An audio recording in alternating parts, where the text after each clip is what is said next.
A fresh new edition of Bazaar Morning Call. We are coming to you live from the CNBC-TV18 Motilal Oswal studios. It's an important day. Today was supposed to be a market holiday. Of course, it's now tomorrow. Global cues are looking good. Market momentum picked up yesterday. And once again, I think market players are waiting to see if the market has got enough strength to take out new all-time highs. I'm Prashant. With me, my colleagues Reema and Nigel. Morning, guys. Hi, good morning. Promises to be an exciting day, right? If the SGX Nifty is suggesting a 50-point bump up, we're going to get pretty close to our all-time high levels. Yeah, I mean, last time we got to within 1 point, right? So, I think... And finally, I can say I'm getting the Friday feeling, right? Because tomorrow is going to be a holiday. Unless they do something again, right? Which is unlikely. I'm just joking. I mean, let's just quickly tell you what you need to know as we begin another trading session. As I said, I mean, momentum picked up. And this is the point that we were making in the morning yesterday. A defense of 20-day moving average, and then what the market does. I mean, does momentum pick up? The way the sort of price action pans out, is it slow, lethargic, or, I mean, do we see some momentum in the market, basically? That will determine whether there is enough sort of in the tank to take the market higher, even higher, in a faster way. So we defended the 20-day moving average, exactly the 20-day moving average, by the way, twice, especially last week. And then now, yesterday, we climbed above the 61.8% retracement of the pullback, the recent pullback, the short 2 or 3 day pullback that we saw. So that puts us in a pretty comfortable place with bulls in control. You got global cues, which are very supportive overnight. And, a lot of people were saying that the semiconductor index is the one which will break down first, because that's where a lot of the rally year to date has happened within the NASDAQ. That went up almost 4% last night. So, NASDAQ itself was up 1.6%. The S&P was up about 1.15%. That's a broader index. So, U.S. markets once again have re-accelerated, if anything, after showing signs of dithering, pretty much like what we've seen here in India as well. So very strong U.S. data. 3 data points out of the U.S. all beat expectations. This is, high-frequency economic data, durable goods, which beat expectations, housing, which beat expectations, and consumer confidence, which beat expectations as well. So the U.S. economy, as this data suggests, as we heard from a Fed chair at the time of the Fed decision, at the time of the pause as well, remains, in a very good shape.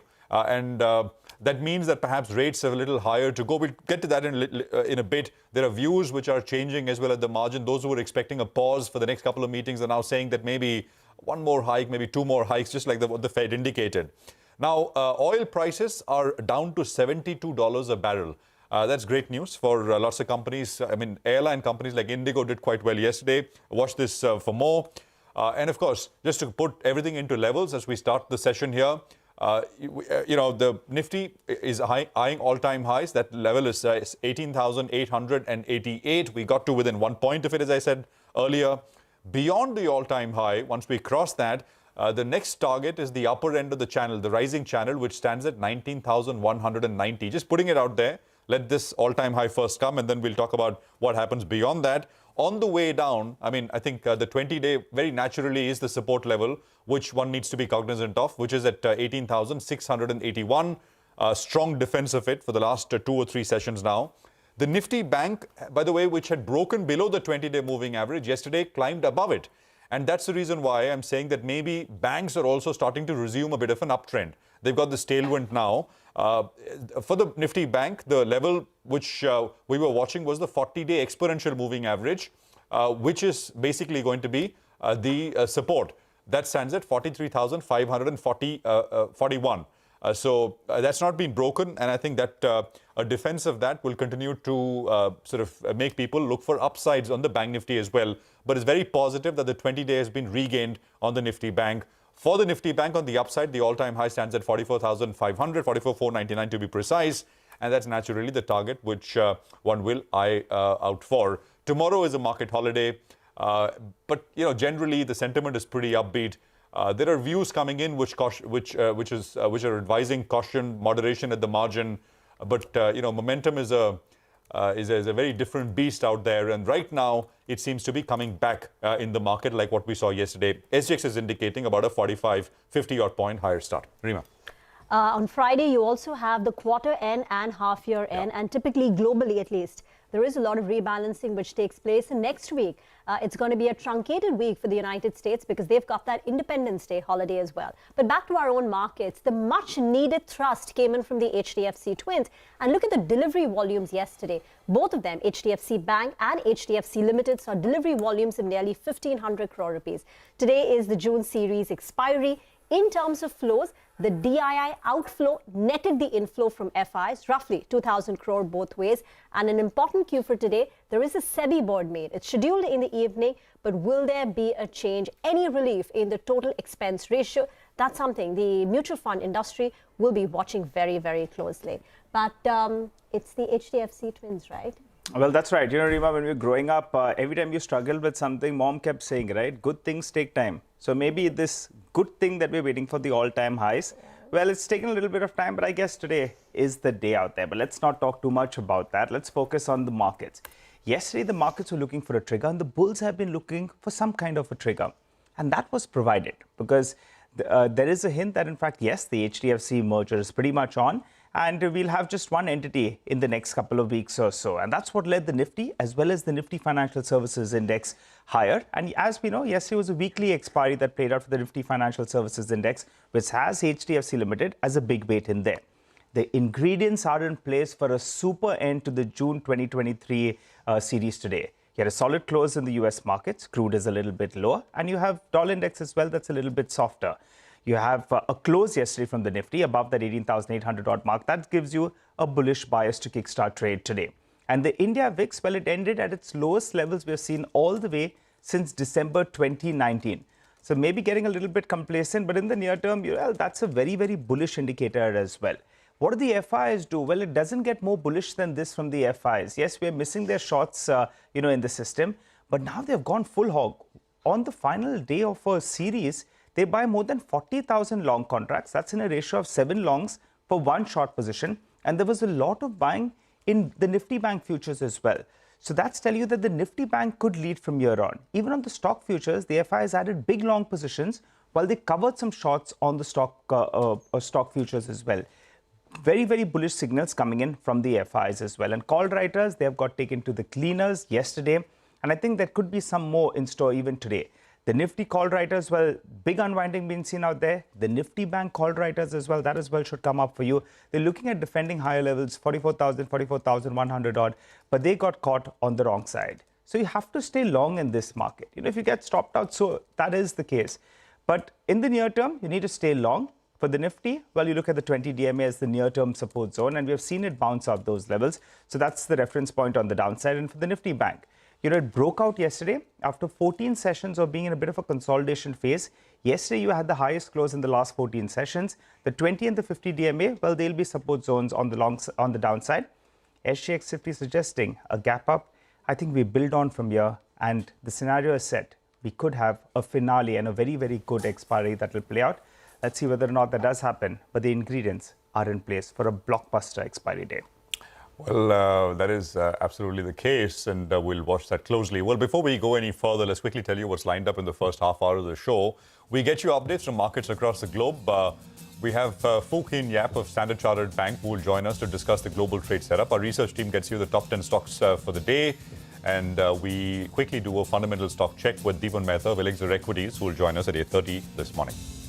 On the equities, Alexander Redman of CLSA says India underperformed the APAC regional equities by 25% from October of 22 to end of March this year, before clawing half of the lost ground in Q2 of 2023. They are now less concerned about half of the 10 reasons cited for the 40% underweight stance in CLSA's November 2022 report. However, they still remain cautious for now, given the exceedingly rich valuations, margin erosion depleting India's relative profitability, consensus EPS growth expectations remaining too optimistic, the RBI likely lagging EM central banks in timing and scale of policy easing, and CLSA's econometric model signaling the market is 14% overbought. Okay, we've got another opinion. This is coming in. This is a global opinion again. Ellen Zentner of Morgan Stanley, who's the chief economist, says that the bar for a July hike out of the US Fed is significantly lower than they had initially expected and have now added a 25 basis point hike to their policy path. The revision is a level shift upward to 5.375% Fed funds by 2023 end and 4.375 by FY24 end. Morgan Stanley continues to see a soft landing, staving off rate cuts to next year. Let's get some money market views then. We've got Indranil Sen Gupta of CLSA reiterating their call for rupee appreciation to 80 against the dollar by March 2024. He says this should be driven by weakening US dollar after the Fed pauses at 5.5%. Second, he adds the current account deficit should also come off to 1.5% of GDP in FY24 versus the just released 2% for FY23 as oil prices come off. Finally, he says adequate forex reserves of $600 billion plus should reduce the RBI's urgency to recoup the forex reserves. Indranil says the balance of payments estimate suggests that it should be able to avoid selling forex in FY24 in contrast to the sale of $65 billion plus in FY23. On bonds, Neeraj Gambhir of Axis Bank says the 10-year benchmark bond traded in the range of between 7.05 to 7.1%. Hawkish central banks kept pressure on rates, with Bank of England and Norway raising benchmark rates by 50 basis points. Data, however, remained weak, with Eurozone PMIs coming softer, bringing the yields lower again. Neeraj says going forward, market will continue to watch auction demand and system liquidity is expected to trade in a narrow range. He expects the 10-year benchmark bond yield to trade in the 7 to 7.1% range for the rest of the week. Well, we'll be eyeing all-time highs, but we have a lot of stock-specific action that we're tracking for you, and we'll get to that in just a wee bit from now in our special Top 10 segment. For the time being, we run you through the list. HDFC, HDFC Bank, HDFC Life, Sapphire Foods, Orchid Pharma, well, and the list goes on. Titagar Real Systems, you have Gland Pharma, Ramco Cements, as well as TCNS Clothing and BSC.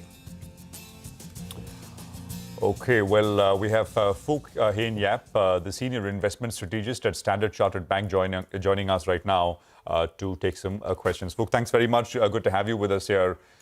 The momentum seems to be coming back into the market here after a few sideways, lethargic kind of trading sessions. So new highs in the Nifty eyed again. Do you think there is enough on the tank for the market to add on meaningful gains from here, or you think it'll tire out? New highs perhaps, but then things are looking not so certain. What's the sense? Yeah, look, I mean, we just published our global market outlook where we actually pushed out our view of a US recession. We used to think that it would happen in Q4 of this year, but the data has been stronger than expected. So we now think that it's likely to happen in Q1 of next year. I think the US data, especially the consumers, actually has been stronger than expected. There's been delivering a better economic print than we expected. So we are kind of neutral on the global equities front. As you say, in the short term, there are a lot of indications. The S&P technically it's moved higher since it went through about the 4,200. We saw that the CFTC positioning was very, very bearish at extreme negatives. But a lot of the short covering has been done in the last few weeks, along with the S&P pushing through to 4,200. So we kind of take a neutral view now for global equities. We're neutral on the US as well, given that we do think that the US recession, while it is still likely, there are still indications that it will happen. We think the timing has actually been pushed out now from Q4 of this year into Q1 of next year. And our view really remains to be that in Asia, we think that is where the risk reward is better. That's where our preference is in terms of the further gains that is to come. So that would be including China and India as well.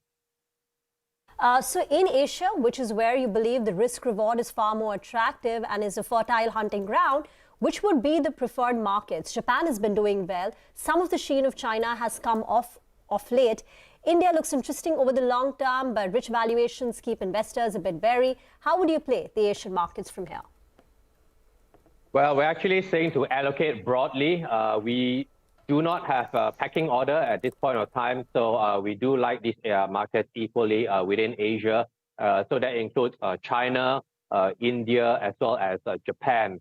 So we would prefer to allocate broadly. There are a lot of reasons for each market that we do like it. And yeah, the preference in China and the concern has always been the geopolitical risk, but we think you can see some of that unwinding. But there's also policies announced about the semiconductor restrictions now, whether that's going to tighten any further. We'll see how that play out.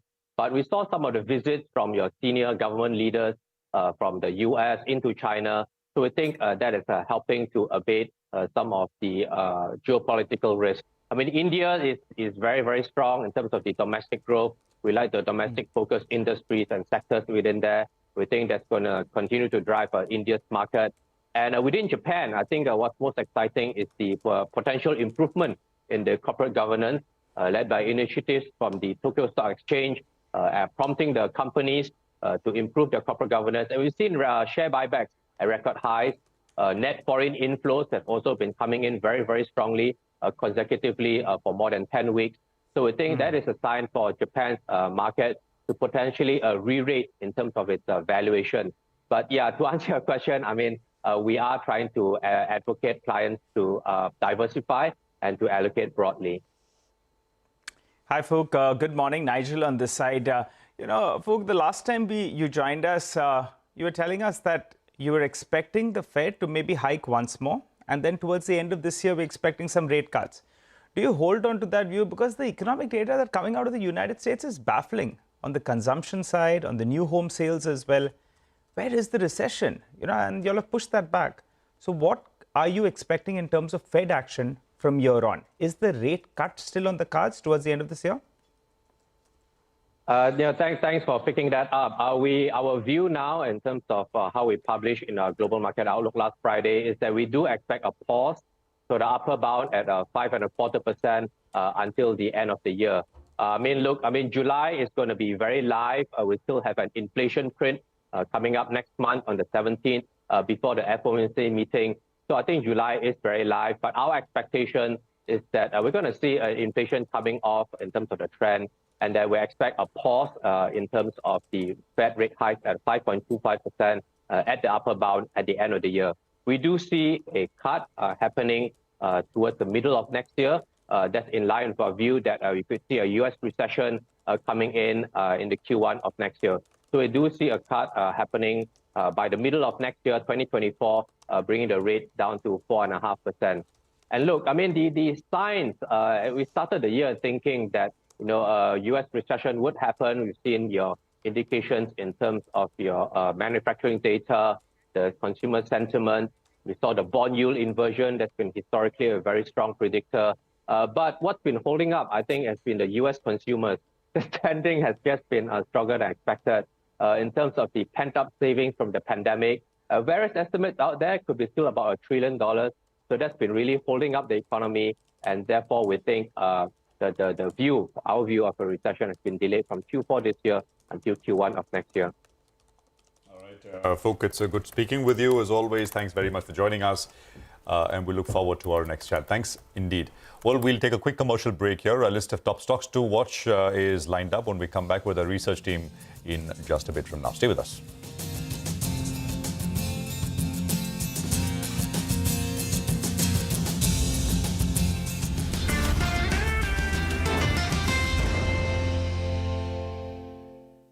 We are joined by the Minister for Coal, Mines and Parliamentary Affairs, Mr. Prahlad Joshi. Sir, thanks for speaking with CNBC-TV18. Sir, Coal India has finally concluded the wage revision with non-executive workers. Your first take on this? It is a very happy moment because ultimately they have come to an agreement, both trade unions, management and all other concerned officers put together, they have worked it out. And considerably they have done it well. I think 19.5% something they have done it, and it is a quite motivational to all workers, and I am hopeful that by this very important and good revision, coal warriors will work with more enthusiasm, and even Prime Minister's direction was that the welfare of the coalman should be kept in mind. That also have kept in mind, and I congratulate Coal India management also. When can we expect a fuel price agreement hike from Coal India? It had last taken place in 2018 and there has been a buzz that it is overdue. By when can we expect some development on that front? In fact, I can't say that there will be, it will be done or it will not be done, but I can only say that even when international prices are so high and our notified price is in keeping the overall interest of the public at large, we have kept it at 1534 notified price as of now, and we will see how, and let Coal India come with a proposal. After that we will see it, but it is a fact that now after the so much of cost escalation in production, that is the cost of the increase in the cost of production because of various factors, international factors rather, there is a need for that, but we will decide to do it or not to do it after consulting the Coal India management.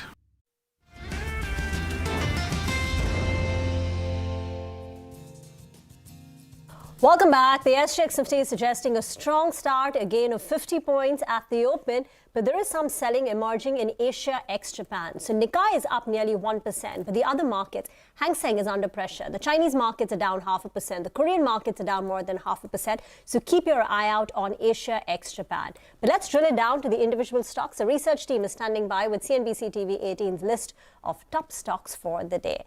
And we've got to start with HDFC Limited and the bank and the merger. Abhishek.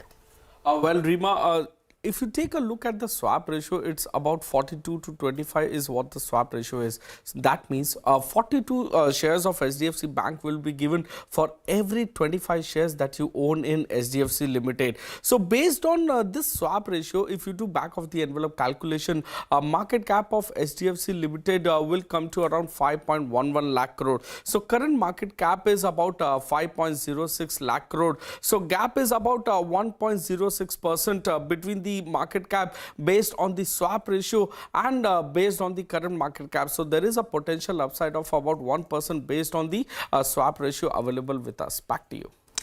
Okay, all right. Thanks a lot for that, Abhishek. So we'll be keeping an eye out on the HDFC Twins, but also on HDFC Life, because HDFC Limited went ahead and bought some shares yesterday. Surbhi joins us to fill us in with more details and how are things shaping up. Surbhi?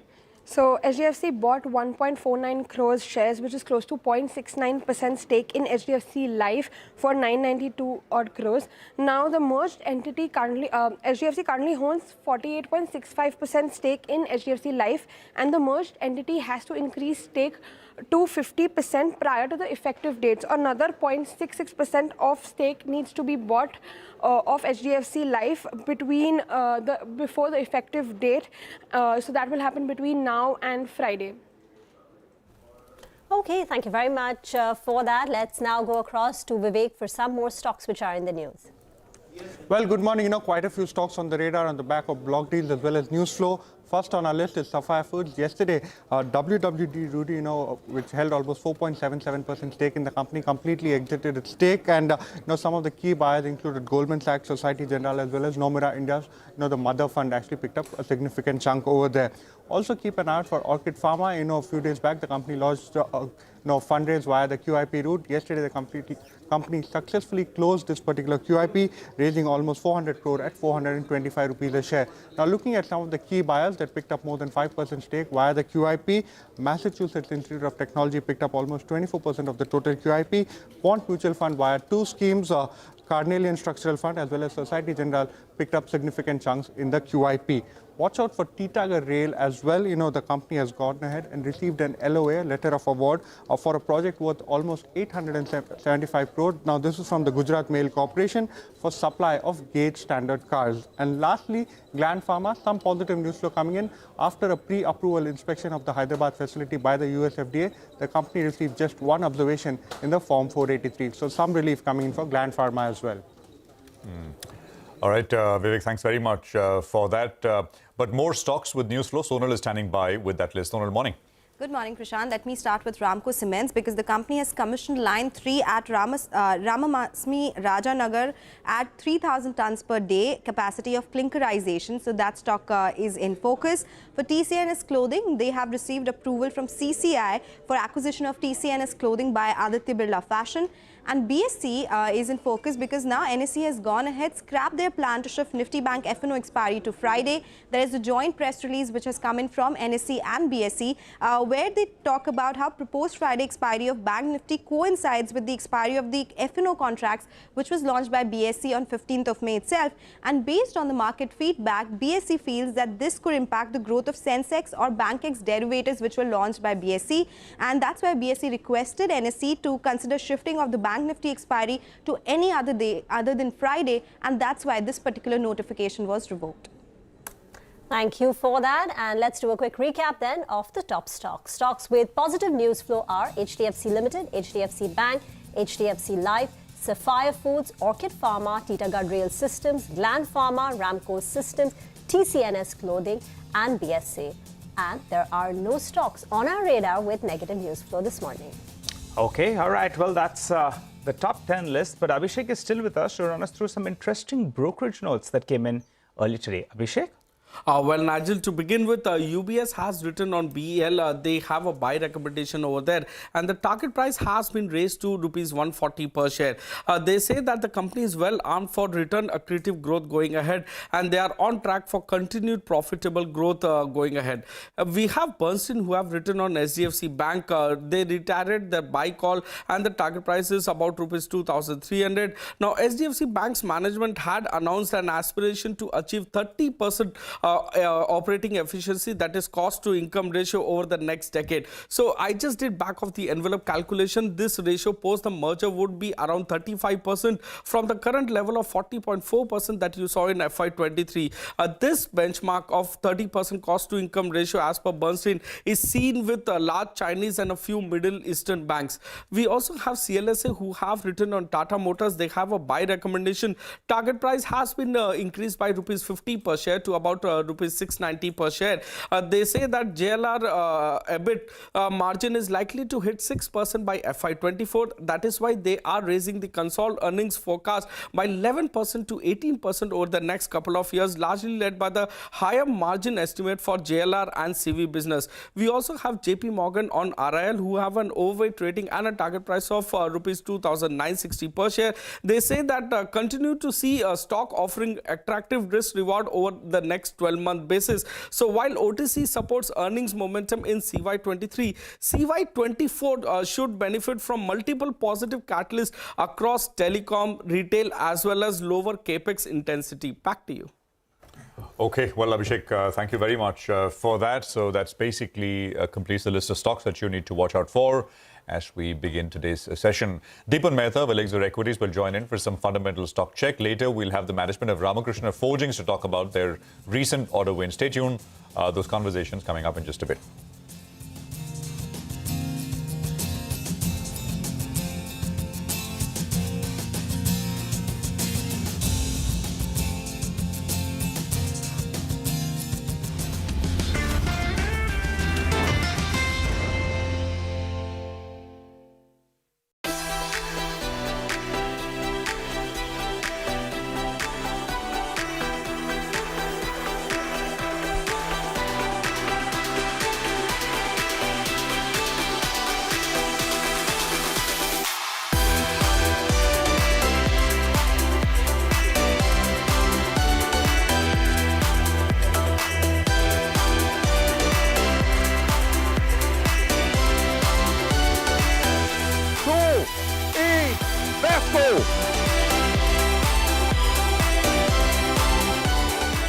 Incredible. I mean, obviously the real car is incredibly impressive and has an amazing sculpture, but to actually manage to replicate those sculptural forms in Lego bricks is really impressive. It's amazing how they have managed with all the shapes and all the soft edges and everything, so I can imagine the work behind this. It's fantastic for all of us to see this beautiful Lego model finally here in Legoland. We've been waiting for a long time, it's finally here, and everybody loves to see it.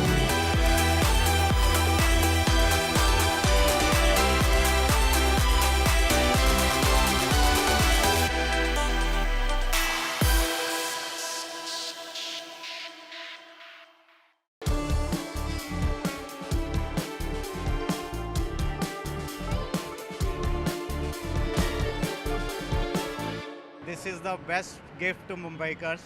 Thanks to Maharashtra government, thanks to central government. This is the best gift. Very economical and very fast. You can save money, you can save your time.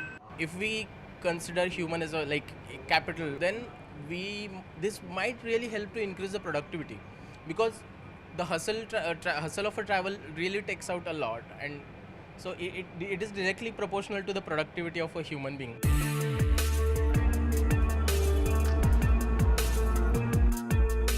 It's been over a year since the launch of Mumbai Metro 2A and Mumbai Metro 7, and in this year over 2.5 crore people have already taken a ride on board these metros.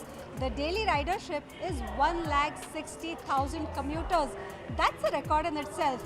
But what's it that inspired those who made these metros a reality? Let's listen. We were aware about suburban trains. There are nearly 330 suburban trains in Mumbai carrying.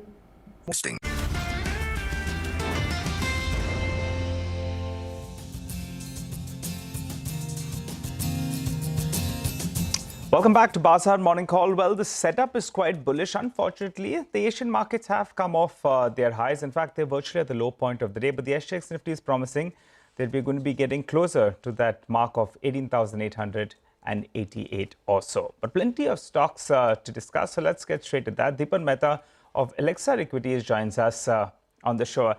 Hi, Deepan. Morning, Deepan. I wanted to ask you about Bajaj Auto. They're all set to roll out their Triumph. I believe pricing out here in India will be out on July 5th. The launch was in London yesterday. 400cc. Pricing is going to be very, very important actually. How do you approach the stock from here on? I mean, the prospects are looking up, both on the domestic, the exports, and then you have this new launch as well that's coming in. And coupled with that, tell us what's the view on the Royal Enfield? Because that had no competition. Suddenly you have a couple of bikes that are coming in there. Yeah, good morning, Nigel, and thank you for having me on your show. Again, we are back to our favorite topic about the Royal Enfield. And, I've been a fan of that company, Eicher Motors disclosure. We and our clients are invested. And of course, I think there has been competition from time to time. There was Java as well as some of the other motorcycles also, which tried to make a dent. But I don't think the numbers are anything to talk about. And same, I think, goes with Triumph as well, although I think Bajaj Auto will try their best in terms of putting their marketing muscle behind the product. But the market also is growing pretty well, and there is space for many more players to come in this particular leisure bike segment with 350cc and above. So I'm not too concerned about the impact of Triumph on Eicher Motors. Coming to Bajaj Auto, I think certainly last 2-3 quarters they have done well. The average selling price has gone up, because of which the margins also have improved. And I think after a lull, you may see exports also starting to pick up for the company. So generally positive for Bajaj Auto. But as I said, I think in the two-wheeler space, the big elephant in the room is the way the EV sales are moving up for scooters and motorcycles. So that's something which needs to be tracked. So now there are two auto stocks in the last 24 hours. Dipan, you said you like Eicher Motors, and yesterday you told us about Landmark Cars. What about RK Forging? We're going to be getting the management very soon. The company is looking to diversify away from autos. They're getting into non-auto. They're focusing on exports to just hedge and diversify their business. Do you like RK Forging? Have you tracked the business? Good morning, Rima. Not very closely, because basically any company which is going into engine parts, we are not doing a coverage on it, because clearly the writing on the wall is that EVs are the future. And when it comes to auto ancillary, we want to focus on companies which are in the electronic space, which offer infotainment, security, sensors, anything to go with the car interiors, which go towards premiumization of the car or the commercial vehicle per se. And keeping that in mind, with usual disclosure, we are more positive on companies like Sona BLW or Minda Industries, which is now called Uno Minda, or Minda Corp for that matter. Maybe even a Motherson Sumi or Motherson Wire also may be interesting, because they're all focused on electronics which go into the vehicle and not so much about engine parts. Okay, Deepan, hi, good morning. Any views on around this HDFC Bank, even HDFC Life actually? HDFC Life was, of course, the big mover. The bank has bought shares yesterday, as we were pointing out. Nimish highlighted on this sort of D-Street chatter as well. And they've got some more to go. I mean, I think they've got to buy another 0.6 odd %. And that should happen over the next couple of days. Any thoughts on HDFC Life and the other two as well? So I think HDFC Life is fairly valued, and if you're holding shares of HDFC Life, of course, I wouldn't want to sell. But if you want to make a fresh investment in the insurance space, I think LIC offers a far better risk-return profile. And the reason for that is that a lot of LIC's enterprise values derive from movement of stock prices, and I'm sure their portfolio has done well where the markets have moved up. So more positive on LIC than any insurance company at this point of time. Disclosure, of course, required over here. And when it comes to HDFC Bank, I think after many, many months, we are seeing the end of a very big event. One big uncertainty is out of the way for HDFC Bank shareholders. And I think that the first 1 or 2 quarters which come from the combined entity could be the inflection point where the underperformance of HDFC Bank starts to get reversed. And I expect that they could get into a leadership position as well. So in any case, I think a lot of portfolios do have HDFC Bank or HDFC as part of their core holding, top 2, 3 or so. And that I think should move, that I think should improve the returns even further on the investors' portfolio. So very positive on this merger. And it's a great event within the banking space of India as well. Any view, Deepan, on Narayana Hrudayalaya? The stock has run away. Kotak, they've come out with the note, they've downgraded the stock to reduce. Any view on it? Yeah, we're very positive on the hospital space, the medical space. I think that's it's one industry where it's going to see secular growth for several years. I think that medical spending is going to increase gradually in India as the overall consumption spending starts to look up, and many, many more elective surgeries are going to take place, and more spending is going to take place from the families as well. So I think that a company like Narayana Hrudayalaya, which follow generally an asset-light business model, are going to have a great time in the next 4 or 5 years or so. Of course, they can get overpriced from time to time. You could have a soft quarter or two, but very positive on the space. And I wouldn't want to sell Narayana Hrudayalaya at this point of time just because it got a bit expensive. Last 3 quarters numbers have been very impressive. And the management has a very well thought out plan to expand their capacity. So very positive on Narayana Hrudayalaya. Deepan, do stay on. We've got the management of Ramakrishna Forging waiting to chat with us. It's the first corporate on Bazaar today. The company has secured some big order wins recently. One was the Titagarh Rail Consortium, where together they won a contract worth 12,000 crore rupees from the Rail Ministry, and there were some contracts from EU as well, the European Union. We're now joined by Naresh Jalan, the MD of Ramakrishna Forging, to discuss more about this order win and the business outlook going ahead. Mr. Jalan, morning, and thank you very much for joining in. Could you give us an indication of how Q1 has shaped up? You've clocked in some very strong order wins. Has Q1 turned out to be better than what you were anticipating? What were the push and pull factors this time? And what does it set you up for the full year, FY24? Good morning, Reena. I think, first of all, Q1 as a overall, I think we are satisfied with whatever we have been able to achieve till now. And I think for the full year, as guided, we are moving steadily towards our goal of 15 to 20% volume growth over FY23 last, whatever we closed. So I think we are on track to achieve the numbers which we have projected for the full year. All right. Hi, good morning, Mr. Jalan. Nigel on this side. So, your stock price has moved up one way, 67% in this year so far. In the last 1 year, it's more than 170%. So clearly expectations are sky high. I wanted to focus on your European business. Out there you had told us that you work on attaining customers, you work with clients quite a lot, and then you manage to close them out. And I think as of last recorded, mid-teens is the contribution that comes in from the European business with tremendous potential to grow. Are you seeing any kind of signs of slowdown from the European business, or is it still looking up, and do you still look at that target of doubling your contribution from Europe? We are still on track to double our contracts from Europe, and I think our business in Europe is steady and growing at a pace which we are looking at in terms of overall growth. Okay, all right. And a quick counter question on your revenues itself. The non-auto part of your business, I think it was around 21% in the past year. And you've been saying that that's going to contribute more. So tell us, how does that shape up, say, in FY24, FY25? And just to confirm, non-auto margins are better than auto, right? Yes, non-auto margins are slightly better than auto margins, and I think we are looking at close to around 25% of non-auto business in this year, and followed by almost 30% by FY25. That's our overall target of 70-30 mix of auto and non-auto for us.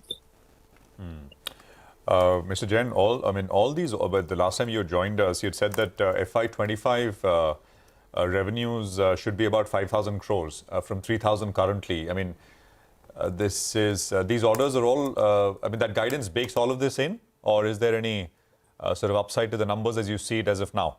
Too early, I know, but any comments? Yeah. No, I think we are steadily moving towards our overall goal of FY25, and I think we are in steady progress. So it's too early to comment whether there is an upside to it, but what we feel right now is the numbers are well within achievable targets. You also had a debt of more than 1,000 crore rupees as of the end of March. How much will you be able to reduce it this year, and do you have a long-term debt reduction plan? We have basically a debt reduction plan of close to 100-150 crores over every year, but we will stick to 1:1 debt to EBITDA. Right now, our debt to EBITDA is 1:1.6. We are looking at in next 2 years to get it to almost at 1:1. That's the overall goal.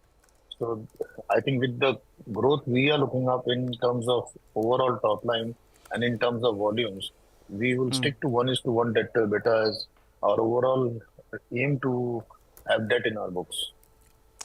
You know, Mr. Jalan, the two exciting spaces with this street is getting very, focused on is your contribution from railways and EV. So for 2025, since you're in silent period, I don't accuse you too much on the near term, but with 2025 in mind, you said 5,000 crores is doable. Margins of around 22%. Can you hold on to that, and can you improve on that? And also contribution coming in from both these two segments. I think railways, you were talking about moving towards 20% and EV towards 5%. Holding on to all these numbers? I think in terms of margin, we are looking at holding the current level of margins, and I think improving the margins. I think with non-auto sector improving going forward in next 2 years, I think our margin trajectory will look on the upward side. And in terms of EV, we are looking at almost close to 5% of our volumes by FY25 from EV sector. And in terms of railways, I think with non-auto going as high as 30% of our total order book in terms of auto and non-auto, the majority of this non-auto will come from Indian Railways. Okay, we'll leave it there. Mr. Jalan, thank you very much for joining us. Good speaking with you, as always, here on CNBC-TV18. That's RK Forgings with perspective on how they see things panning out. You know, let's just have the SGX up briefly. Let's just do a quick Asian market check as well. And I think as Rima was pointing out, some of the Asian markets are lower in terms of trade. SGX is up 50 points, so indicating a good start. I mean, the trouble, of course, specifically, if you want to point out one market is China, to do with China-specific issues, some of the stimulus measures, etc., underwhelming the Chinese market. So both the mainland and the Hong Kong market have been underperforming massively for the last many sessions. Deepan is still, of course, with us. Deepan, any thoughts on a name like, basically the NBFC space, 5-Star, for example? We had the management with us yesterday. 35% growth for the next 3 years is what their guidance is. Similar kind of growth guidance from smaller housing finance companies, etc., as well, like Home First. What do you like in this space? Yeah, Rashan, I think both these companies are very interesting. 5-Star Business, especially, I think the way they're going into Tier 2, Tier 3, I think that's their strategy to lend into SMEs into Tier 2, Tier 3. And it's got a great growth potential over there, limited competition. And the trick, of course, is to get the collection right and keep the NPs under control. And so far, I think they've done pretty well on that count. Stock, of course, is at a slight premium to the overall peer group, but the kind of growth rate that this company can generate, we're very positive on 5-Star. Same with Home First also. I think all these new generation NBFCs, they're not competing directly with the established players. They're trying to find their niche either geographically or in terms of the segment that they lend to. And there's immense potential when it comes to Tier 2, Tier 3. or to lend to the kind of population which is not that organized or not the non-salaried classes, I would say, because that's where the challenges come in terms of determining their ability to repay. And if you got that formula right, I think the growth rates can be significantly higher.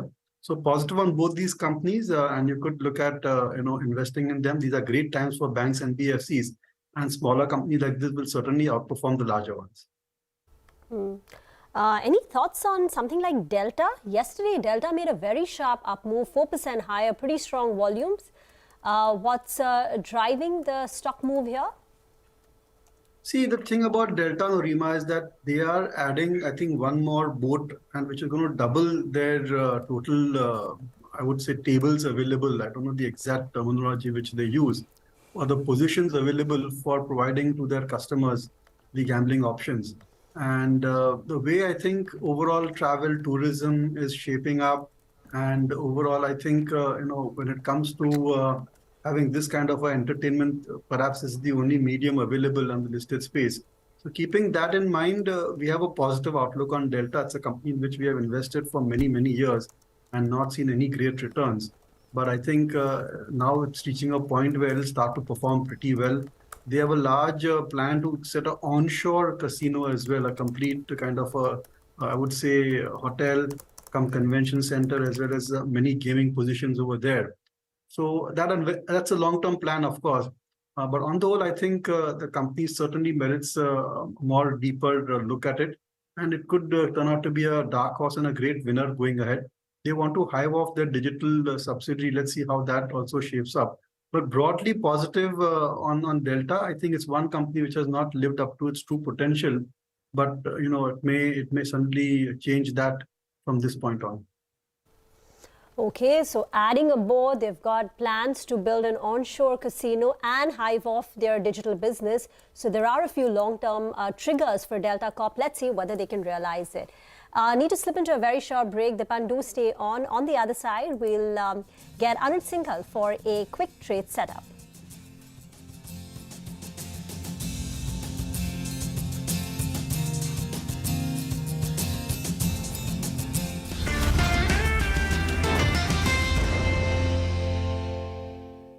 We are joined by the Minister for Coal, Mines and Parliamentary Affairs, Mr. Prahlad Joshi. Sir, thanks for speaking with CNBC-TV18. Sir, Coal India has finally concluded the wage revision with non-executive workers. Your first take on this?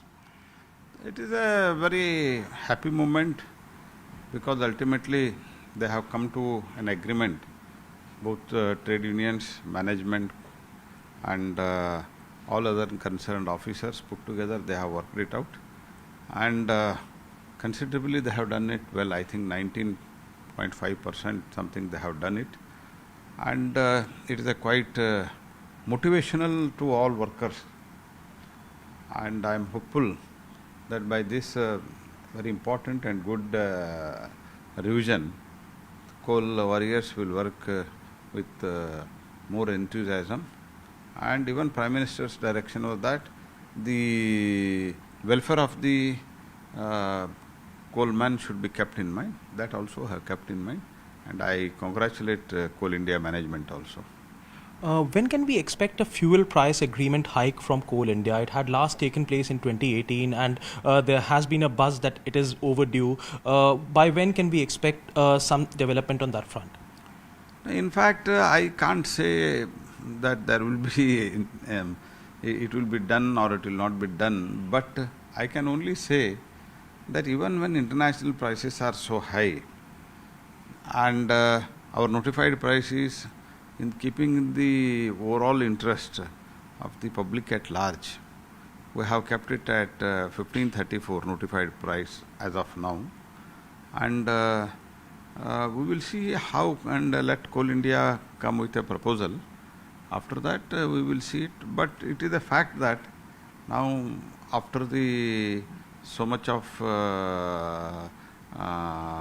cost escalation in production, that is the cost of the increase in the cost of production because of various factors, international factors rather, there is a need for that. But we will decide to do it or not to do it after consulting the Coal India management.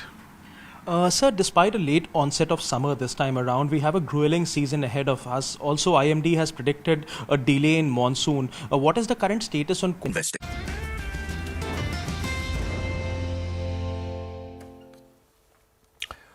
Okay, welcome back. There's 13 minutes to go for the pre-open session. SGX still indicating a 50-odd point higher start. Anuj is here with a quick check on things in terms of how he's looking at the trade setup. Anuj, morning. Morning, Prashant, Nigel. Well, you know what? The market respected our setup yesterday, ended at day's high. And I did expect a rally in HDFC Twins, but not to the extent that it happened. Of course, there was this news, but that led to this big surge in Fin Nifty. And also the Bank Nifty, which broke out. Now, that was one index which was having some troubles breaking out. But finally, we closed above 44,100, which is the first close above this level since June 7. And since that day, we have had 4 instances where the Bank Nifty has stopped before 44,100. So in that sense, yesterday's breakout was important. The broader market has also stabilized. The big question is, will the Nifty finally cross 18,888 or reject it once again like it's done 3 or 4 times in the past? I mean, even if it does it again, we all know that it will hit that and sustain above that at some point. There's monthly expiry today. The momentum is with the bulls. Just to explain those FII numbers, yesterday there was 56 lakh delivery buying in HDFC, 68%, and 85 lakh shares in HDFC Bank, 50%, and 1,600 crores of delivery buying in HDFC, 1,500 crores of delivery buying in HDFC Bank. I've been making this point that, you know, HDFC Twins, from now on, you'll start to see a lot of upgrades from brokerages. You saw Goldman earlier, Bernstein today, and my sense is you will see over the next few days, few more upgrades. Today I'm not really talking about the Nifty levels because we are so close to all-time high, but really life at new high. And my sense is that the market's still not shown euphoria signs. The number of stocks at new 52-week high is still just about 132. I mean, that number is not even alarming till the time you get to at least 300 or 400. So that's okay. The only red flag has been the promoter and insider selling via the block deals. Autos, FMCG and financials will continue to lead the market even at new all-time highs. But large cap IT has started to show some signs of bottom. And I think next week you have the earnings season which starts, or a little after that.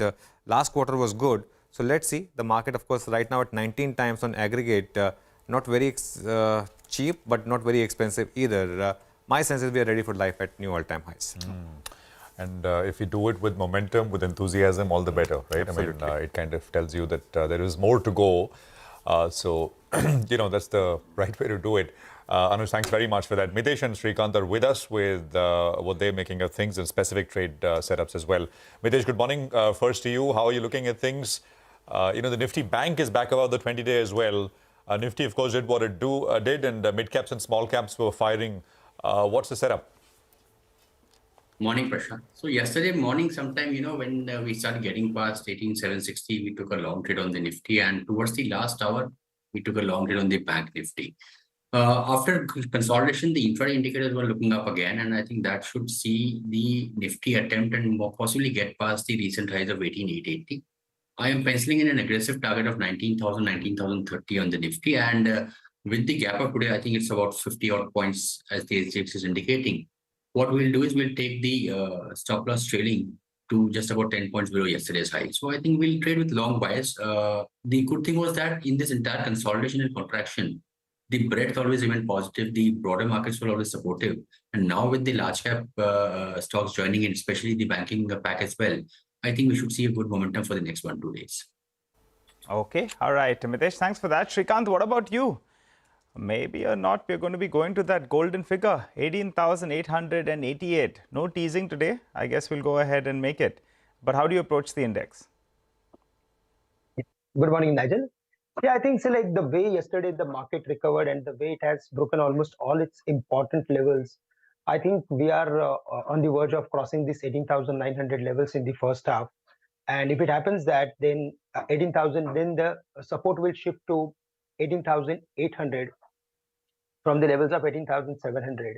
So in case if there is any specific dismissal in the first half, and if there is any intraday correction, then we should be buying the market. I think now 18,800 is going to act as support for the market. But if it fails to cross that, then again, it is going to remain in a range. That's the overall view. But the way, as Mitesh said, Bank Nifty also recovered from the lower levels and it closed above the mark of 44,000. I think it will help the market to move higher. And most of the banks like State Bank of India, ICICI Bank, they were under huge selling pressure or profit taking pressure. But now, based on their charts, we are of the view that that pressure is now releasing. So it will help the broader market to move higher. That's the overall view. And in case Bank Nifty crosses 44,500, then it will also move towards 45,000. So broadly, the strategy should be to buy on dips. Okay, got that. Mitesh, in terms of specific trades, what do you have? Yeah.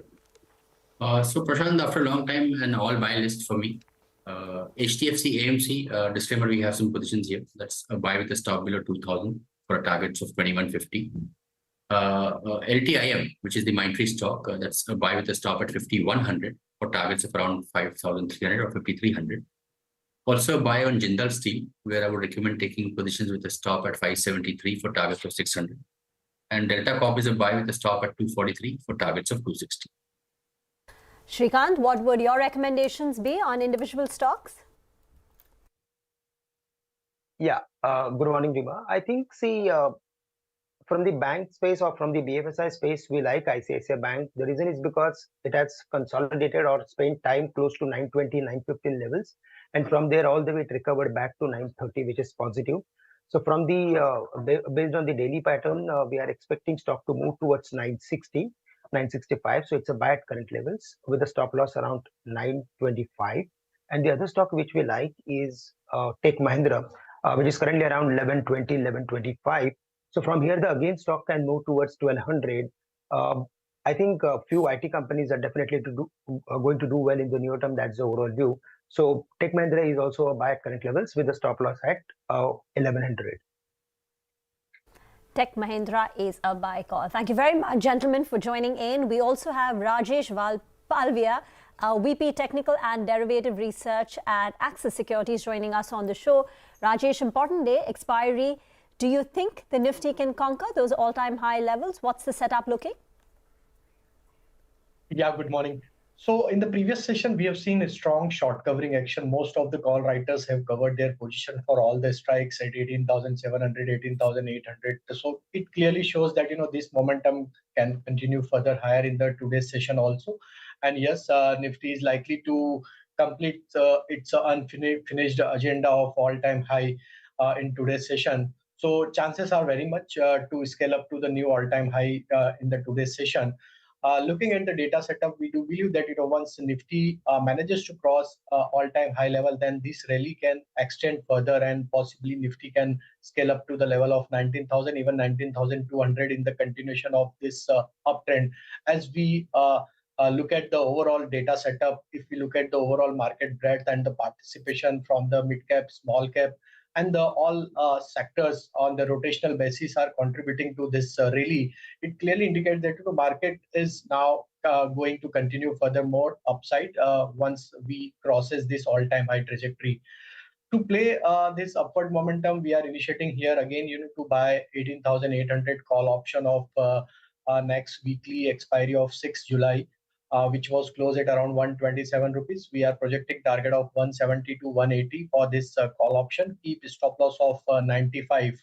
Even on the Bank Nifty also, we have witnessed a strong short covering action.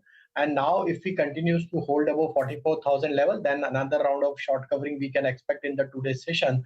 And possibly Bank Nifty can scale up to the level of 44,400 to 44,500. And so again, Bank Nifty is also on the buying side. On the stocks front, we expect Piramal Enterprises can do well in today's session. Strong buying action in the previous session. So we are projecting target of 935 to 940. Keep stop loss of 890 to buy Piramal Enterprises. Another stock is from pharma space, that is Zydus Life. Stock clearly outperforming, and in the previous session, stock has shown breakout on the daily as well as on the weekly time frame. Looking at the breakout, the kind of addition throughout the series on the data, we expect Zydus Life can continue further higher. 600 to 610 is the immediate target we are projecting. Keep stop loss of 560. Another stock we like, that is ICICI Prudential. Most of the insurance stocks have done well, and ICICI Pru is also catching up, and the kind of addition we have witnessed in the previous session, we expect this stock can continue further towards 610. Keep stop loss of 568 to buy ICICI Pru also. Okay, thank you very much for joining in. We'll get into a break. When we return, we'll have the pre-opening rates. We'll also be joined by Sriram Velayudhan of IIFL Securities to discuss about the HDFC Twins merger. Stay tuned.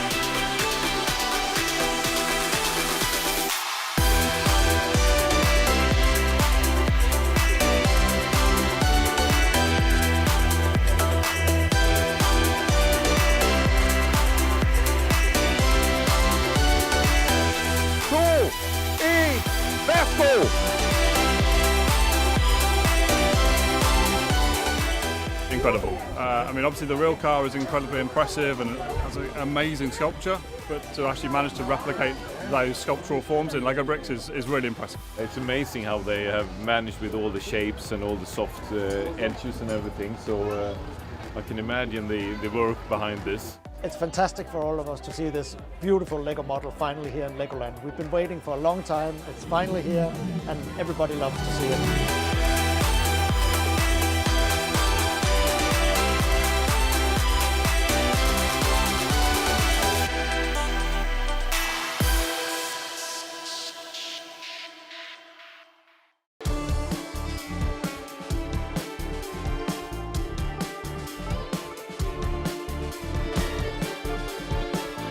This is the best gift to Mumbaikars.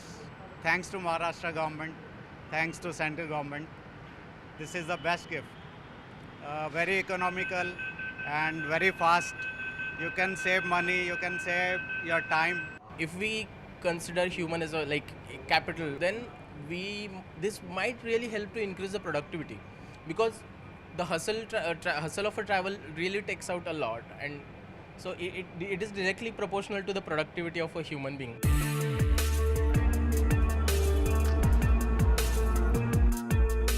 It's been over a year since the launch of Mumbai Metro 2A and Mumbai Metro 7.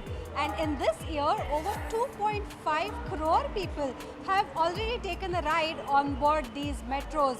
The daily ridership is 160,000 commuters.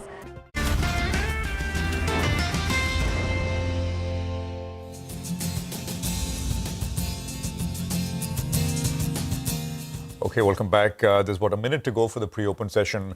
There have been some changes, technical aspects, the holiday being shifted, expiry today, the NSE in a circular basically saying that they are withdrawing the prior circular where they were moving expiry to Friday instead of Thursday. So a bunch of things. We thought, why not speak with Rajesh Baheti, Managing Director at Crosseys Capital Services, to get a quick perspective on this. Rajesh, let's just start with the Bank Nifty expiry postponement and then the withdrawal of that postponement. So expiry on Thursday still. What do you make of it? So, you've seen the recent launches by the NSE when you spoke about the Fin Nifty when they changed the expiry to Tuesday, as well as the mid-cap expiry on Wednesday, kind of helped these indices get some traction. Bank Nifty and Nifty were both expiring on the same day, and I think to some extent, the Bank Nifty was eating into Nifty's volume. So from a purely competitive point of view, it made sense for the NSE to kind of have two expiries for the Nifty and Bank Nifty just to get more bang for the buck in terms of revenue. So from that point of view, I think it was a move designed to add volumes to these segments so that they don't eat into each other's volumes on expiry days, which were common. No, will this, that's fine, that's NSE, but will this help BSE in a big way, in your opinion?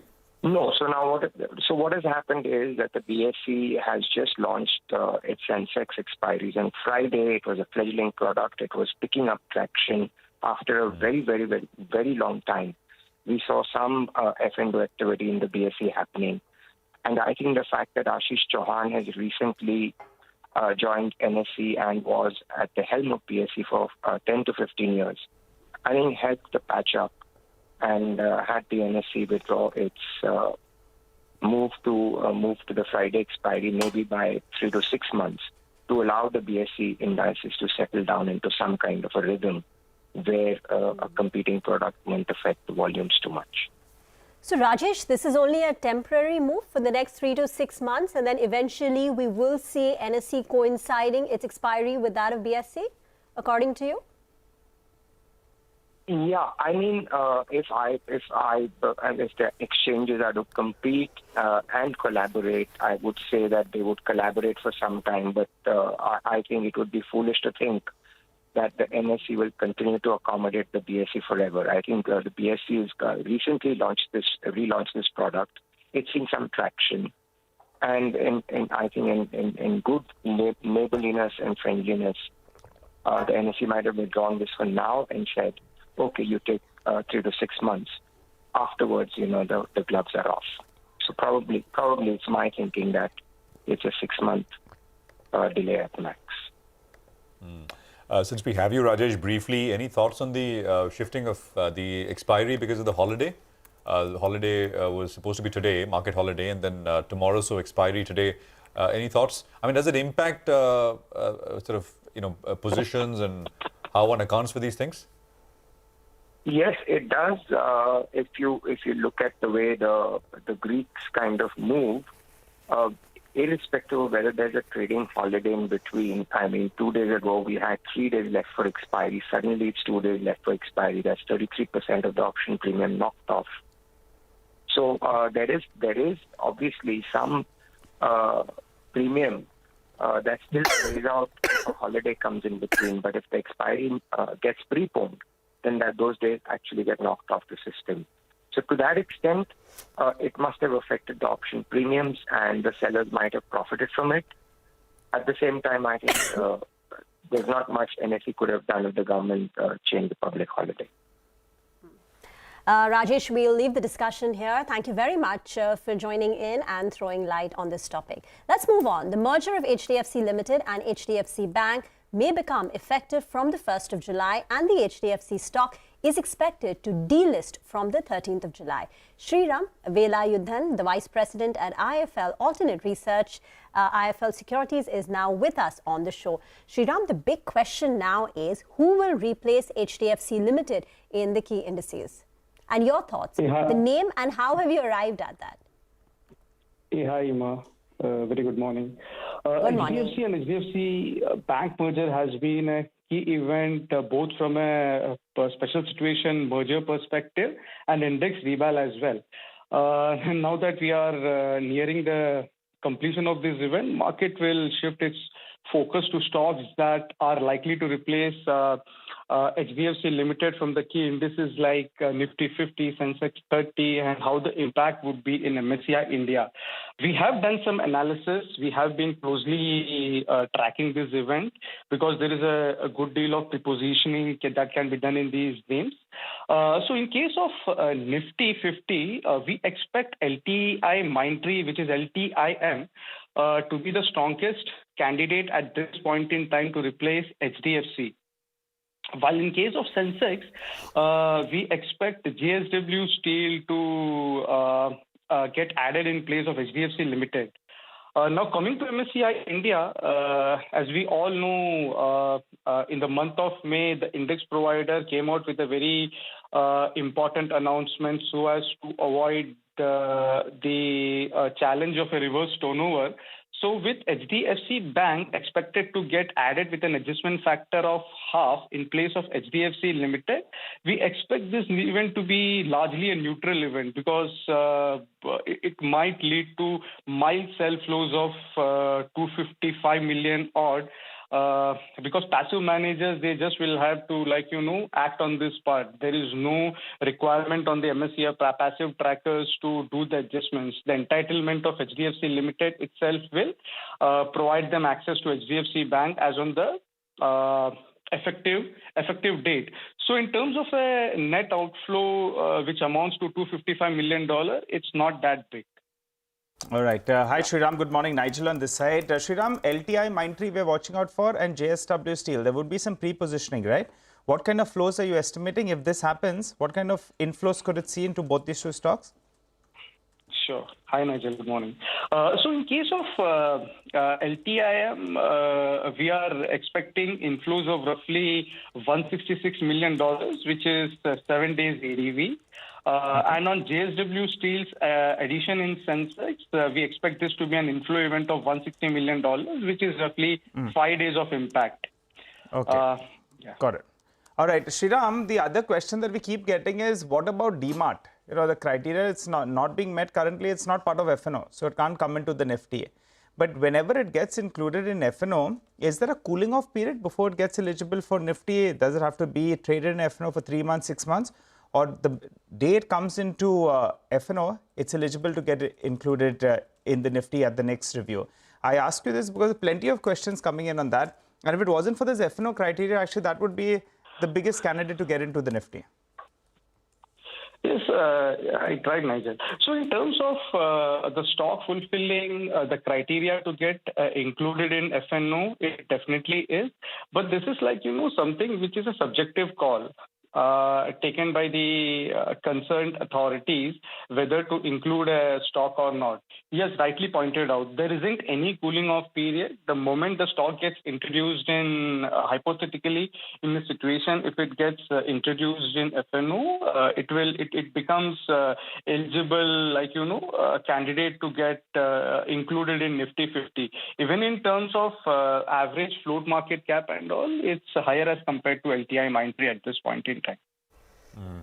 I just want to say one thing, that the pre-open indicates that we are going to be opening at all-time highs. Let's just have the Nifty up. Sri, I'm just coming back to you. Look at the Nifty, 18,900 plus on the Nifty, according to the pre-open, which basically gets us above that 18,888 level, which is the prior high made in December of 22. So that's what we have. So it's going to be interesting as we open in the next, 6 minutes or so at 9:15. The pre-open in the Nifty indicating a new all-time high. Guys. All right. Shriram, the other event that we're looking forward to is the MSCI changes, right? In the coming month or so. What are you factoring in terms of a rejig over there? Sure. It's one of the keenly followed event, especially after the index provider decided to shift it to a more comprehensive one at the start of this year. So in terms of expectations of inclusions, our high potential inclusions would be Cummins India Kirloskar, Astral, Power Finance, and IDFC First Bank. So these four names, stands the strongest of the chances in terms of getting included in the MSCI India Standard Index. The other medium probability names would be Ashok Leyland and HDFC Asset Management. For both these names, a lot will depend on the price action in the run-up to the cutoff. One more name which I will have on my radar would be IndusInd Bank, because to everyone's surprise, the foreign room had opened up when the March shareholding disclosure was out. So foreign room will be a key monitorable here. Let's say if it opens above the threshold required for inclusion, this again will be a candidate that can become part of the MSCI Standard Index for August. Okay, all right, Shriram, thanks so much for stopping by and giving us all those details. So expectations are LTI-Mindtree comes in place of HDFC Limited. You'll have JSW Steel that comes in place of HDFC Limited, but that's in Sensex. LTI-Mindtree comes in the Nifty. And also we could see a more or less neutral reaction on the HDFC twins. Mitesh Thakkar is back with us for his 9:10 call. Mitesh, what do you have for us? I have actually LTI and Jindal Steel as my stock picks among my stock recommendations. Let's say if LTIM, doesn't open to with a very big gap, then I think it can be taken with a stop at 5,100 for a first target of 5,300. Okay, all right. Thanks a lot for that, Mitesh. We'll come back to you during the course of the show. But Mangalam joins us to talk about a couple of top stocks that we're tracking. Zomato is one such stock What's the read-through, Mangalam, from Swiggy's numbers? Well, so Prozis releases a report on Swiggy every year, and Jefferies has picked up from the Prozis report. So the report is pretty simple. The fact is that there was a slowdown in the second half of calendar 2022, which we saw in Zomato as well. But at the same time, these companies grew, in their profitability. So that's a big positive. The key data points is that Swiggy's food delivery GMV grew at about 10%. Over the first half in the second half of 2022, but the losses saw a sharp reduction, which trends similar to what the broader internet strategy has been. Food delivery achieved break-even and similar to Zomato for Swiggy as well, but the big part was their quick commerce business grew nearly 6 times over the last year, and that's something that we saw in terms of growth for Blinkit as well. However, the standout part of this is the steady decline in market share of Swiggy. In 2020, Swiggy's market share was a little over 52%, then declined to 47%. And the first half of 2022, it has fallen to 45% itself. And Jefferies believes that this has fallen further because Jan 23 onwards, Zomato introduced, or rather reintroduced, the Zomato Gold. So as a result of it, some users would go there anyway. In terms of footprint, Zomato has 750 cities. However, in terms of active delivery partners and active restaurants, Swiggy has an edge over Zomato, but things are improving for Zomato. They may gain a little more market share and profitability boosted for the sector. Thank you very much for that. Another stock that we're looking at today is Tata Motors, because CLSA has increased the target price on Tata Motors to 690 versus 624.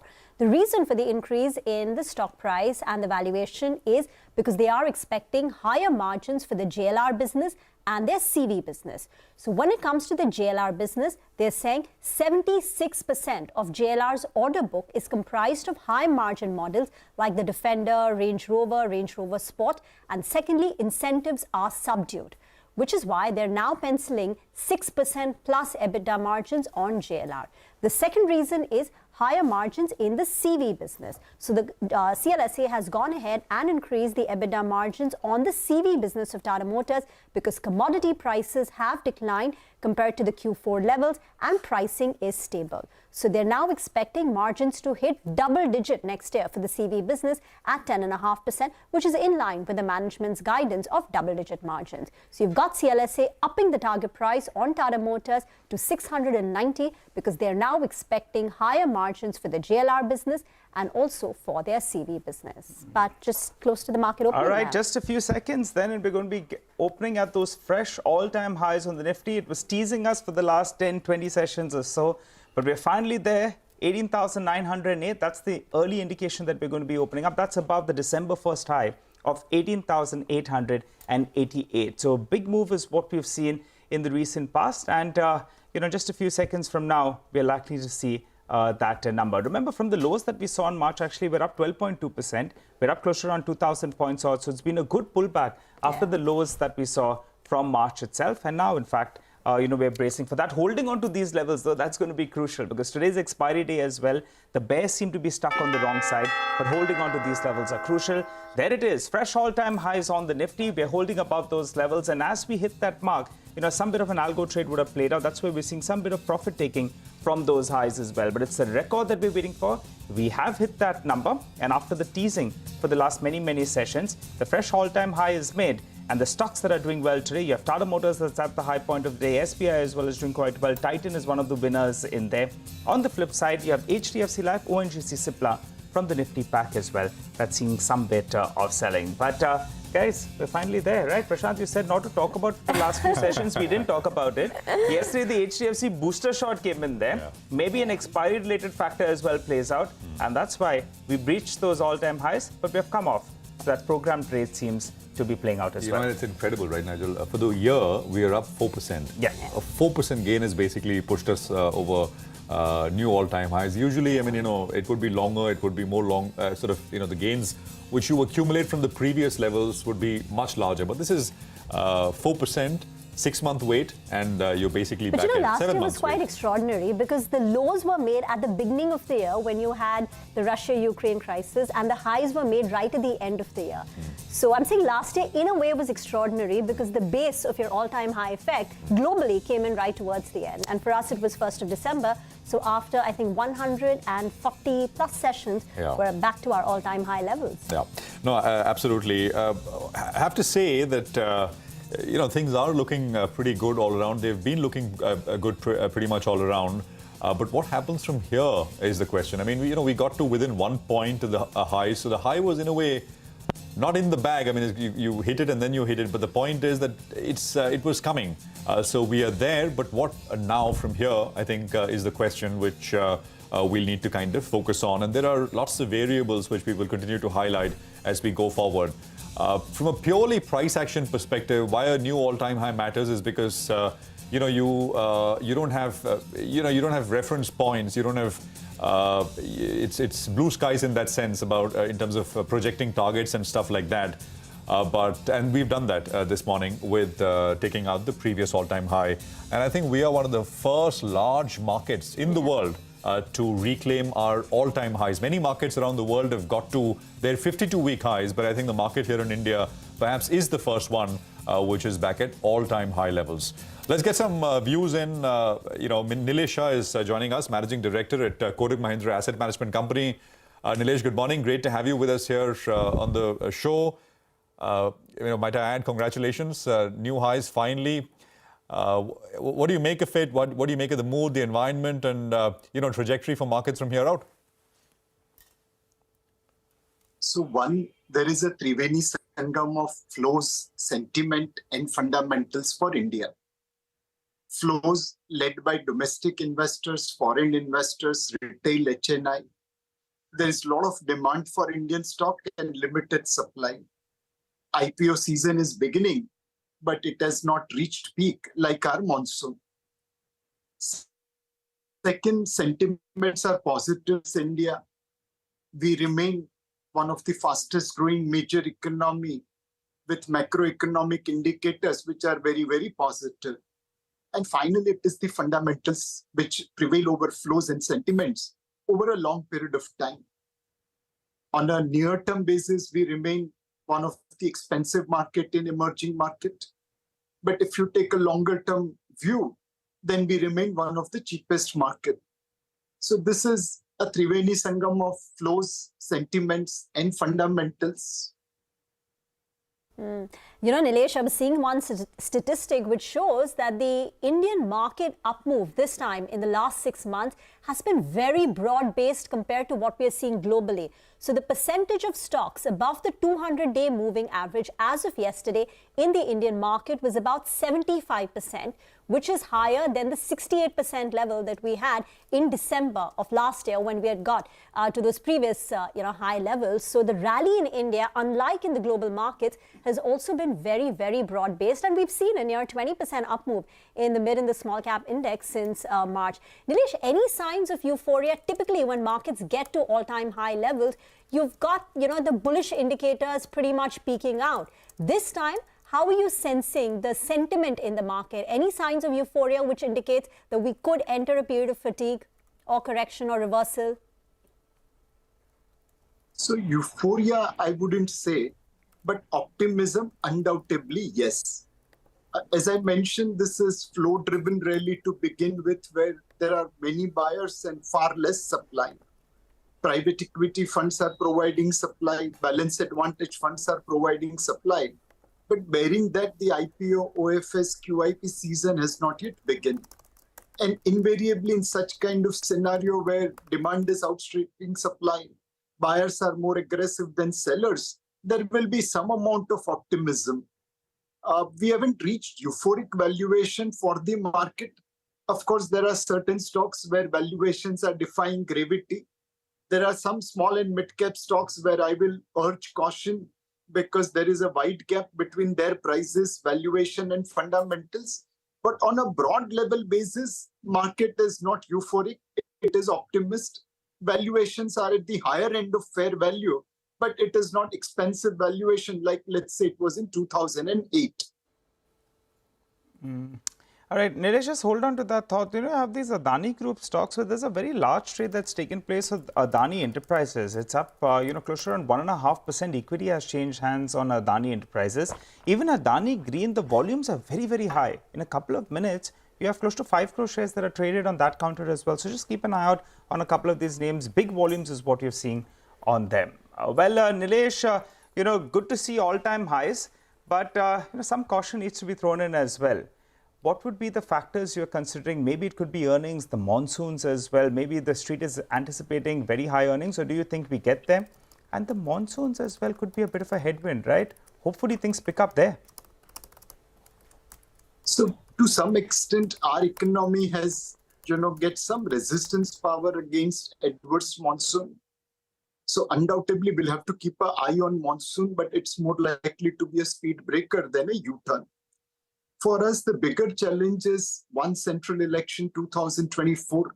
What kind of government formation and political process will be there?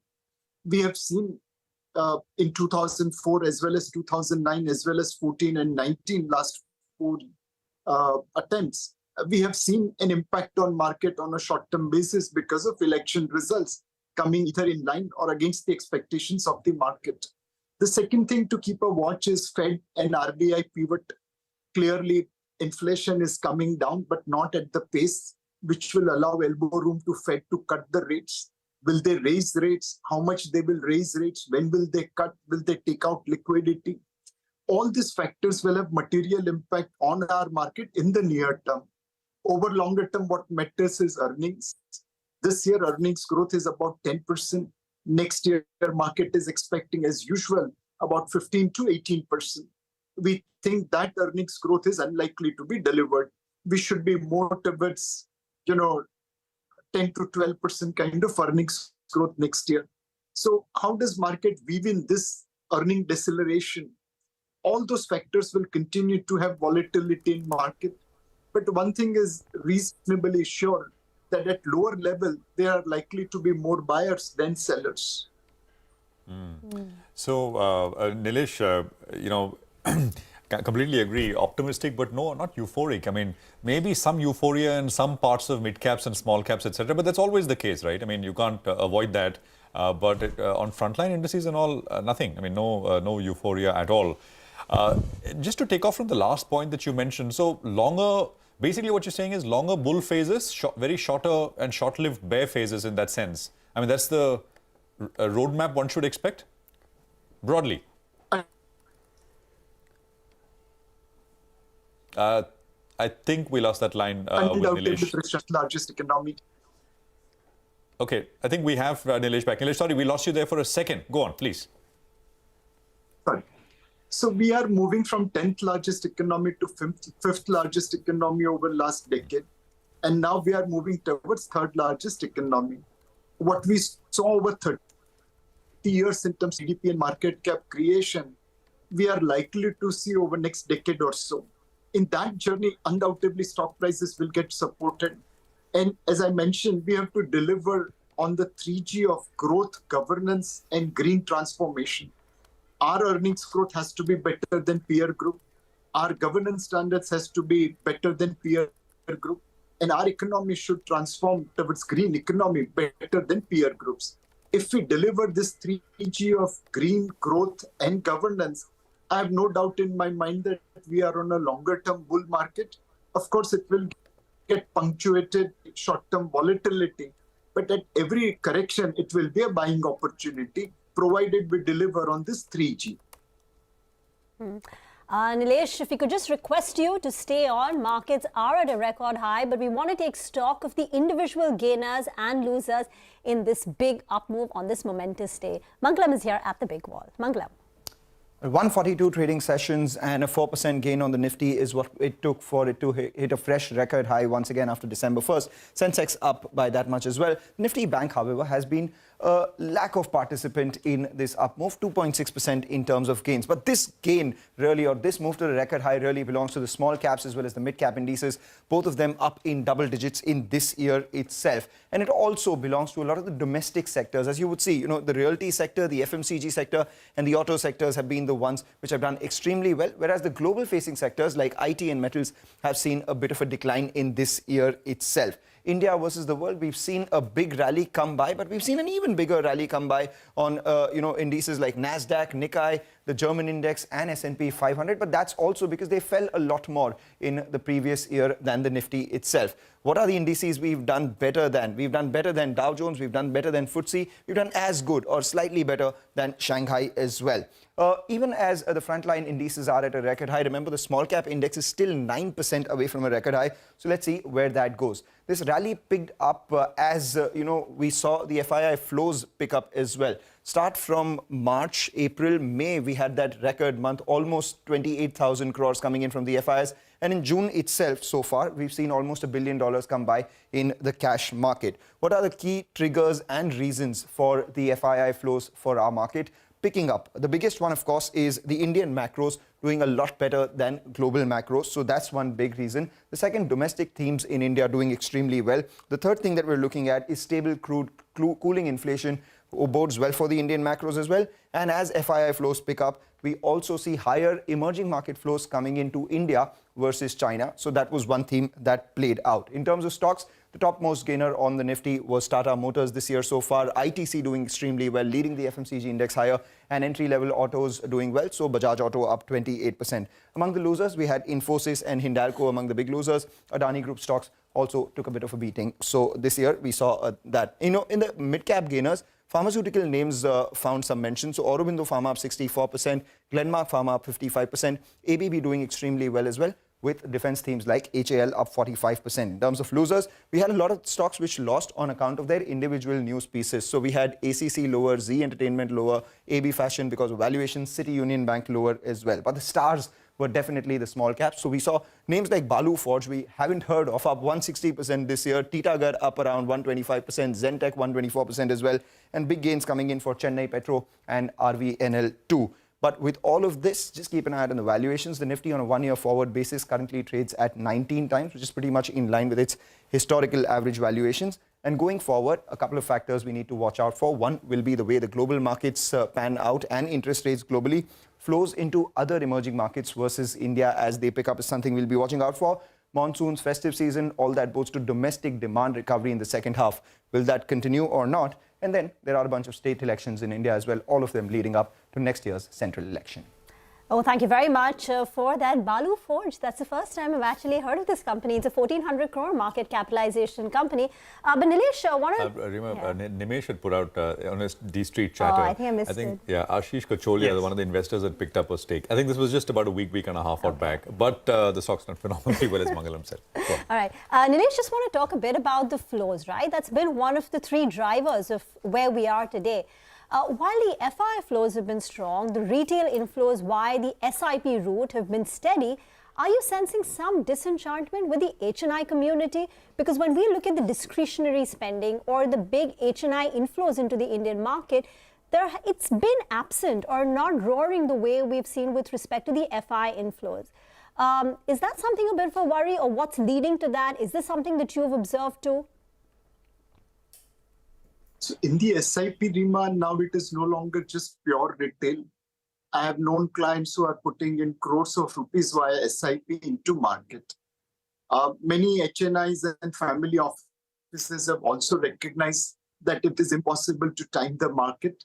There is no harm in trying to put some amount of your wealth into market through SIP. They all earn regular income and they are doing SIPs. The second thing possibly, and HNI is a very, very intelligent and large segment. So there are pockets with divergence behavior. My feeling is that there are still some HNIs who are sitting on cash, who were waiting for correction to enter into market, and they found the market momentum little bit against their expectation. My feeling is that those money will probably wait for correction to enter, and which is why I mentioned that today investor has matured a lot. Generally, when markets are in momentum or rising, we are seeing SIP minus redemption and net flows dwindle. And generally, when markets are cheap and falling, it is SIP plus subscription, and suddenly we invest lots of money at lower level. Okay, all right. And Nilesh, thank you very much for joining us. Once again, thank you very much for joining us on this day when the Nifty finally makes a new high. Appreciate it. Appreciate your time here on CNBC-TV18. Shankar Sharma is joining us, founder of G Quant Investec. Shankar, good morning.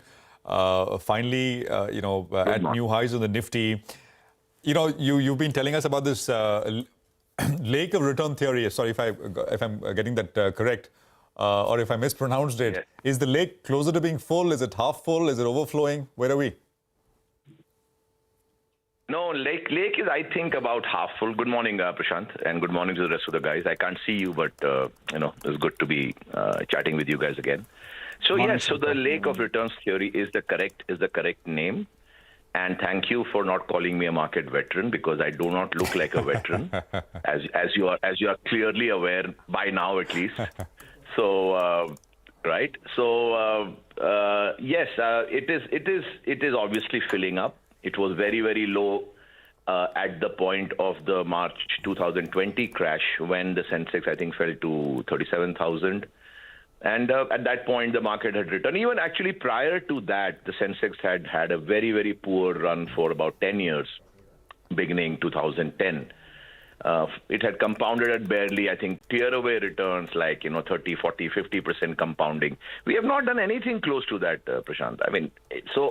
If I look back at that point at which I called the 2008 bear market, that didn't come out of the subprime per se. It came out of more the fact that in the preceding 3-4 years, from 2003-4 up until 2007 December, our markets, as well as global markets, had delivered like in excess of 50% CAGR. Now that lake was overflowing. That lake simply could not hold on to that much inflow of water or returns, if you will.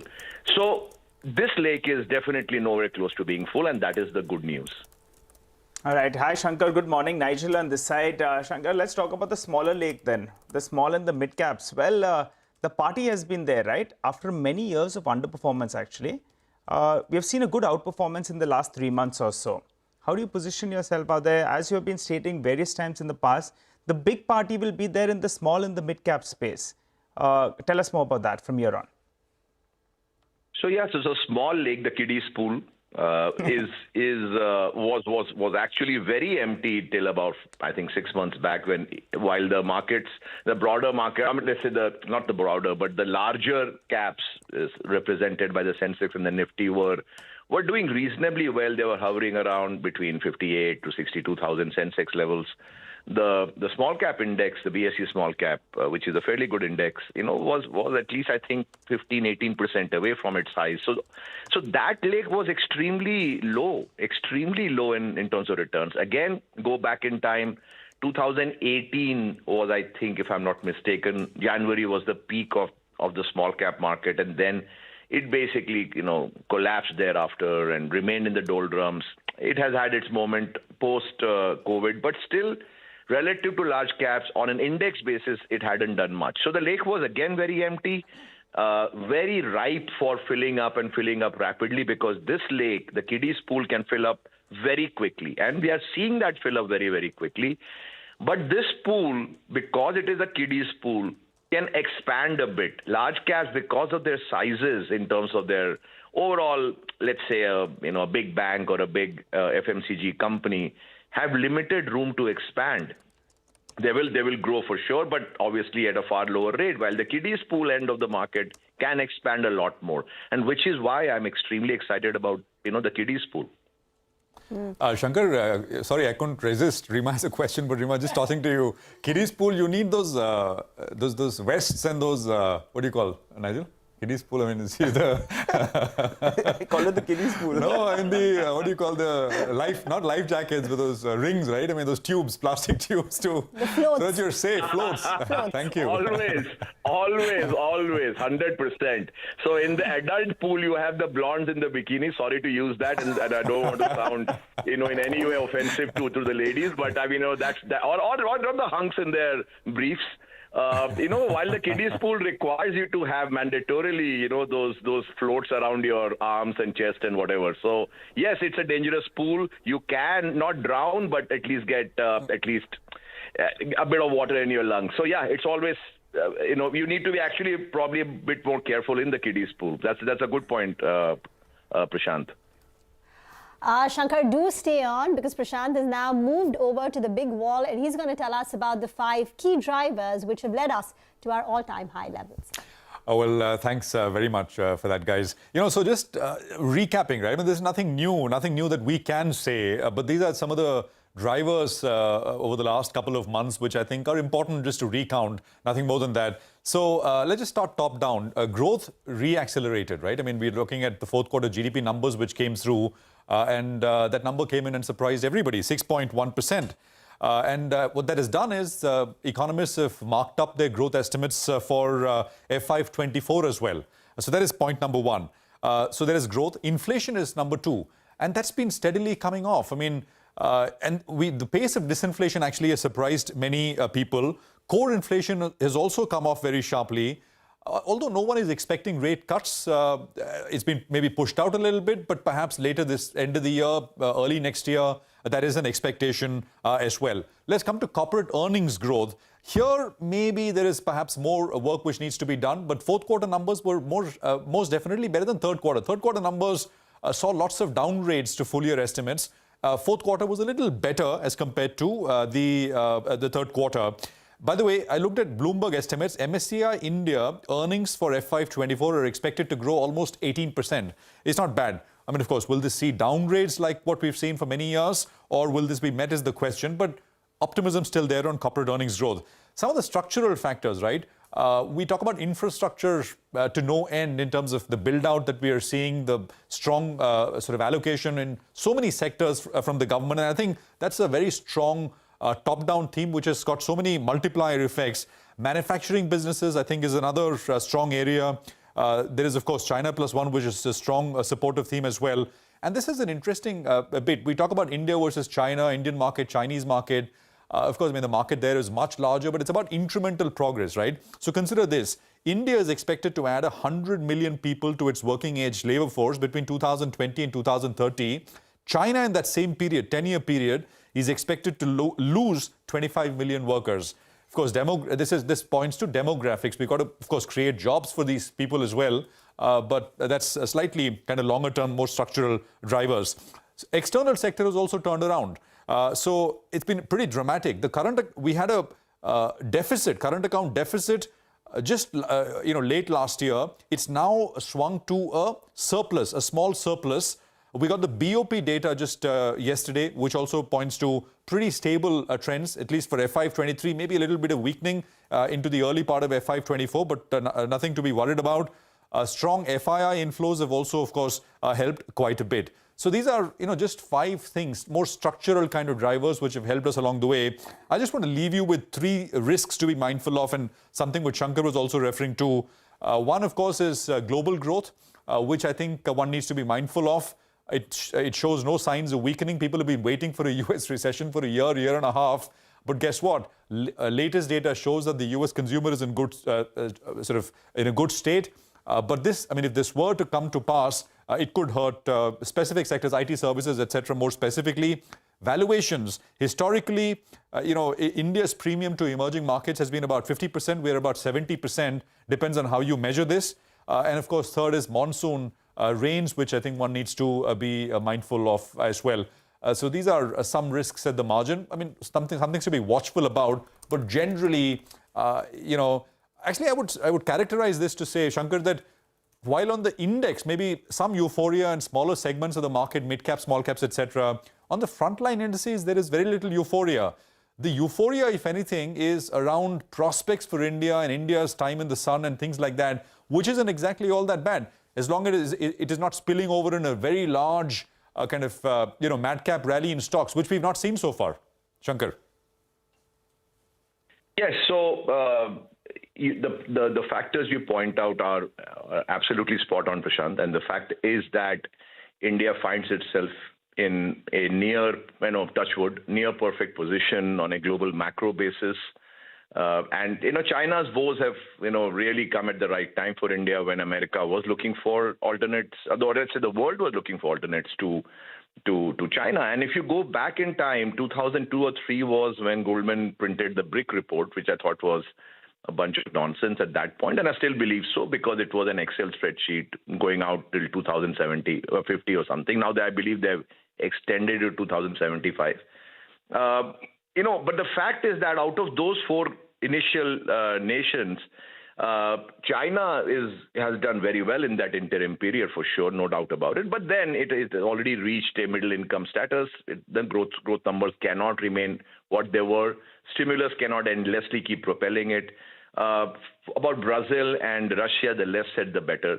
So that really leaves out of 4 reasonably good-sized countries, markets, populations, just India. So India is really offering itself up as a near-perfect investment destination. And for the life of me, cannot understand why FII sold off so much as they did in the last couple of years. I mean, it is beyond any rational thinking.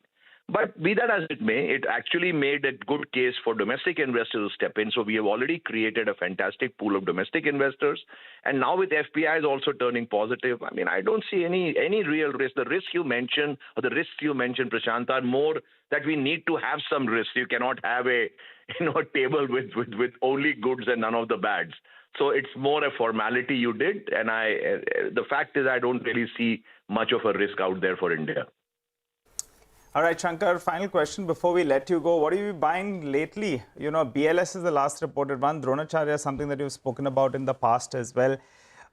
Everyone's got their life jackets on, the floats on from the kiddies pool as well. But a couple of stocks that we could discuss. I'm putting on a snorkel right now because I have to really do a bit of a dive here. But yeah, you will hear about it soon, I guess in the next 2 weeks' time. Okay. Can you tell us some themes? Because you've been very good at catching the up cycles, the down cycles, the turns in the market. I remember you spoke about IT. You got in at the right time. Metals as well, the commodity space. You had caught the up cycle. Right now, can you tell us the themes over the next 6 months? Which themes will do well? I've said this, I think, on your shows as well, Rima, but I'll repeat it.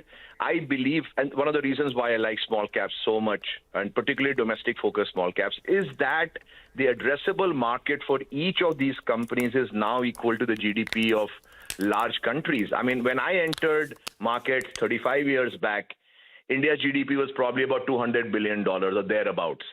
Today, we add $200 billion to GDP every year. That's the size and scale of what this market is about.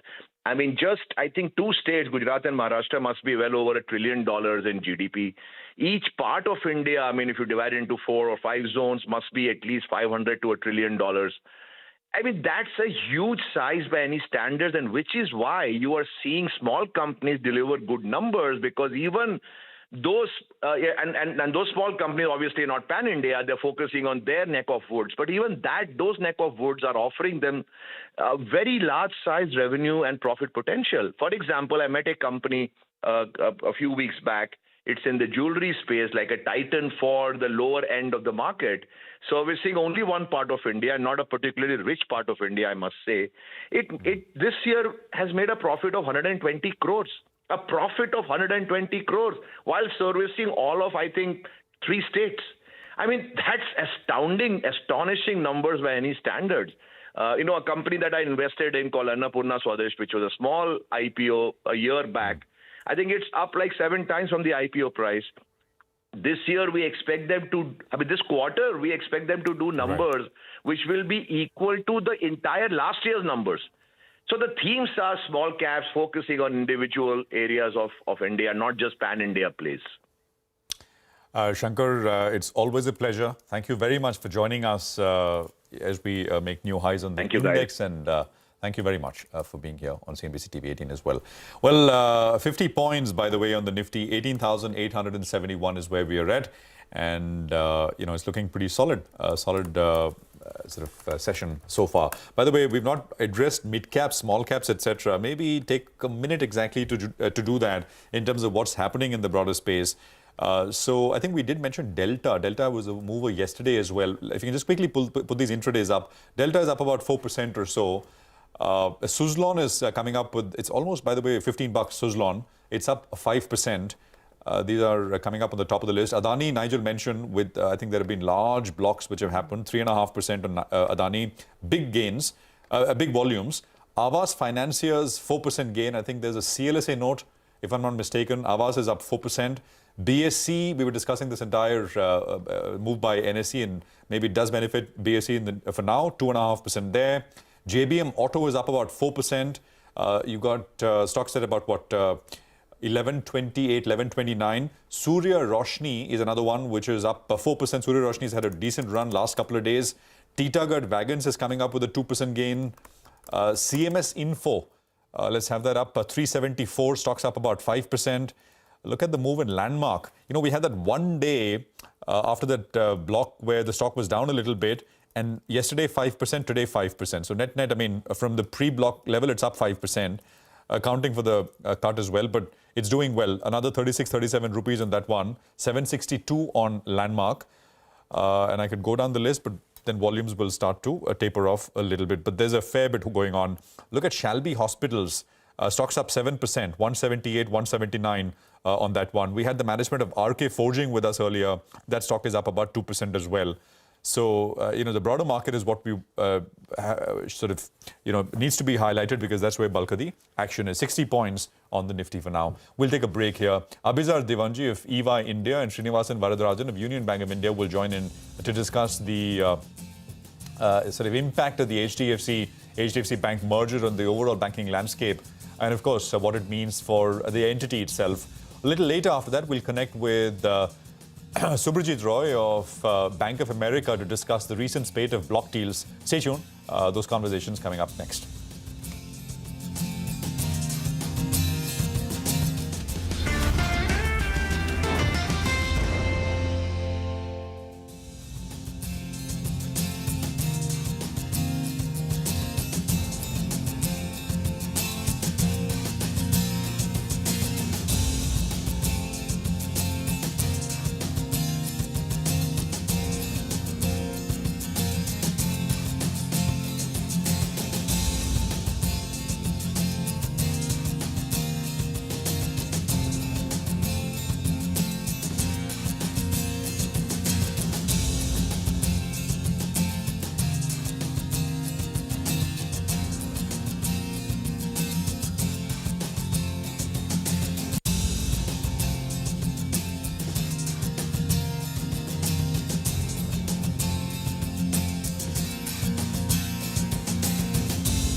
Okay, welcome back.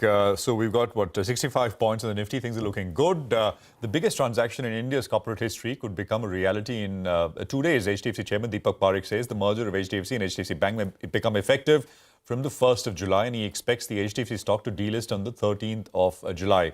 HDFC also has bought 1.5 crore HDFC Life shares as it looks to become a majority shareholder in the arm ahead of the merger. There is some more to go there in terms of purchases in HDFC Life. Abhizar Divanji is with us. He's head of financial services at EY India, and Srinivasan Varadarajan is non-executive chairman at Union Bank of India. We'll talk about, of course, implications for the entity itself and implications for the broader ecosystem as well. Gentlemen, good to have both of you here. Thanks very much. Prashant, this side. Abhizar, if I can start with you, any thoughts on the effective date itself? Do you reckon the effective date is going to be the 1st of July?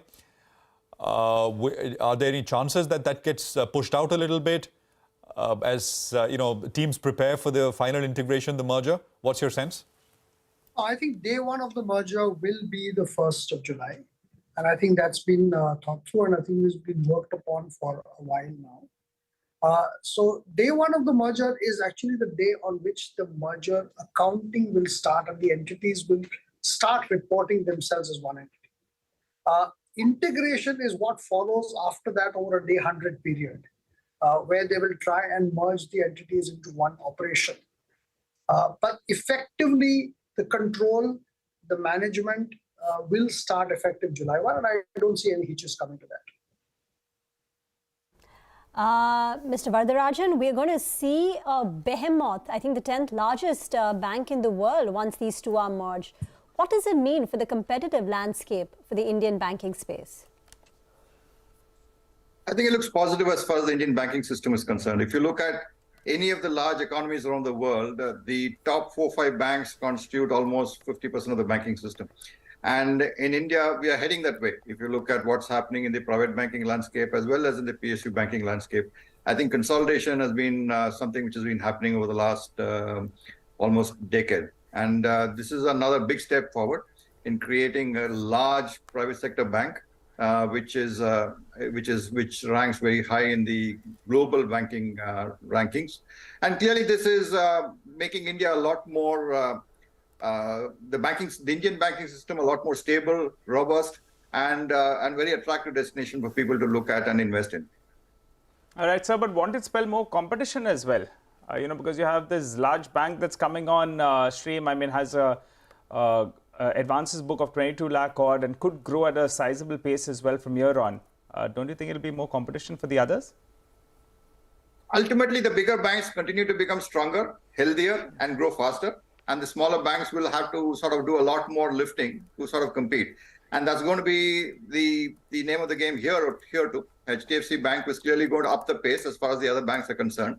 And the large banks will surely be able to sort of match that. The smaller banks will have to do a lot more lifting. And I think that's going to be the way forward. And the smaller banks will have to pay more, will have to do a lot more running, will have to be much more nimble, and have to build niches and business models which are not very which is overlapping with the larger banks, and they got to find their own niches, whether it's regional, whether it is products. So I think you will have to position yourself differently. The larger banks, the money center banks, as we call it in the US, I think these are the banks. The HDFC Bank will be one such bank, and you have the other banks, whether it's ICICI Bank or Axis Bank. And so these banks will continue to dominate the Indian landscape. The smaller banks will have to find their niches there. Mr. Varadarajan, just talk to us operationally. I mean, how this how this would work. I mean, as Abhizar also pointed out, that effective date is 1st of July, but after that, I mean, the integration will continue. It will take time because these are such huge entities. But broadly, the bank would have mapped out customers, etc. at HDFC yeah, go on. All that would have happened over the intervening period. I think over the last year, I think surely in terms of customer mapping, in terms of who's going to do what, how is it going to work, all that would have been done. I think that integration process would have commenced right from the day they announced the merger, and clearly that process would have started. So the whole thing in terms of how it goes forward, I think it's just a continuum. I think there is going to be no sort of D date or T+0 in which the integration is going to start. The integration would have started a long time back, and only from an accounting point of view, the balance sheets and everything would sort of merge as far as Abhizar is saying, as of July 1. But the integration would have started a long time back, and that will be a continuous process, and that will go forward in the coming year. Abhizar, is there any one or two areas which I think we need to sort of watch as we get numbers on a consolidated basis going forward? Any particular segment, anything which kind of will tell us about how the merger itself is going? Any areas of risks, etc.? Any possible areas of friction, or you think it's all going to be pretty smooth? No merger is ever smooth, and I think even though it's a parent subsidiary entity, I think the mindset of an NBFC, the way an NBFC has been run and the way a bank has been run is pretty different. And ideally now, the bigger challenges that are going to be faced is that there is a 90,000 crore priority sector lending implication that is going to come on the bank over the next some time. Now, how that is deployed and what impact it has on the NIM is a very big issue. So are they going to be doing PSL certificates? You see what will happen to the PSL market. If 90,000 crores of demand comes into the market at one stage, I think that the demand will simply rise significantly, and that will impact the cost of funds. On the other hand, if HDFC decides to set up a vertical to say that let me go and deploy on an MSME sector, how are they going to do 90,000 odd crores worth of deployment over a period of time? It takes real effort. You end up creating a bubble in that kind of a priority sector market. That's one. The second issue is in the SLR CRR issues and how they will be generating cash. I remember ICICI's time, they had to do high cost borrowings, and that high cost borrowings impacted the NIM over the next 5 years. So I think structural balance sheet issues are one thing that the market really needs to worry about, and how these two big things will get tackled. HDFC has done a few right things. So they were not on the bank borrowing side, and over, as was said earlier, over a period of this announcement to commencement or to completion of merger time, they've actually refinanced a lot of the bank liabilities with bond liabilities. They came out with the largest bond issue sometime last year. So that has helped structurally take care of the regulatory requirements of the balance sheet. But I think going forward, how they deal with the PSL issue and how they deal with the SLR financing is, I think, the two main things that will impact the market. The other thing, of course, is you will see a lot more cross-sell happening. HDFC is a behemoth and trying to convert a lot of their asset customers into liability customers and making sure that the liability franchise is captured well across customers is going to be a challenge that HDFC employees will need to work towards. And the whole focus that it will have to remain, see, the priority sector today is very much restricted to low-cost housing. How do you meet the other requirements of RBI, which is MSME lending, agri lending? How do you go about it? And the other big thing, the big responsibility, as Mr. Narayan also said, that comes with a large bank is, are you going to be lending to Indian infrastructure, which is a prime need of today? And the larger the bank you are, the better is your ability to lend. HDFC as a group has never lent to infrastructure except housing. How will they lend to, lead India's growth? These are the areas one would look at. Interesting discussion there. Gentlemen, thank you very much for joining in, Abizar as well as Mr. Vardarajan. We'll continue chatting with you all through the course of the next few months as the integration between HDFC Limited and HDFC Bank takes place. Let's move on to another important topic. We've seen block deals worth $2.4 billion in this month itself. You heard it right, $2.4 billion. Yesterday was Sapphire, last week we had Landmark, and of course, so many more.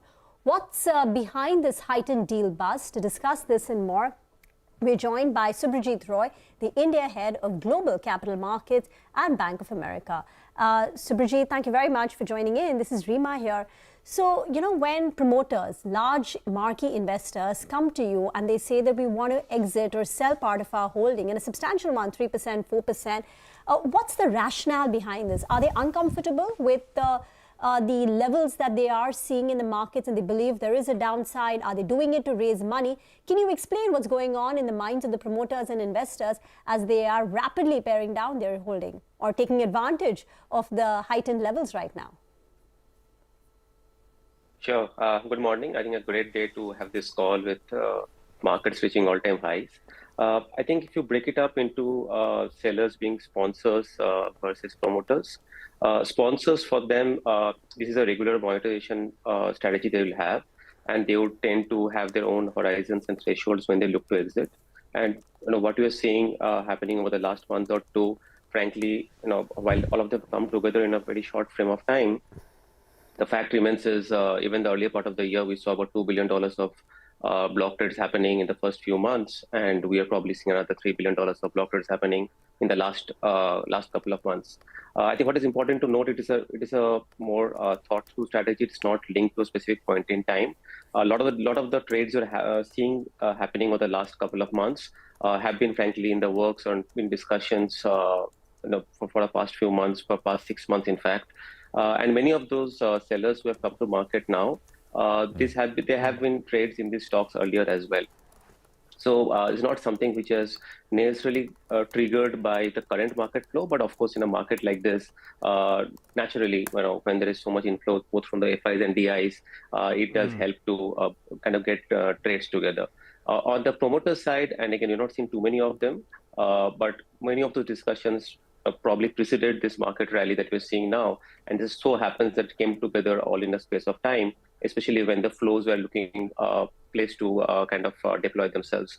So I think it is more of a matter of time and everything kind of came together. But a lot of these discussions were kind of ongoing, and a lot of these trades, frankly, were a follow-through of previous trades as well in many of these stocks. Well, hi, good morning, Subhrajit, and thanks so much for speaking to us here on CNBC-TV18. One way of looking at it would be there's plenty of supply. The other way would be there's plenty of depth in the Indian markets. The kind of flows, the selling that we've had, and it's being absorbed on a day-to-day basis. So that's pretty good as well. But let's focus on the IPO market. That as well has come back to life. We've seen a couple of small IPOs that have come about. But do you see that IPO market as well getting revived? Should we be bracing ourselves with $500 million, a $1 billion IPO in the coming few months, given that markets are still looking quite strong? Run us through the pipeline. Sure. So typically, what you've seen is whenever you see such large flow of secondary market transactions or even primary follow-on offerings, they're typically precursor to the start of the IPO cycle. We have seen of late, some issuers looking to catch the pre-election window, if you will, which is kind of, let's say, Q1 of next calendar. Because as you know, people will take a pause through Q2 of next calendar, and we're kind of looking at a pre and a post-election season. Clearly, there have been few discussions where people are looking to prepone or look to go to market or being unable to go to market around the Q1 of next calendar, which kind of needs them to start working pretty much now or in the next month or so. So as the market strengthens, we would expect some of the issuers who have already filed probably looking to tap the markets again. And some of the issuers are probably sitting on the fence, looking to start the work so that they can give it a shot to try and hit the market before elections. But having said that, a lot of large IPOs will probably still end up being a post-election event. But the volume of IPOs we do expect to increase between the last quarter of this calendar and the first part of next calendar. So, Bridget, hi, morning, Prashant here. Just to go back to the blocks, which are happening. So broadly, roughly, it's difficult to be very precise, but how much of this, the sales which are happening because of, end of the fund life and money needs to be returned to LPs, and how much is it opportunistic in nature? It is interesting, right? If you look at most of the larger trades that have happened, frankly, they have been the second or the third or the nth trade in the name. So this has not necessarily come together purely because the markets have turned or it happens to coincide with a certain threshold in the fund life. What has though happened is, given the fact that the flows have become far more broad-based, right? It is not just domestics and not some select FIs. I think we have seen a significant inflow from global funds, which were pretty absent and sporadic a couple of months back. Once you have those flows coming together, the ability to transact becomes much higher, right? Because they are looking for deployment opportunities and the sellers are out there. They have done trades. So I have not seen any of these to be really triggered by an end of fund life situation. Many of them have been pre-IPO blocks coming to market, have been coming to market. Some of them have already seen multiple sales. And I think you're seeing culmination of those happening when the flows are there to absorb them. So sales, because there is depth in that sense. There is people on the other side. In a much larger number, so ability to transact. Got it. Now, just one more thing. These when you're seeing these sales, and I'm sure you're talking to people who are the sellers. What are they planning to do with the net proceeds? Are they putting it back? Are they looking at, because some of them are global investors, right? Lots of them. Are they looking at other markets? What's the plan broadly? If you could give us some color. It is interesting. In fact. Given the amount of flows that we see, and we probably had a 35-40% share of the block trades the last couple of months. I think what is interesting is a lot of the sellers whom we keep speaking to, many of them are even waiting out, acknowledging the markets are great to transact, but probably they would also want to find investable opportunities in India before looking to monetize and raise those proceeds. So we are probably seeing the guys who are monetizing, but there are probably equal number of guys who are kind of waiting on the sidelines, either because they feel that there is far more strength in those underlying stocks, or they would rather find opportunities to deploy before they look to monetize. But a bulk of it are global funds where it is a regular process of churning and monetizing rather than any targeted opportunity. Some of that flows will of course find its place in India, and I think we have already been seeing a pretty strong spate of private equity activity already happening as we speak, and that actually is kind of fungible, right? And also, given the overall thesis around China still evolving, India continues to be at the forefront of attracting these flows. Okay. All right. So, Bridget, thank you very much for joining us. Appreciate you being here on CNBC-TV18. Good chat, and hope we can speak with you soon again on a more regular basis as we get a color of what's happening in the capital market side. We'll take a quick commercial break here. Mitesh will be with us for some technical trading ideas. Stay tuned. That conversation comes up next.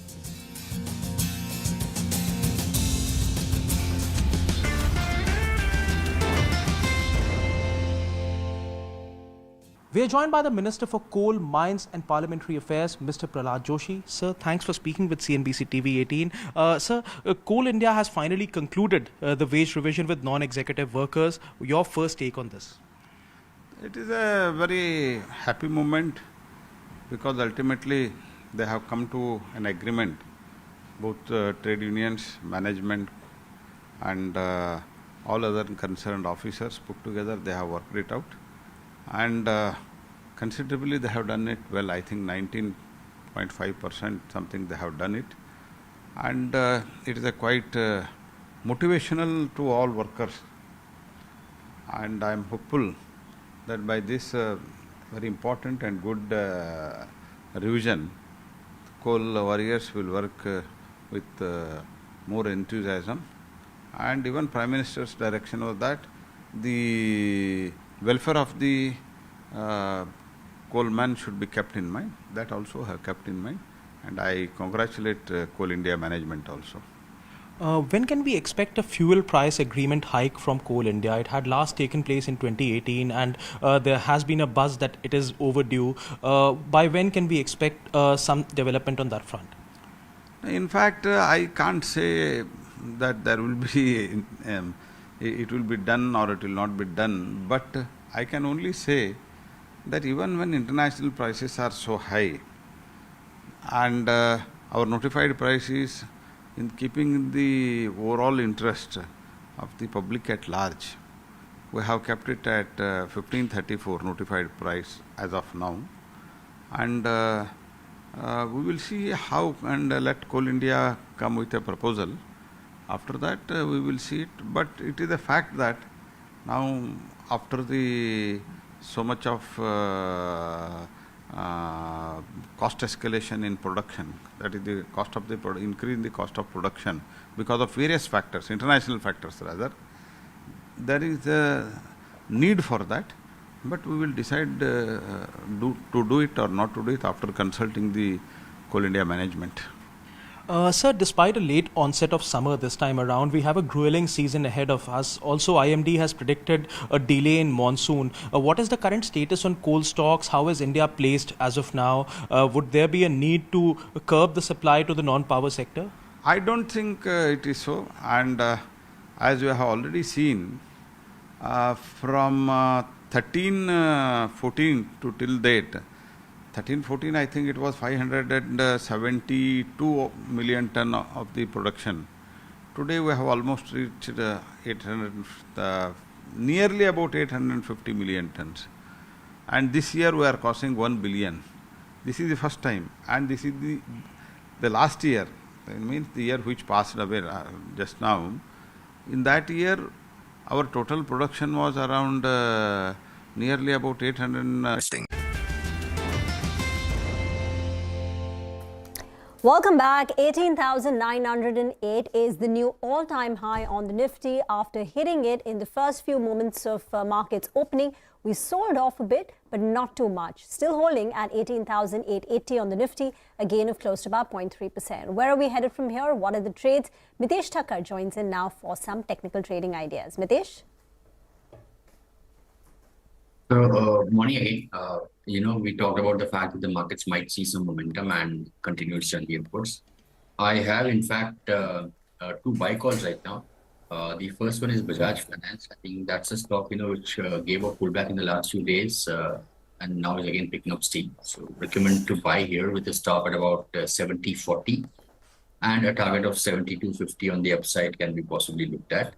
And the other one is Landmark. I think the stock has been clearly in news and showing good momentum. So here I would recommend buying with a stop at 7.34 for targets of 7.85.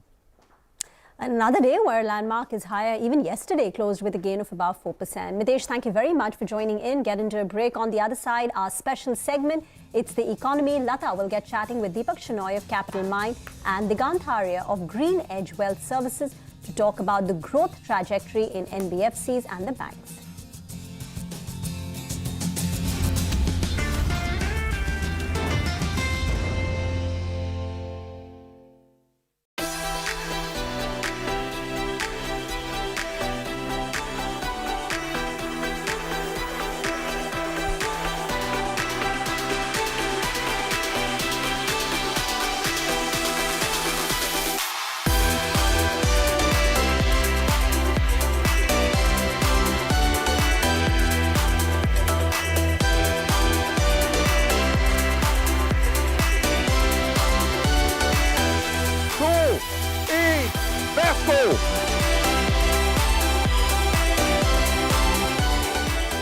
incredible. I mean, obviously the real car is incredibly impressive and has an amazing sculpture, but to actually manage to replicate those sculptural forms in Lego bricks is really impressive. It's amazing how they have managed with all the shapes and all the soft edges and everything. So I can imagine the work behind this. It's fantastic for all of us to see this beautiful Lego model finally here in Legoland. We've been waiting for a long time. It's finally here and everybody loves to see it.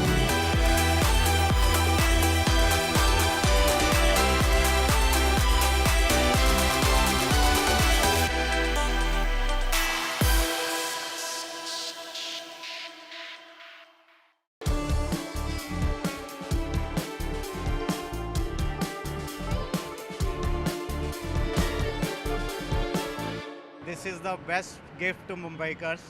Thanks to Maharashtra government, thanks to central government. This is the best gift. Very economical and very fast. You can save money, you can save your time. If we consider human as a capital, then this might really help to increase the productivity, because the hustle of a travel really takes out a lot, and so it is directly proportional to the productivity of a human being.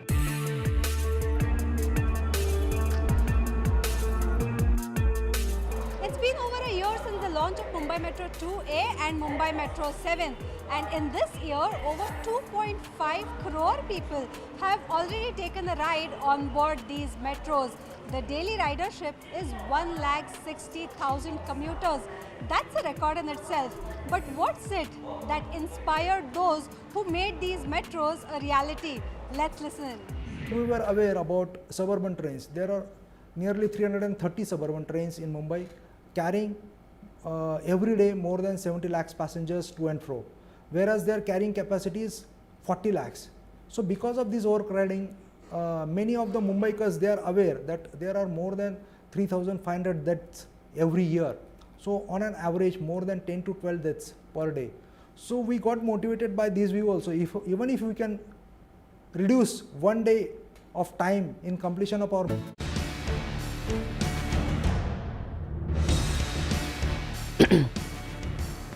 Welcome to It's the Economy. Even as the Nifty touches all-time highs, today we are looking at one sector that has printed a lot in the past month, in June.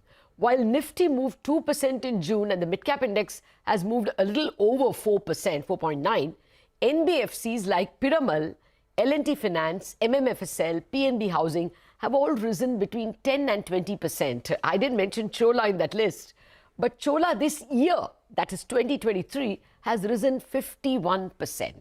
What's going right for NBFCs, and will the run continue in the medium term? To answer these questions, I have with me two stalwarts, Deepak Shenoy, founder Capital Mind, and Digant Haria, the co-founder at Green Edge Wealth Services. I still think of Digant as the last word in NBFCs because of his previous avatar. Digant and Deepak, thank you very much indeed for joining me. Deepak, first to you, and let me just ask you an out-of-syllabus question.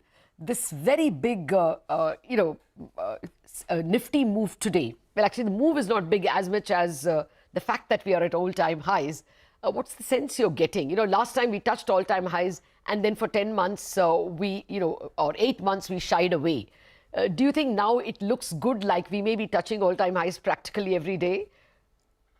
It sure should, Lata. In fact, just as a there is a behavioral pattern, and many people in the technicals call it a resistance or a thing. But the idea is simply when the markets make a high and go down a lot of sentiment goes towards, if I'm back to break even when I bought at the top, when I'm back to break even, I will sell. So that's what causes selling pressure typically at these points where the markets have reached an all-time high a long time ago, maybe 16, 18 months ago. In fact, the last time it hit the high was only in December last year, but that was a high made after about 6 months ago. I think just behaviorally we're at that point, but earnings have gone up 15%. So markets do deserve to be revalued upwards a little bit at least. So I think once we break through, we should be in what is uncharted territory, but technically, it's just earnings playing its role. Oh, absolutely. And earnings well supported by economic growth this time. Digant, now to come to NBFCs itself. they have played a spearheading role in the current month, in June. What is your sense, just first overall? Do you think NBFC stocks have more legs to run before I get into details? Yeah, hi Lata. Thanks for having me on the show. See, on these NBFCs, see, we all know that, right? NBFCs lend to customer segments who are, say, 1, 2, or 3 notches below what banks would call as credit-worthy customers. So it was very logical that, when in COVID hit the economy, the pandemic damage was much more to the segments where NBFCs were lending and much less to the segments where banks were lending. So we saw that 2022 was the year when most of the banks recovered from the COVID losses or the COVID shock. I think the customers of NBFCs, it's last 6-9 months that we have seen a very good recovery in their own cash flows, in their own incomes. So I think, NBFCs will probably be the trade for 2023 as banks was for 2022, just because of that lead lag effect in terms of the customer profile. So I think, yes, NBFC rally does have a lot of legs. Balance sheets have been cleaned after ILFS, now COVID. So balance sheets are reasonably strong across, right from the stocks that you mentioned, be it a PNB Housing or be it L&T Finance. I think huge cleanup has happened, like thousands of crores have been written off. And now we are in a period of good demand, good credit cycle. So I think the macro setup for NBFCs really looks good in terms of the rally continuing, in terms of earnings and, eventually in the stock price as well. Oh yes, some of the mammoth blunders were cleaned out with ILFS and DHFL and even SRE to some extent, and some others have been taken over by large houses like Poonawalla. So, capital has come into the sector. Deepak, what is your sense? As Digant clearly points out, banks lend to the safer customers and the NBFCs take that little more level of risk. Does this growth look, a little more widespread to you? And therefore, this more risk is going to be beneficial. Would you say, therefore, the rally has legs, the NBFC rally?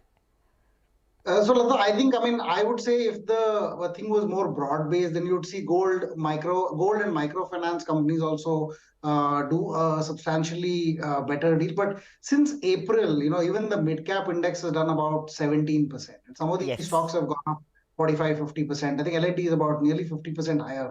I think there has been a broad-based rally. So some part of it is just, wind beneath the wings, there's just the tide that all boats. But there's also perhaps some impact, and I'm speculating here. Honestly, I don't know enough to say that I know this for sure. But there is a big NBFC that's going to become a bank, which is HDFC itself. The space that it leaves room for some of the larger NBFCs to take a role in land-based lending. A lot of startups were eating up into the relatively, affluent lending space for the short term. So, technical digital lending and so on. They have been affected by a funding squeeze and perhaps other issues with respect to lending practices. So when they vacate that space, that also affects and impacts and positively benefits some of the other NBFCs in play. Having said that, there are a bunch of risks as well. I think as we go along, we'll see it. RBI has also mentioned unsecured personal loans have grown at one of the largest rates among all the bank credit growth itself. So, and loans to NBFCs also have grown at a scorching pace, as much as 30%. So to a certain extent, there could also be a build-up because growth usually comes first, NPAs come later. That's the risk that's involved in the NBFC sector in general. But hopefully, the larger NBFCs will benefit. And they're still much lower than their 2022 or 21 highs. So perhaps they're just making back that loss right now. I don't know if you want to choose to talk stocks specific, Deepak. I think both your points are extremely well taken. Lending to land, buying land is something which HDFC's exiting the space opens up, as well as some fintech companies, if they go out of business, and some have, at least big lending business, that opens up. But what's your preference for the pack? Bajaj Finance is always an expensive stock. Chola is moving into expensive terrain. Do you stay with the expensive? What's your pick of the pack? That's a good point. Lata, I have actually moved or gravitated towards banks and larger banks here because their cost of capital is lower. The interest rate cycle has been a little bit, has made credit a little more expensive. I think also from April, there's been a lot of easing of liquidity. We thought liquidity will get more expensive, but it hasn't. And in fact, even now the system's running a little bit of surplus liquidity. So rates haven't gone up, but I do feel that there is potential that spreads between what banks can borrow and what NBFCs can borrow will widen a little more. It will squeeze out some of the net interest margins. And some of the, the positives about whatever happened in COVID, usually it takes a 3-year or 4-year lag to kind of hit NPA part. So I'm away from the NBFC pack. Perhaps I will regret this. I know, I'm sure some NBFC will be wrong. Let's see if Digant has another point of view. Digant, banks have been the flavor of the season, but right now, do you think they hold an edge over NBFCs? So yeah, I think Deepak's point is well taken. That see, in the very long term, the deposit franchise of banks, there's nothing which matches that. And as technology improves, banks keep on penetrating deeper and deeper into the turf of NBFCs. But that's really the call for long term for me. In the interim, or say, if I think of 1 or 2 years, I think the credit cycle itself is so good. The availability of funds, the balance sheets are so good that I think, the NBFCs, the ones which were under stress until COVID, see the Bajaj, Chola, these have always been the blue-blooded NBFCs. They will do well irrespective of the cycle. But then there's a whole host of, companies like M&M Finance, L&T Finance, PNB Housing, the Manappuram Muthoot's of the world, all the microfinance companies in specific. I think they are going to show you ROAs which we have not seen in the last 5 to 7 years. And, when earnings are so strong, markets and people tend to forget that these are cyclical upturns in these companies. A lot of these companies are cyclical because of their segments are cyclical itself. So cyclical upturn is there in 1-2 years. We can't, the markets will celebrate that for the next 1-2 years. Lata, we've always seen that microfinance companies, even today, have reached 4 times, 5 times book when everybody knows that these are cyclical highs in terms of earnings and ROAs that we are seeing, but still the market wants to give a cyclically high multiple. So I think in the medium term, my bet would be more on NBFCs than on banks, but long term, and which ones, banks. Which ones among them, Digant, would it be gold, would it be MFIs, or would it be the well spread out ones like the MMFSL, L&T Finance? So Lata, I think there are 2 sub-segments where, the macro, micro, everything is doing very well. So one, of course, is the microfinance space. That's because the 2 years of cleanup and no lending really happened between 2020 and 22. So microfinance space, I think, still has around 9 to 12 months of, a good macro setup. So the good companies will definitely post great numbers. And the second sub-segment is commercial vehicle finance. So CV finance, I think, is a segment where the used commercial vehicle prices have gone up by 30-40%. So, when the asset prices go up so much, there is very little chance of NPAs for many, many years. So I think the CV cycle is also very strong. So these are the 2 pockets which we really like. So like an MMFS is at the intersection. L&T Finance is sitting at the intersection of an MFI and a vehicle finance. Shriram Finance is somebody, who will probably be able to deliver good earnings. So I think there's a lot of opportunity in this space. These 2 are really strong spaces. Apart from that, gold has a lot of competition which is set in. So gold may do well, but overall, I think banks are still eating up a lot of pie of the NBFCs there. That's right. They have come into that terrain. No taking away from that. Digant, Deepak, unfortunately out of time, but thank you very much for this 360-degree perspective. Deepak leaning towards banks, but Digant saying that NBFCs have a good few more years, and within them, MFIs and CV lenders and those companies which do both of that are his pick. Thank you very much for joining us and also for being with us on what's a very big moment for the markets, reclaiming that 18,887 and going on to 18,900. 19,000 is just a shout away. We wrap up on Bazaar on that note. Chartbusters up next.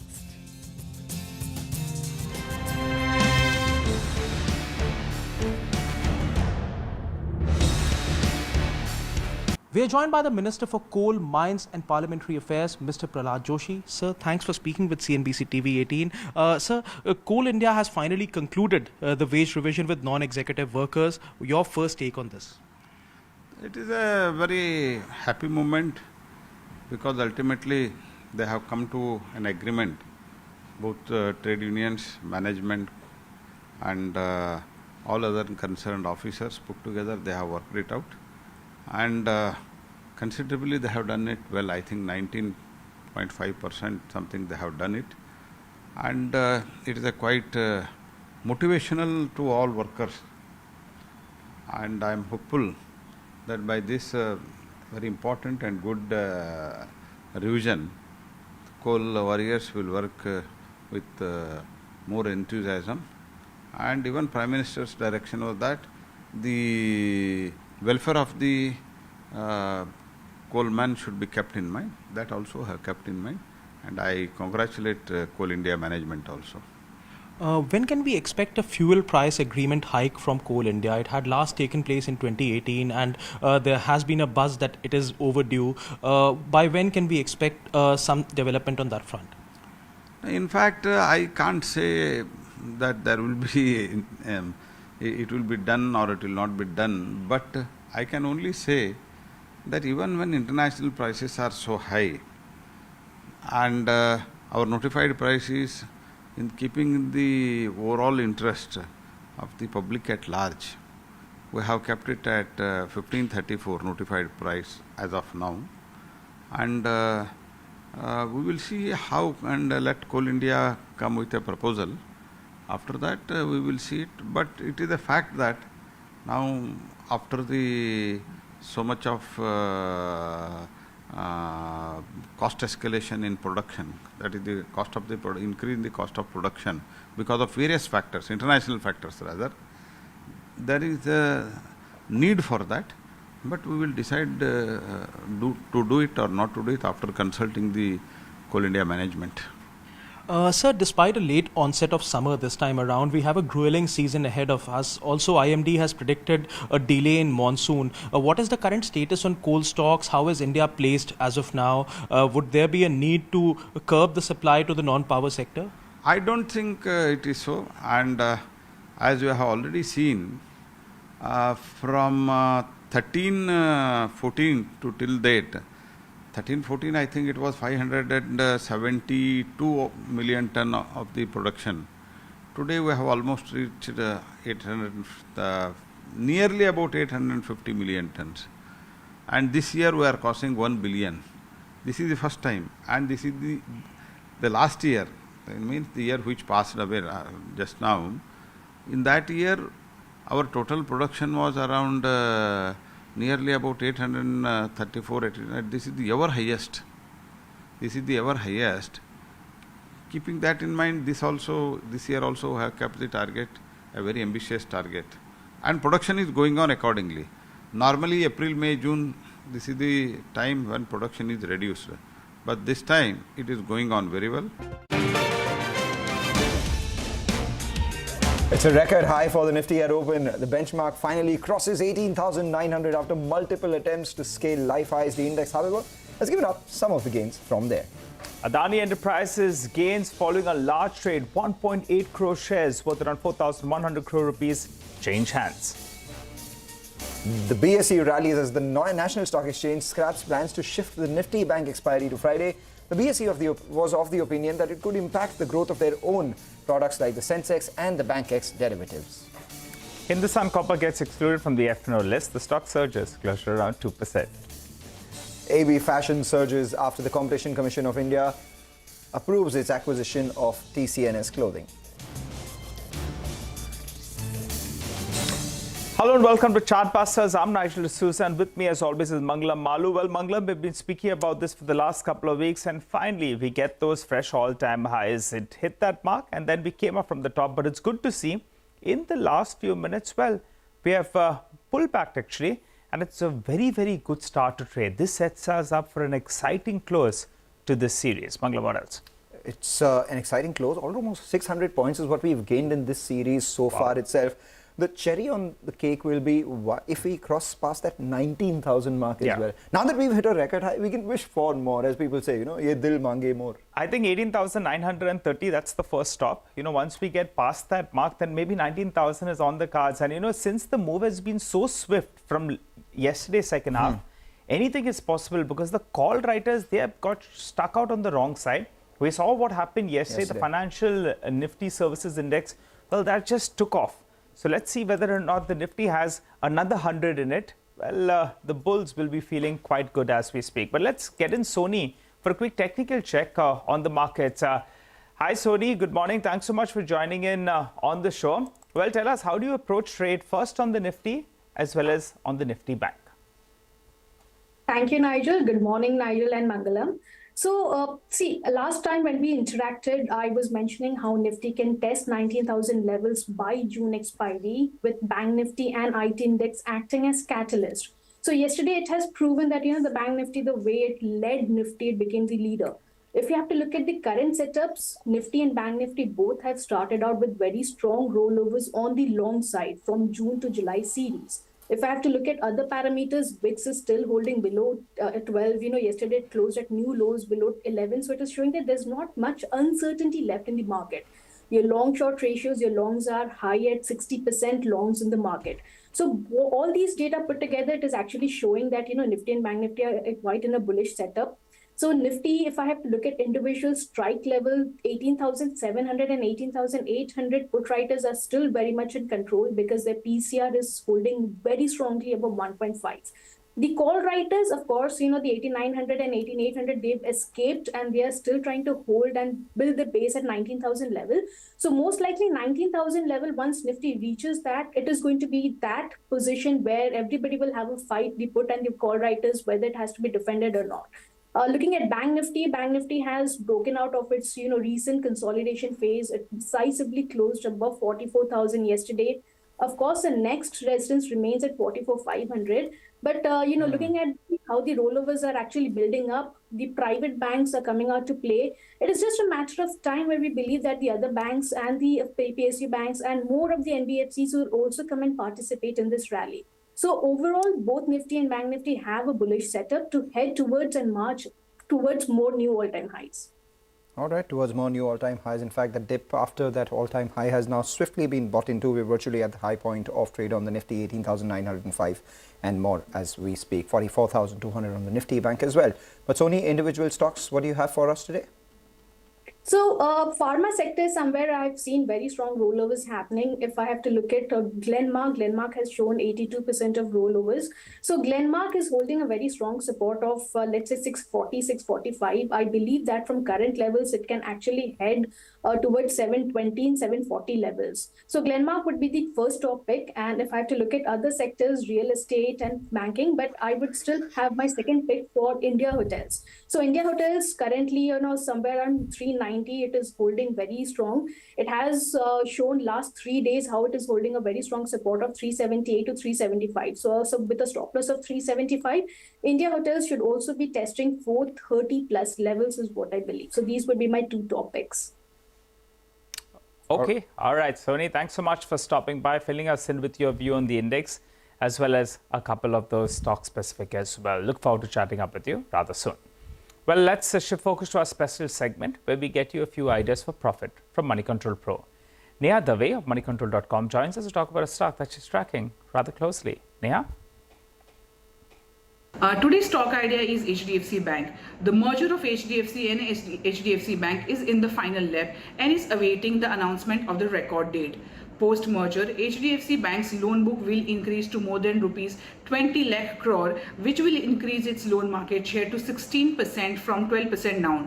More importantly, HDFC Bank's loan book mix will get more diversified and balanced, with retail forming around 51% of the total loan book of the merged entity. The share of mortgages will go up and that of unsecured loans will decline.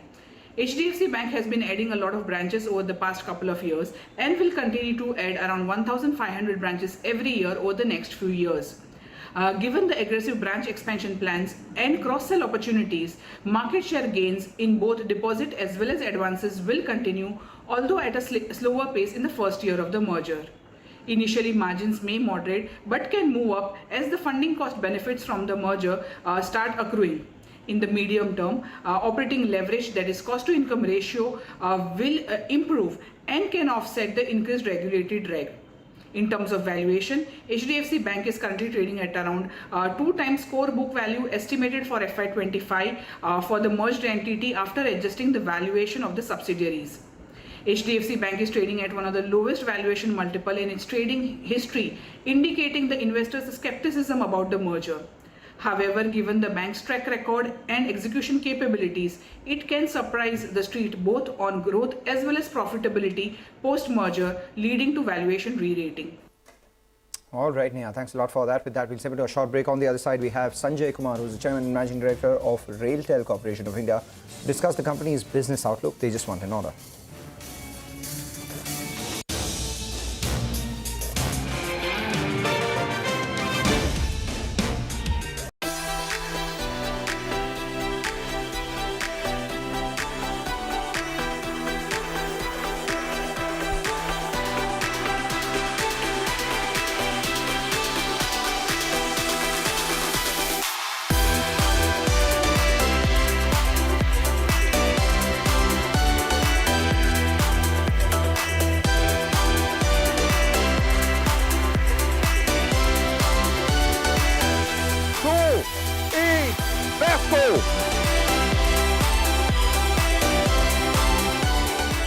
Incredible. I mean, obviously the real car is incredibly impressive and has an amazing sculpture, but to actually manage to replicate those sculptural forms in Lego bricks is really impressive. It's amazing how they have managed with all the shapes and all the soft edges and everything. So I can imagine the work behind this. It's fantastic for all of us to see this beautiful Lego model finally here in Legoland. We've been waiting for a long time. It's finally here and everybody loves to see it.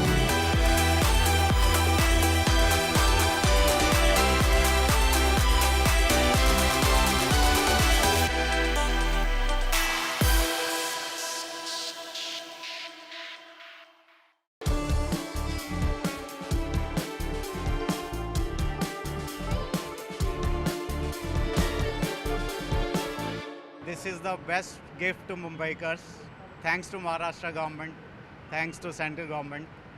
This is the best gift. Very economical and very fast.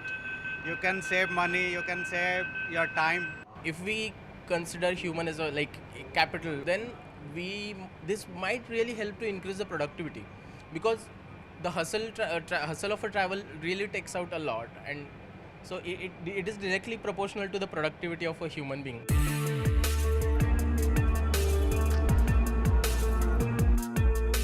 It's been over a year since the launch of Mumbai Metro 2A and Mumbai Metro 7, and in this year, over 2.5 crore people have already taken a ride on board these metros.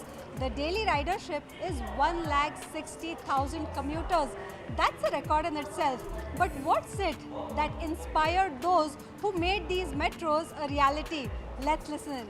We were aware about suburban trains. There are nearly 330 suburban trains in Mumbai carrying every day more than 70 lakhs passengers to and fro, whereas their carrying capacity is 40 lakhs. So because of this overcrowding, many of the Mumbaikars, they are aware that there are more than 3,500 deaths every year. So on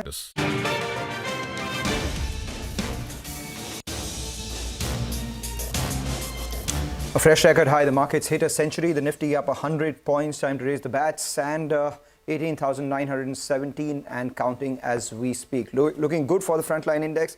But a couple of stocks doing well as well. Sheela Foam, for instance, just pull up the intraday chart, up around 7% Our sister concern, Money Control, has put out a story that they have gone ahead and or they're likely to go ahead and buy a competitor, Kurlon, for a little over 3,200 crores in terms of valuation.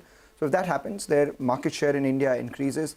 At the same time, they buy their next biggest competitor. So as a result of which, we are seeing a big move on that counter. In fact, the stock has seen a big move in the month of June itself, up around 25%. So the street was sussing something in this. Sheela Foam up 7%. But the other stock on our radar is RailTel. It's won a near 300 crore order coming in from the Tamil Nadu State Marketing Corporation. The company, which is sitting on an order book of over 4,500 crores, has seen strong revenue growth, although margins are at multi-quarter lows. So to talk about this and the outlook for the business, we are joined by Sanjay Kumar, who's the Chairman and Managing Director of the company. Thanks a lot, Mr. Sanjay Kumar, for joining in.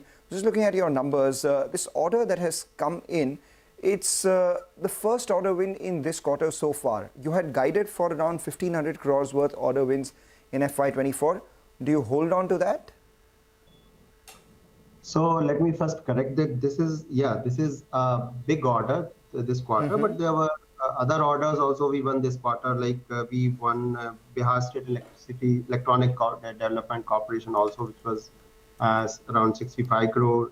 Then there was another one which we got from NIC for IBFRT for their connectivity and all. So we have actually accrued a total sum of around 488 crore of orders we have pegged this quarter. So this is one.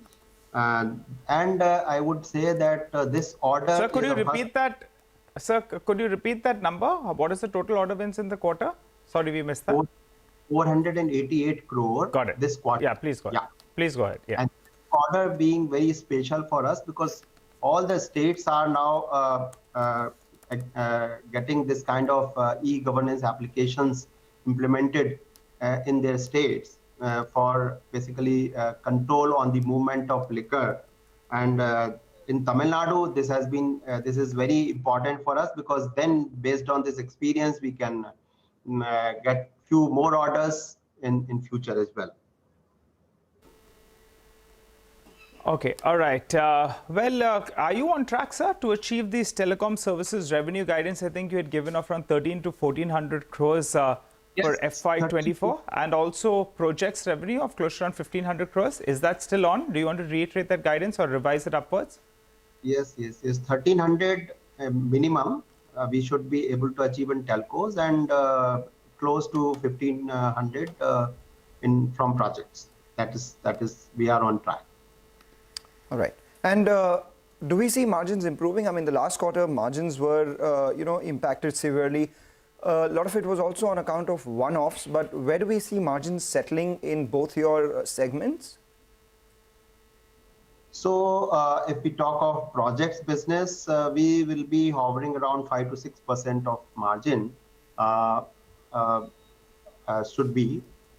Maybe if we improve also, but I would say, again, I've been saying this repeatedly, that margins per se in terms of percentage may not be visible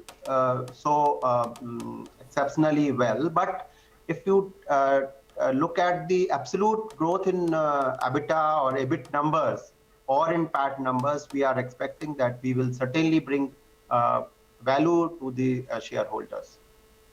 So in comparison to last year, what will the absolute EBITDA growth be then? We should have around 20% of EBITDA growth. And this is on revenue growth of what, sir? Say about 25%. 25% revenue growth and 20% EBITDA growth. So we could see some. Okay, so we could see some sort of margin compression. But nevertheless, 20% is what we take on board. I remember you were having this conversation with the government with regards to the royalty that you pay on the orders that you win from railways. Has there been any, outcome of that so far? See, these things will take time. See, because railways, our right of way along the railways is not the only one asset or only the one privilege we are getting. There are other privileges also we get. So this will take some time. Still not yet finalized. Okay, all right. What about the pipeline? Have you participated in other tenders, both in telecom and non-telecom? And if you could give us a rough quantum of, what all are you gunning for? See, we cannot share the tenders specifically where we are participating or where the bids are in pipeline.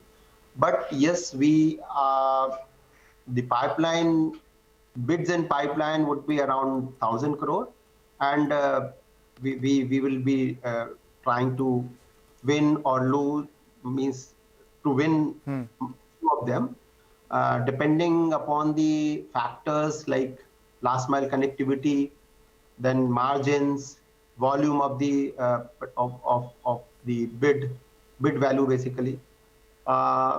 So we are sure that this year we should be having around 1,500 or so numbers as new orders. Okay, 1,500 crores as new orders. And finally, from a strategy standpoint, what do you think this ratio between telecom and projects would be going forward? And as a proportion of revenue for Indian Railways, which is currently around 13-14%, where do you think this will settle? I think this should be somewhere around this number only, because revenue from other sectors is increasing. So certainly this number in terms of percentage is not likely to grow. Okay. Thanks a lot, Mr. Kumar, for joining in and giving us those details. 25% revenue growth, 20% EBITDA margin growth. Confident of getting 1,500 crore worth orders this year, and confident of clocking 1,400 to 1,500 crore revenue in your telecom business as well, with no further decline or no further increase in revenue coming in from the railways in terms of an overall contribution, because other sectors doing well for you as well. Take a short break, come back, get you more on the markets and individual stocks on the other side.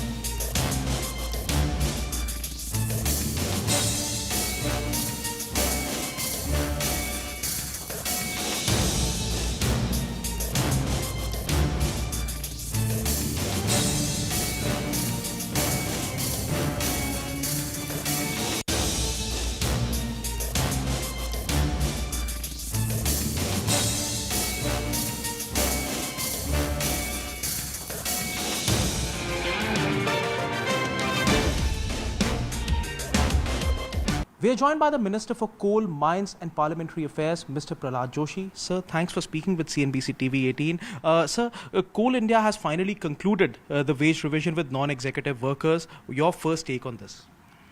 It is a very happy moment, because ultimately they have come to an agreement, both trade unions, management and all other concerned officers put together. They have worked it out, and considerably they have done it well. I think 19.5% something they have done it, and it is a quite motivational to all workers, and I am hopeful that by this very important and good revision, coal warriors will work with more enthusiasm, and even Prime Minister's direction was that the welfare of the coalman should be kept in mind. That also have kept in mind, and I congratulate Coal India management also. When can we expect a fuel price agreement hike from Coal India? It had last taken place in 2018, and there has been a buzz that it is overdue. By when can we expect some development on that front? In fact, I can't say that there will be it will be done or it will not be done, but I can only say that even when international prices are so high, and our notified price is in keeping the overall interest of the public at large, we have kept it at 1534 notified price as of now, and we will see how, and let Coal India come with a proposal. After that we will see it, but it is a fact that now after the so much of cost escalation in production, that is the cost of the increase in the cost of production because of various factors, international factors rather, there is a need for that, but we will decide to do it or not to do it after consulting the Coal India management. Sir, despite a late onset of summer this time around, we have a grueling season ahead of us. Also, IMD has predicted a delay in monsoon. What is the current status on coal stocks? How is India placed as of now? Would there be a need to curb the supply to the non-power sector? I don't think it is so, and as you have already seen From 13-14 to till date, 13-14 I think it was 572 million ton of the production. Today we have almost reached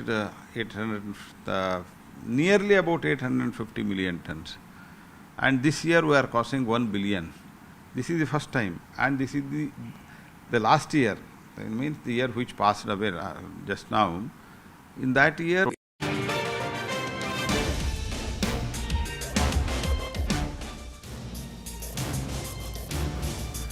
Welcome back. Well, at the start of today, we said it could be a blockbuster expiry. It seems it's shaping up like that, because after the initial selling that we saw, the Nifty opened up at around 18,910. Then quickly we went down 50-55 points odd. But from there, we've seen a good recovery. And as we speak, we're at the high point of the day. Remember, crude oil prices were lower overnight. The dollar index as well was, softer. And that set us up well. Yesterday, we had a good expiry for the Nifty Financial Services Index. And as we speak, we'll be bracing for a good second half of the trading session as well. Stocks that are doing well, Adani Group stocks, Adani Enterprises and Adani Ports. Both of them have spiked up. JSW Steel as well as up close to around 3% as we speak. And Coal India as well has moved now into the green. That was one of the lone stocks actually that were trading in the red. Only thing, Mangalam, is the mid-cap index is underperforming a little bit. The mid-cap index is underperforming a little bit. We'll come to that in just a bit, Nigel. Just keeping an eye on Titan right now. Titan surged to the high point of trade. It's 1.5% higher. Remember, Titan usually sees a bit of a surge towards the end of the month of a quarter. Because, then they give their pre-quarterly update. And this quarter, this quarter we did have a lot of weddings, and gold prices had stabilized after seeing a bit of a, bump up as well. So the street is factoring in a decent update coming in from Titan this time around. And we have just one session to go before this quarter ends. So maybe sometime next week or the early part of the week afterwards, we will get the quarterly update from Titan, as a result of which we are seeing some pre-positioning out there, 1.5% higher on that stock. And if you just take a look at today's move itself, most of the gains have come by in just the last 20 minutes or so. So I just thought I'd put that on the table. Well, Mangalam, but there are a few stocks that there is some money getting taken off the table from the broader markets. Rain Industries, pull up the intraday chart out there. That stock's moved to the low point of the day. I think we should get the intraday chart out there. Shree Cement, well, the stock is down only around 0.5%, but I think majority of that fall has happened in the last 30 minutes or so. And Muthoot Finance as well has moved a little bit lower as we speak. India Cements, financial performance hasn't really been improving, but the stock has been moving quite well. Now I think it's corrected a good 10% from those highs of around 235. What else, Mangalam? Well, on Rain Industries itself, Nigel, it's also one day left for Rain Industries to get out of the F&O space. So today is the last day where Rain Industries trades as an F&O stock. Today is the June series expiry. From tomorrow, it will be a cash stock itself. So maybe some positions being unwound out there as well explains why maybe some sort of moves that we're seeing in Rain Industries in an otherwise strong market. All right. With that, we'll wrap up on this edition of Chartbusters. From Nigel, me, the entire team, it's a record high for the frontline index, so it is a record session as well. Thank you for watching. We leave you with some market opinion. On the other side, we get you trading hour. India finds itself in a near, touch wood, near perfect position on a global macro basis. And, China's woes have, really come at the right time for India when America was looking for alternates, or let's say the world was looking for alternates to China. And one of the reasons why I like small caps so much, and particularly domestic focused small caps, is that the addressable market for each of these companies is now equal to the GDP of large countries.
go!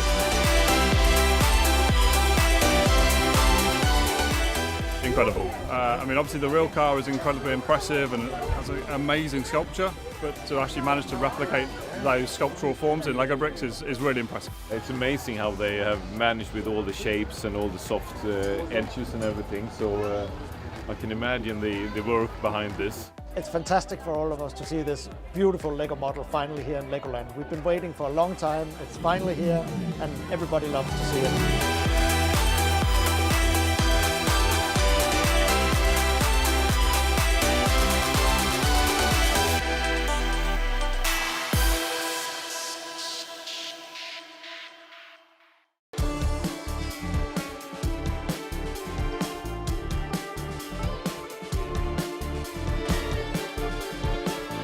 This is the best gift to Mumbaikars. Thanks to Maharashtra government, thanks to central government. This is the best gift. Very economical and very fast. You can save money, you can save your time. If we consider human as a capital, then this might really help to increase the productivity, because the hustle of a travel really takes out a lot, and so it is directly proportional to the productivity of a human being.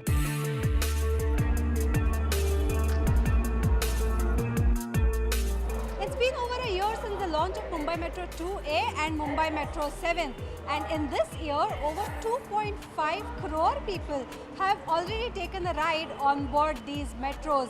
The daily ridership is 1,60,000 commuters. That's a record in itself. But what's it that inspired those who made these metros a reality? Let's listen.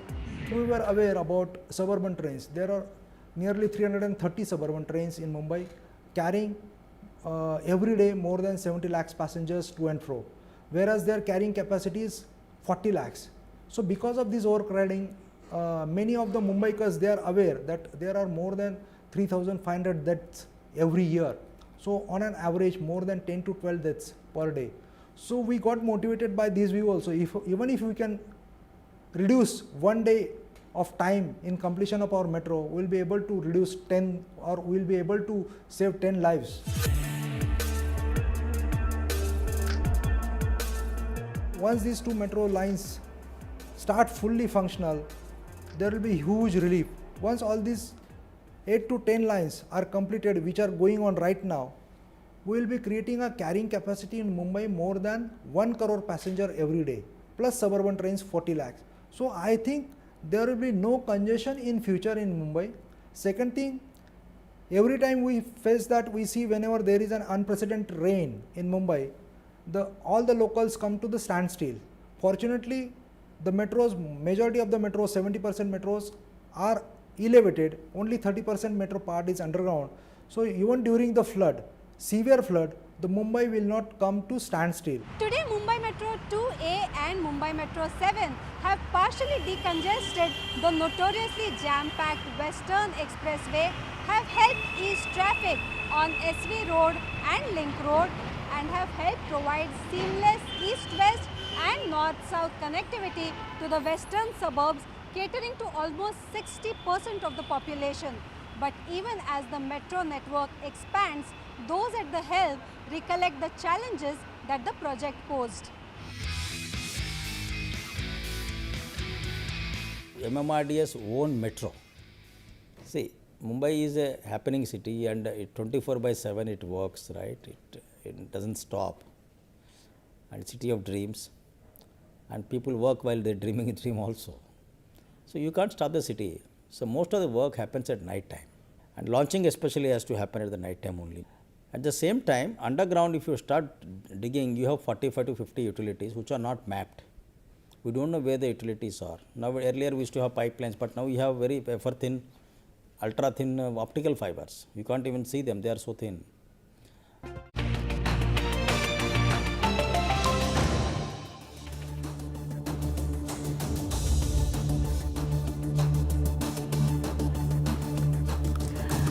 Welcome to Trading Hour. I'm Reema Tendulkar. With me is Surbhi Upadhyay, and markets are once again at their all-time high levels. After getting there, hitting that level of 18,908 in early trade, markets saw a bit of profit booking, but it shrugged it off.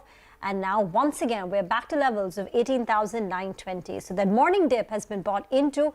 The Nifty banking index is doing well. It's up 130 points, but that's still about 300 points away from its all-time high levels, which is closer to that 44,500 mark. 250 points now at the current reckoning.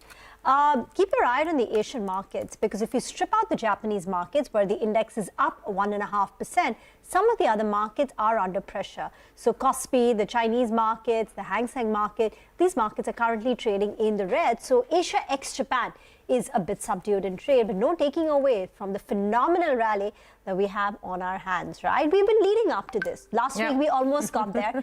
This week, we've got there, and we're holding on to those levels. So there is no algo profit booking that we're seeing. It typically happens when you conquer, these important milestones, and we're just chugging along, climbing on and on. Oh, absolutely, Reema. I take that point, and I think that's a really important point that you make, that there is no immediate sense to quickly rush out and book profits immediately. At least we're still early in the day. It's only 11 a.m. But at least for now, that's not what the market seems to be doing. In fact, we're trying to kind of build on a little bit of momentum. And you've got lots of engines firing. So autos on one side, you have the banking index that's performing not as much as the Nifty, but banks are doing okay.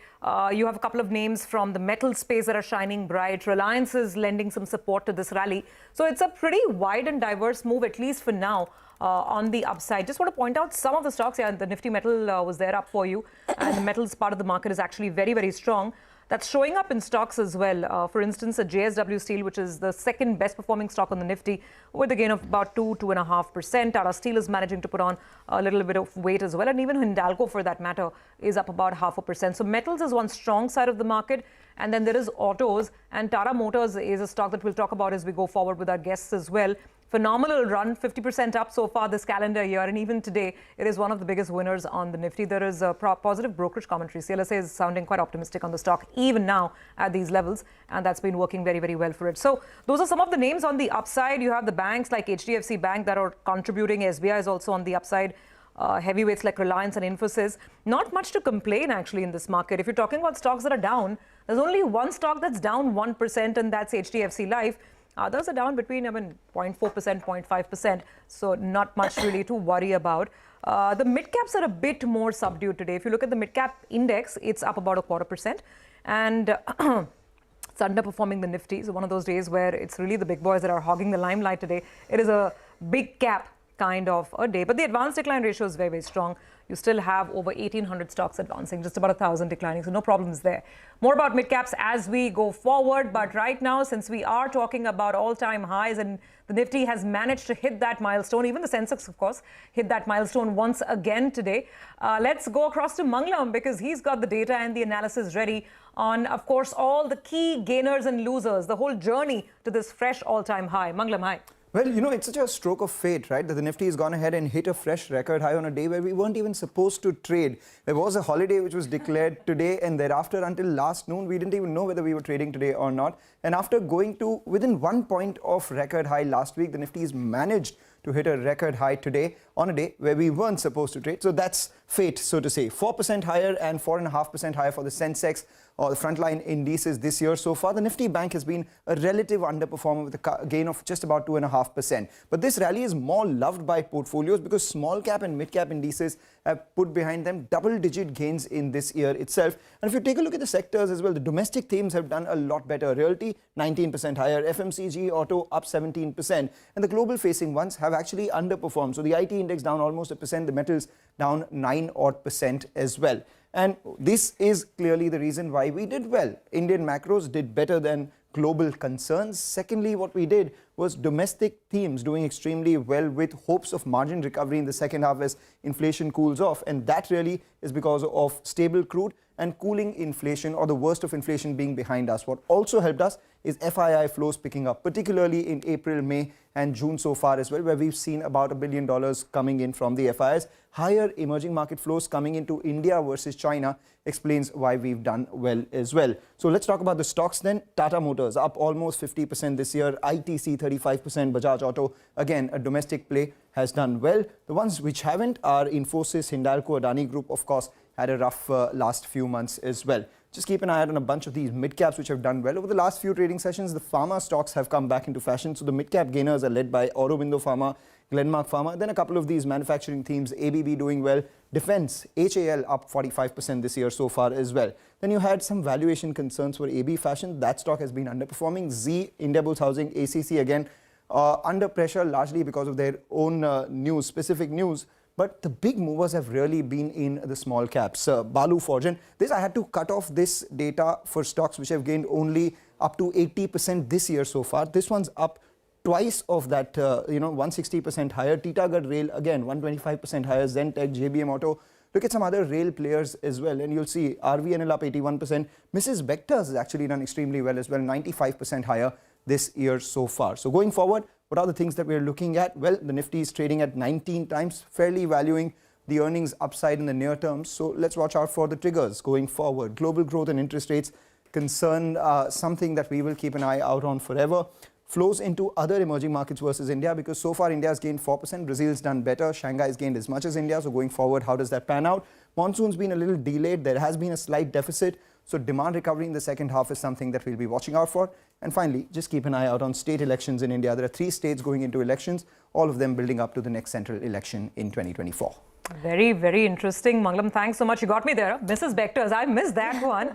Rima Krimica and I think English Oven, some of their other brands. Yeah. I didn't realize that it's been such a huge run, even for this one stock. Missed, not on my radar for sure till now. No, absolutely. The one which caught my attention in the morning was Balu Forge. Balu Forge. Yeah, so I missed the run-up, the fact that Ashish Kacholia bought stake in the company last week or in the last couple of days. So 160% for Balu Forge, right? 160% in just this year so far, just 6 months. And the way the market's going, we'll probably have Mangalam back on the wall again and again with newer names coming up and, I hope one of those names are Malu Forge. Well, it's Mangalam Malu on Upper Circuit right now. Thank you very much for joining in. Let's get you some more opinion. Earlier today, we chatted with Nilesh Shah, Managing Director at Kotak Mahindra AMC, and he says the market is optimistic but not euphoric. Listen in. We remain one of the fastest growing major economy with macroeconomic indicators which are very, very positive. And finally, it is the fundamentals which prevail over flows and sentiments over a long period of time. On a near-term basis, we remain one of the expensive market in emerging market. But if you take a longer-term view, then we remain one of the cheapest market. This is flow-driven rally to begin with, where there are many buyers and far less supply. Private equity funds are providing supply, balance advantage funds are providing supply. But bearing that, the IPO, OFS, QIP season has not yet begun. And invariably in such kind of scenario where demand is outstripping supply, buyers are more aggressive than sellers, there will be some amount of optimism. We haven't reached euphoric valuation for the market. Of course, there are certain stocks where valuations are defying gravity. There are some small and mid-cap stocks where I will urge caution because there is a wide gap between their prices, valuation and fundamentals. But on a broad level basis, market is not euphoric, it is optimistic. Okay, there you have a view on the fundamentals as the market scales new all-time highs. Well, let's talk technicals as well. What's the advice from here? Should you be booking profits or just stay the course? Rohit Srivastava of India Charts is with us. Rohit, thanks for joining in. You've had an optimistic view on the market for several weeks and months now. And finally, that all-time high has happened on the Nifty as well. What's the setup looking like? And I think, I'm asking on behalf of a lot of people out there, I guess, who would be wondering, especially if there are in mid caps and small caps, whether this is a good time to take some money off the table, or is this just the beginning of what could be a much longer run? To put it in short, the good times are here to stay. And I think that's that's a very important message, given all the negativity, specifically that comes from outside of India from global shores that we keep hearing. But if we simply look at the setup of charts, the momentum that we have seen, and even what has happened today, it's not indicating any signs that we are going to get a significant pullback in the short term. So I think people need to think really long. And of course, trading and investment are two different things. Investors, I think, are going to continue to have a good run well into 2024. So I think the investment environment has clearly changed. There is no doubt about it. You just have to ride it out, as you were really asking earlier. And this is a time to sit tight, not one to keep getting in and getting out as far as investing is concerned. Trading, of course, requires you to go back and forth, but when it comes to trading, one will have to keep in mind that sometimes, just like in the last week, we didn't really get a very steep correction. It looked like maybe this time it will happen, but the 20-day average at 18,700 has held for the third time now in the last 2 months, and so that becomes a pivot. And the new high that we've made today is also further confirming the idea that this is going to be an extended move driven by sector rotation. So therefore, what ends up happening in that scenario is that the lead simply keeps shifting from one place to the other. But overall, the index keeps stretching without getting a meaningful correction. Individual stocks do their corrections in between, but the rotation just keeps the index momentum going. And that can, sometimes be bothersome to people expecting a pullback. But it looks like you're not going to get a significant pullback anytime soon. So no meaningful correction, but we could get down to levels of 18,700, right, Rohit? We were there, so this is where we've bounced off that, and the 20-day average. No, but what about below that? We're just about 200 points above that level. When you see not a meaningful correction, I doubt it. You're going to go below that. That's what I'm trying to say. Okay, so just about 200 points. So even now, this is a very attractive entry point. And the upside on the Nifty and the Nifty Bank? So in the near term, the first level you're going to look at is, we draw a trend line of all the tops we've made from October 21 to December 22. And for the Nifty, that level is at around 19,040 to 19,060. So that's going to be the first hurdle that it's going to go to. But if you ask me, I think that hurdle will get broken. And the answer is, the reason for that is, you've already done that in the Nifty 500. So the broad market, which has been leading the way, is already broken past the equivalent levels. So even in Bank Nifty, the equivalent level is at around 45,500. Okay, and the 20-day average is around 43,900. So you have support at 43,900, and you're looking at testing 45,500. So the risk reward will appear extremely favorable from a trade perspective. But again, will you stop at 45,500? The Nifty 500 didn't do that. The Nifty Midcap 100 didn't do that.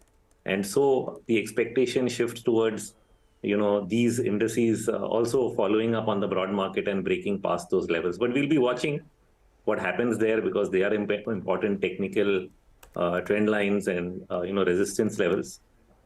But that's I think, the setup. The setup is really for this momentum to extend some more. Rohit, I just missed the Nifty target. Bank Nifty, you said the first next port of call is 45,500. What's the target for Nifty? So it'll be above 1940. We'll look at around 19,200. 1940. Got that. Now let's talk about leadership. You're saying that this market will see lots of sector rotation in terms of leaders.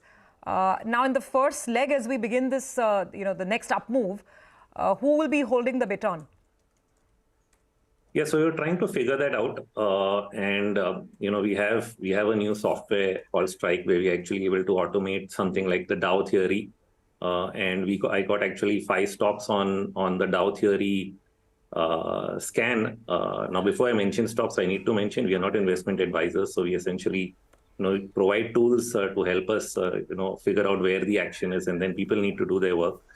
So I'm just highlighting what we noticed is, out of the 5 stocks that showed up on the scan yesterday, 3 of them were actually financials, and 2 of them were in the auto sector. So my sense is that's the initial leadership that we are really seeing. We saw stocks like ICICI Bank, for example, and IndusInd, and yesterday we saw Axis. So over the last 2 days, these 3 banks basically showed an early sign of trend change based on the classical Dow theory. And similarly, on the auto side, we've seen that happen in, say, M&M, Mahindra and Mahindra, and we've also seen that happen in Hero Moto. So that's sort of a signal that, you can get banking. And remember, so when we think of banking, now if we look at Bank Nifty, what really happened here is that Bank Nifty topped out around 3 weeks ago, well ahead of the Nifty. And it's actually been consolidating and pulling back even when the Nifty was not doing so. So in that sense, Bank Nifty has already had its pullback, had its retracement, it's tested the 40-day average, and it's resumed its rally. So it's actually on a fresh course, on the way up. So that is why we are seeing this, strength in banking just come back, because it's done that pullback. Now in autos, it varies from stock to stock. Some of them are taking support on the 20-day average. Some of them are taking support on the 40-day average. So if you take like M&M, that's, taking off on the 20-day. If I take a Maruti, that's taking off on the 40-day. Earlier, you were mentioning Tata Motors, that also took off on the 20-day. So this is what is happening. Stocks are individually pulling back to different levels, and then they're taking off on that. And that's what we're actually witnessing individually. We may even see, so talking about a market leader, Reliance Industries, you're seeing it make a more than a 1% move today. Over the last 7-8 days, it's actually been pulling back, and the pullback is gone to the 40-day moving average and, bounced off that. So once again, very, very similar, where, averages end up holding and then the trend appears to resume. So unless these levels break, we would tend to presume that, the upward trend picks up. Okay, and the market's upward journey continues even as we speak. It's 18,936, a 120-point rally is at the moment, with the Sensex higher by 380 points. Roy, thank you very much for joining in. Need to get into a break. On the other side, as we get ready for the biggest transaction in India's corporate history, we'll take a look at what the future might look like for the merged entity of HDFC Bank and HDFC Limited.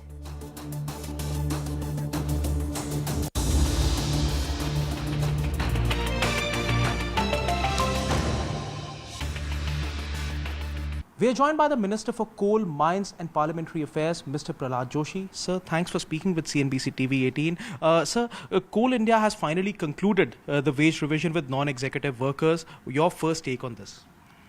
It is a very happy moment, because ultimately they have come to an agreement, both trade unions, management and all other concerned officers put together. They have worked it out, and considerably they have done it well. I think 19.5% something they have done it, and it is a quite motivational to all workers, and I am hopeful that by this very important and good revision, coal warriors will work with more enthusiasm.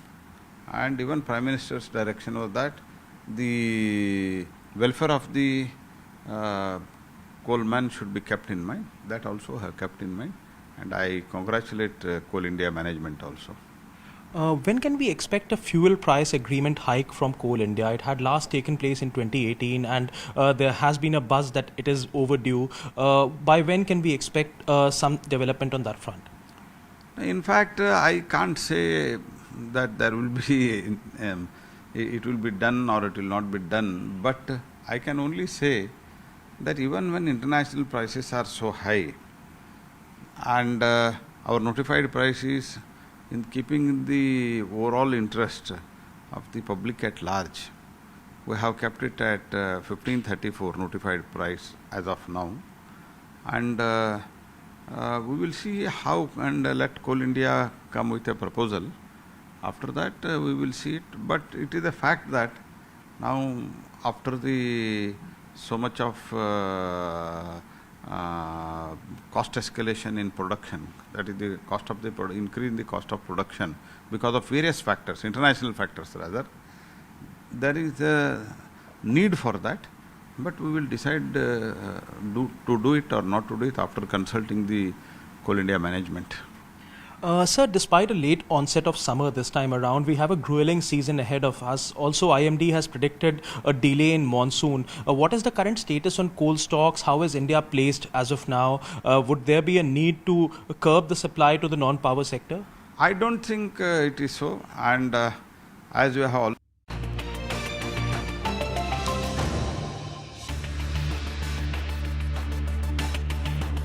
Welcome back. There's absolutely no stopping the bulls. This is serious momentum that's now showing up on the screens with every passing tick. I mean, the market's just getting higher and higher, and the Nifty is practically at the highs of the session.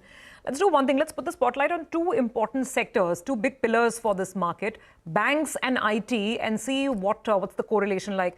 Now, the Nifty IT in this year is absolutely flat, and we know the issues. When we've seen what companies said and did at the end of the fourth quarter, and the big fear that Infosys instilled in everyone's mind. So, Nifty IT is absolutely flat. The Nifty Bank this year relatively better off. In 2023, we're talking about a 3% up move on the Nifty Bank. Now, Reema's been looking at some analysis around this. Reema, so what do the numbers throw up? I mean, between these two, I mean, it's very clear they've not moved in tandem this year, these two pockets of the market. So, IT and banks are the largest, sectoral weights on the Nifty. So, what they do determines your index returns. Now, what we've seen in the last 1 decade is that IT and banks typically move in different directions. So, the divergence between the, IT and banks ranges from 10 to minus 60%. That's massive. Just pull up some of these, charts over the last 1 year. You would say that in calendar year 2012, we had banks outperform IT by nearly 58%. Then in the following year, IT outperformed banks by 67%. Then the year after, banks outperformed.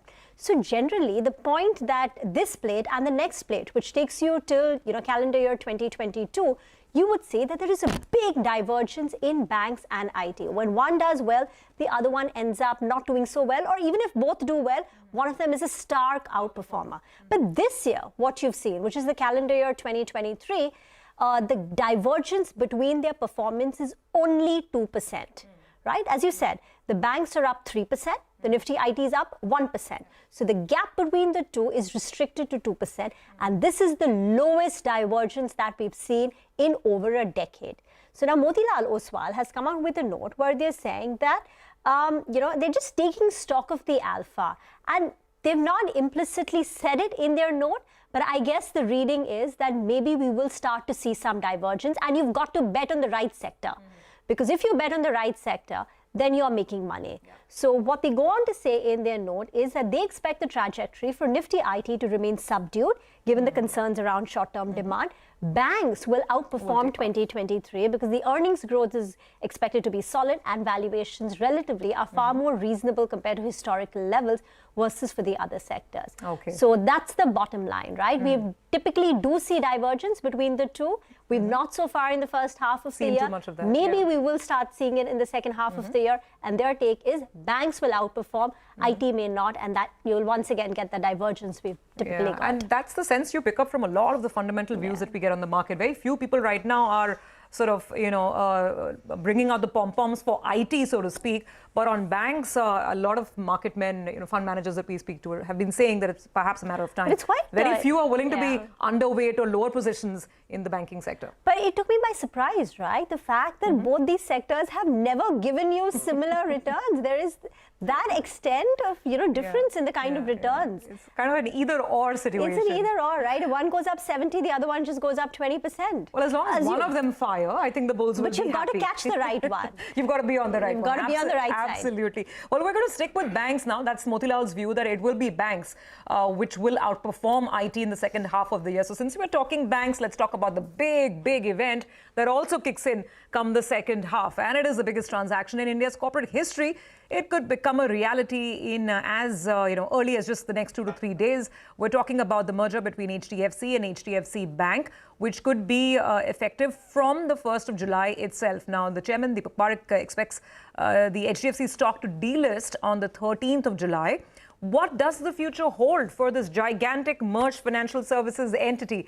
Abhishek has the details and the color on this. Well, merger of HDFC Bank and HDFC Limited will be done in July of 2023. On the lending side, after excluding the intra-company lending that they have, advances are expected to reach about 22.2 lakh crore, representing a growth of nearly 39% from the FY23 loan book of HDFC Bank. This places HDFC Bank far ahead of ICICI Bank, whose loans are at rupees 10.2 lakh crore as of FY23, but a bit behind SBI, which has its its loan book at around rupees 32 lakh crore as of FY23. Deposits are projected to grow by 8.1% to about 18.8 lakh crore.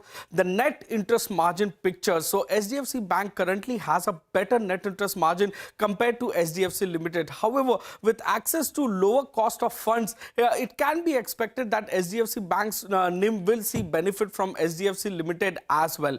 Now, operational efficiency will take place post the merger. The cost to income ratio of the merged entity will be about 35.2% for FY23. This compares to 40.4% that SDFC Bank has seen for FY23. Talking about return on asset, both SDFC Bank and SDFC Limited have a quarterly ROA of over 2%. So the merger is expected to be accretive in terms of ROA. Talking about reserves, reserves are anticipated to increase by approximately 48% to about rupees 4.1 lakh crore. Thence, the bank may not require additional capital in the medium to long term on equity. So, equity increase, if you take into account the swap ratio and exclude SDFC Limited holdings in the bank about 20.9%, the equity of SDFC Bank is projected to increase by 34.3%. Post the merger, take into account SDFC Limited's 20.9% holding in the bank, including the ADR portion that they have. So, asset quality and risk. Gross NPA or the gross NPA ratio is expected to rise by about 49.7% to a little under 26,800 crore, while net non-performing asset or net NPA are projected to increase by 96% to about 8,561 crore. Post-merger, gross NPA ratio is estimated to be around 1.16%, which compares to 1.12% that SDFC Bank reported in FY23, and net NPA ratio is projected to be around 0.37%, up from 0.27% that SDFC Bank has seen in FY23.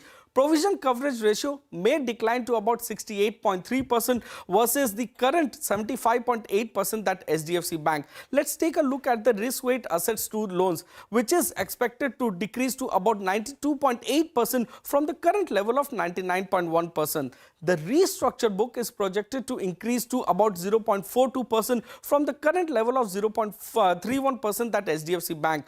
On branches and employees, the number of branches is set to increase by 6.7% to about 8,344, and the employee base is expected to grow by 2.4% to about 1,74,000 odd crores. So get ready for the behemoth in the financial sector, and private bank leadership for SDFC Bank will be far away from the competition and the reach of next competitor as well in the private banking sector. Back to you. Abhishek, very interesting there, yeah. Lending book of the merged entity will be 22 lakh crore, which compares with 10 lakh crore of ICICI Bank, smaller than State Bank of India, but double the size of ICICI Bank. And just another point about the benefits of scale, economies of scale.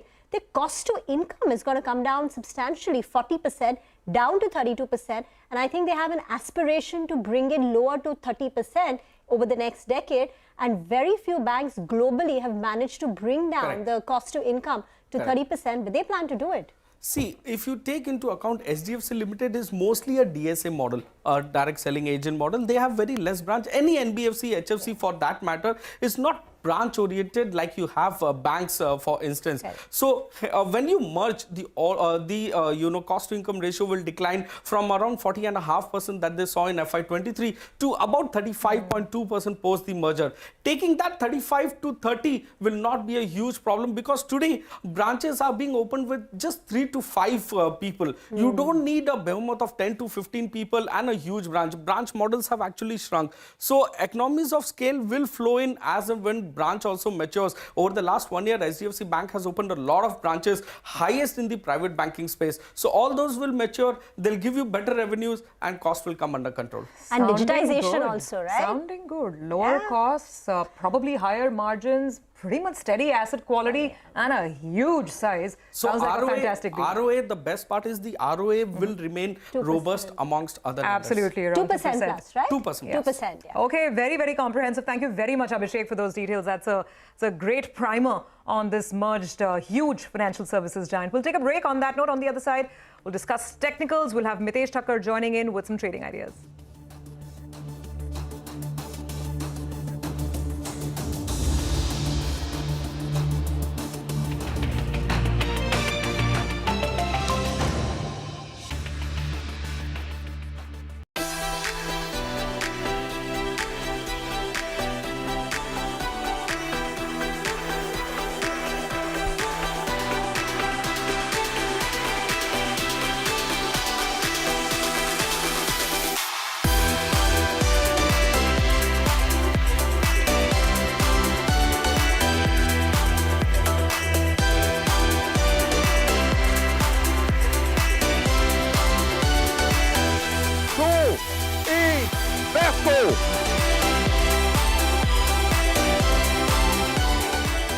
incredible. I mean, obviously the real car is incredibly impressive and has an amazing sculpture, but to actually manage to replicate those sculptural forms in Lego bricks is really impressive. It's amazing how they have managed with all the shapes and all the soft edges and everything. So I can imagine the work behind this. It's fantastic for all of us to see this beautiful Lego model finally here in Legoland. We've been waiting for a long time. It's finally here and everybody loves to see it.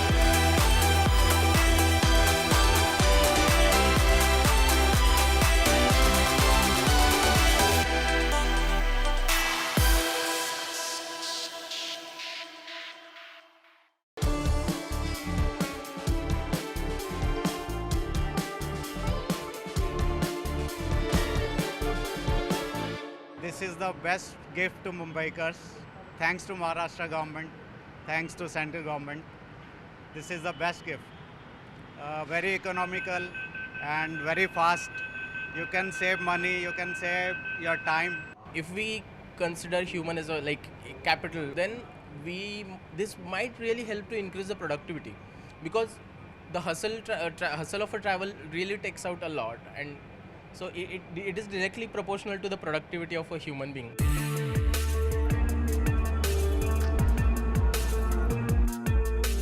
It's been over a year since the launch of Mumbai Metro 2A and Mumbai Metro 7, and in this year over 2.5 crore people have already taken a ride on board these metros. The daily ridership is 1,60,000 commuters. That's a record in itself. But what's it that inspired those who made these metros a reality? Let's listen. We were aware about suburban trains. There are nearly 330 suburban trains in Mumbai carrying every day more than 70 lakhs passengers to and fro, whereas their carrying capacity is 40 lakhs. So because of this overcrowding, many of the Mumbaikars, they are aware that there are more than 3,500 deaths every year. So on an average, more than 10 to 12 deaths per day. So we got motivated by this view also. Even if we can reduce 1 day of time in completion of our metro, we'll be able to reduce 10, or we'll be able to save 10 lives. Once these two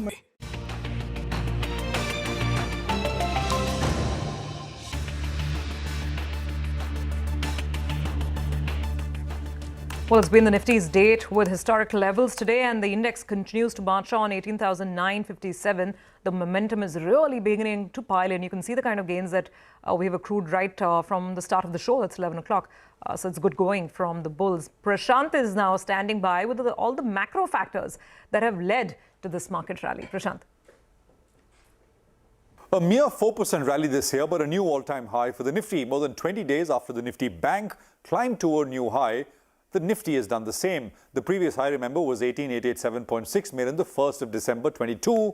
It's been taken out today. So I thought it makes sense to take a quick look at fundamentals which are underpinning this optimism in markets. I count 5. First is growth, and this is because we starting top down. Growth prospects generally are looking much better for the country. In the fourth quarter, Jan to March 23, India's GDP saw a re-acceleration of sorts, reaching a year-on-year growth rate of 6.1% compared to 4.5% in the previous quarter. As a result, economists have generally upgraded their forecasts for the full year FY24 growth. We've seen a rapid pace of disinflation, right, which has raised hopes of lower interest rates at some point late this year or early next year. And this is the data, right? 3 months flat, India's CPI has fallen from a level of 6.4% to 4.25% in May. Even core inflation is finally showing signs of softening. Good news for consumers and businesses. Now let's come to earnings, right? Corporate earnings. Analyst consensus expectations for MSCI India is to post a very healthy earnings growth of near 18% this year. Now this will have to be watched. Growth did pick up in the fourth quarter as compared to the third quarter of last year, but it's still not quite there.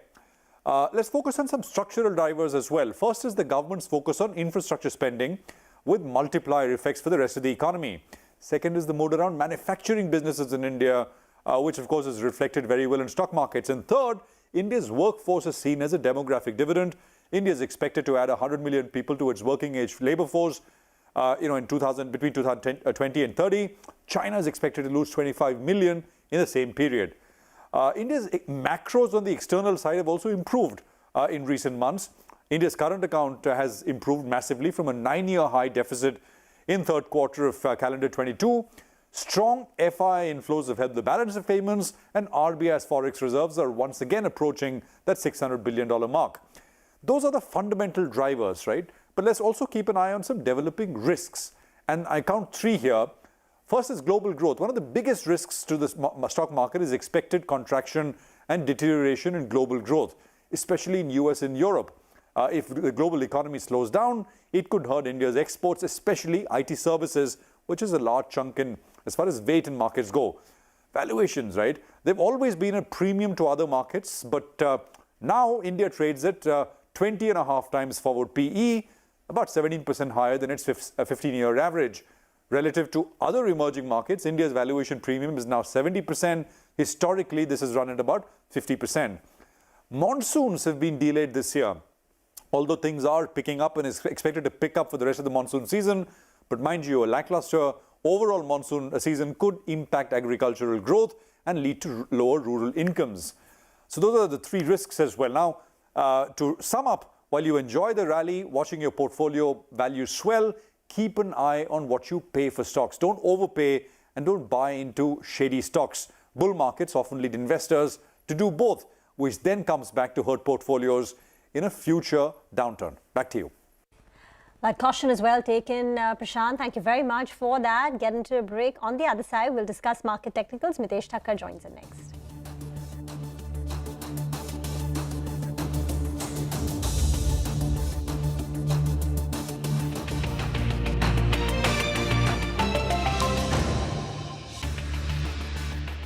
We are joined by the Minister for Coal, Mines and Parliamentary Affairs, Mr. Prahlad Joshi. Sir, thanks for speaking with CNBC-TV18. Sir, Coal India has finally concluded the wage revision with non-executive workers. Your first take on this? It is a very happy moment because ultimately they have come to an agreement, both trade unions, management and all other concerned officers put together, they have worked it out. And considerably they have done it well. I think 19.5% something they have done it, and it is a quite motivational to all workers, and I am hopeful that by this very important and good revision, coal warriors will work with more enthusiasm, and even Prime Minister's direction was that the welfare of the coalmen should be kept in mind. That also have kept in mind, and I congratulate Coal India management also. When can we expect a fuel price agreement hike from Coal India? It had last taken place in 2018 and there has been a buzz that it is overdue. By when can we expect some development on that front? In fact, I can't say that there will be it will be done or it will not be done, but I can only say that even when international prices are so high and our notified price is in keeping the overall interest of the public at large, we have kept it at 1534 notified price as of now, and we will see how, and let Coal India come with a proposal. After that, we will see it. But it is a fact that now, after the so much of cost escalation in production, that is the cost of the increase in the cost of production because of various factors, international factors rather, there is a need for that. But we will decide to do it or not to do it after consulting the Coal India management. Sir, despite a late onset of summer this time around, we have a grueling season ahead of us. Also, IMD has predicted a delay in monsoon. What is the current status on coal stocks? How is India placed as of now? Would there be a need to curb the supply to the non-power sector? I don't think it is so. And as you have already seen, from 13-14 to till date, 13-14, I think it was 572 million ton of the production. Today we have almost reached 800, nearly about 850 million tons. And this year we are crossing 1 billion. This is the first time. And this is the last year, It means the year which passed away just now. In that year, our total production was around nearly about 834, 839. This is the ever highest. This is the ever highest. Keeping that in mind, this year also have kept the target, a very ambitious target. And production is going on accordingly. Normally, April, May, June, the bank.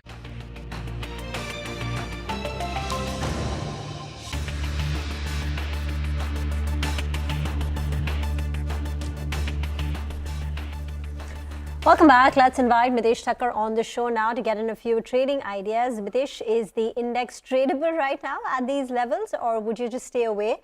And what about individual stocks?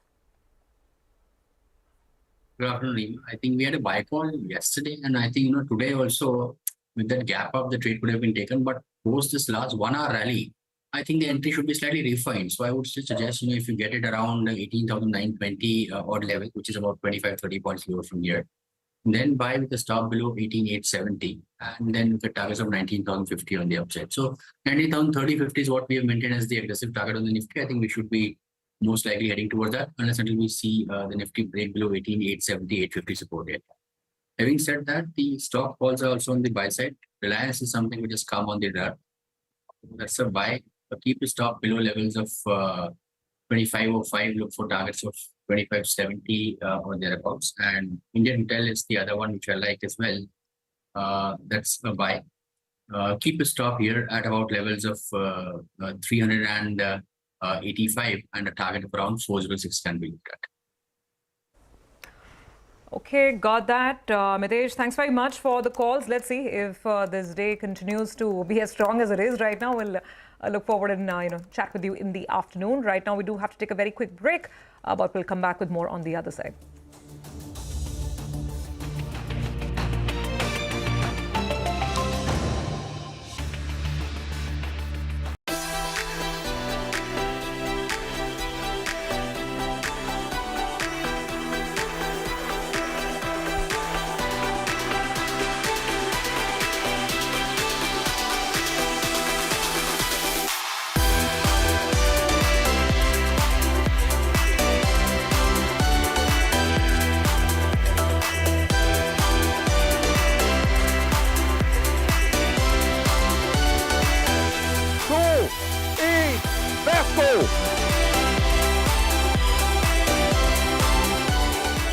Incredible. I mean, obviously the real car is incredibly impressive and has an amazing sculpture, but to actually manage to replicate those sculptural forms in Lego bricks is really impressive. It's amazing how they have managed with all the shapes and all the soft edges and everything. So I can imagine the work behind this. It's fantastic for all of us to see this beautiful Lego model finally here in Legoland. We've been waiting for a long time. It's finally here, and everybody loves to see it.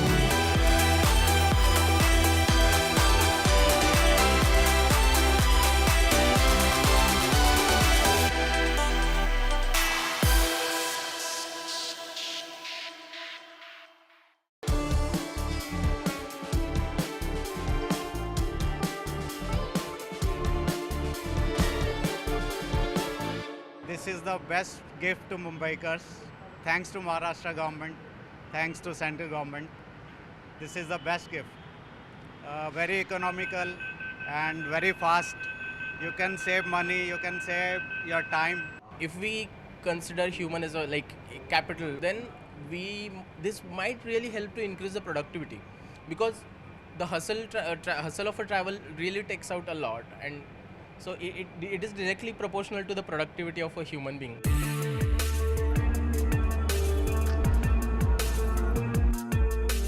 It's been over a year since the launch of Mumbai Metro 2A and Mumbai Metro 7, and in this year over 2.5 crore people have already taken a ride on board these metros. The daily ridership is 1,60,000 commuters. That's a record in itself. But what's it that inspired those who made these metros a reality? Let's listen. We were aware about suburban trains. There are nearly 330 suburban trains in Mumbai carrying every day more than 70 lakhs passengers to and fro, whereas their carrying capacity is 40 lakhs. So because of this overcrowding, many of the Mumbaikars, they are aware that there are more than 3,500 deaths every year. So on an average, more than 10 to 12 deaths per day. So we got motivated by this view also. Even if we can reduce 1 day of time in completion of our metro, we'll be able to reduce 10, or we'll be able to save 10 lives. Once these 2 metro lines start fully functional, there will be huge relief. Once all these 8 to 10 lines are completed, which are going on right now.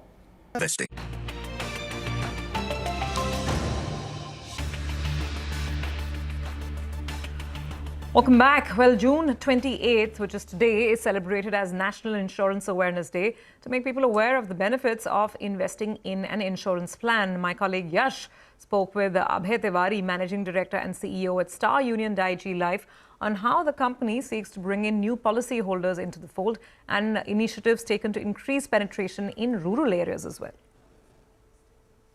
For us, PMJJY scheme has been a very good vehicle to reach out to people across the country.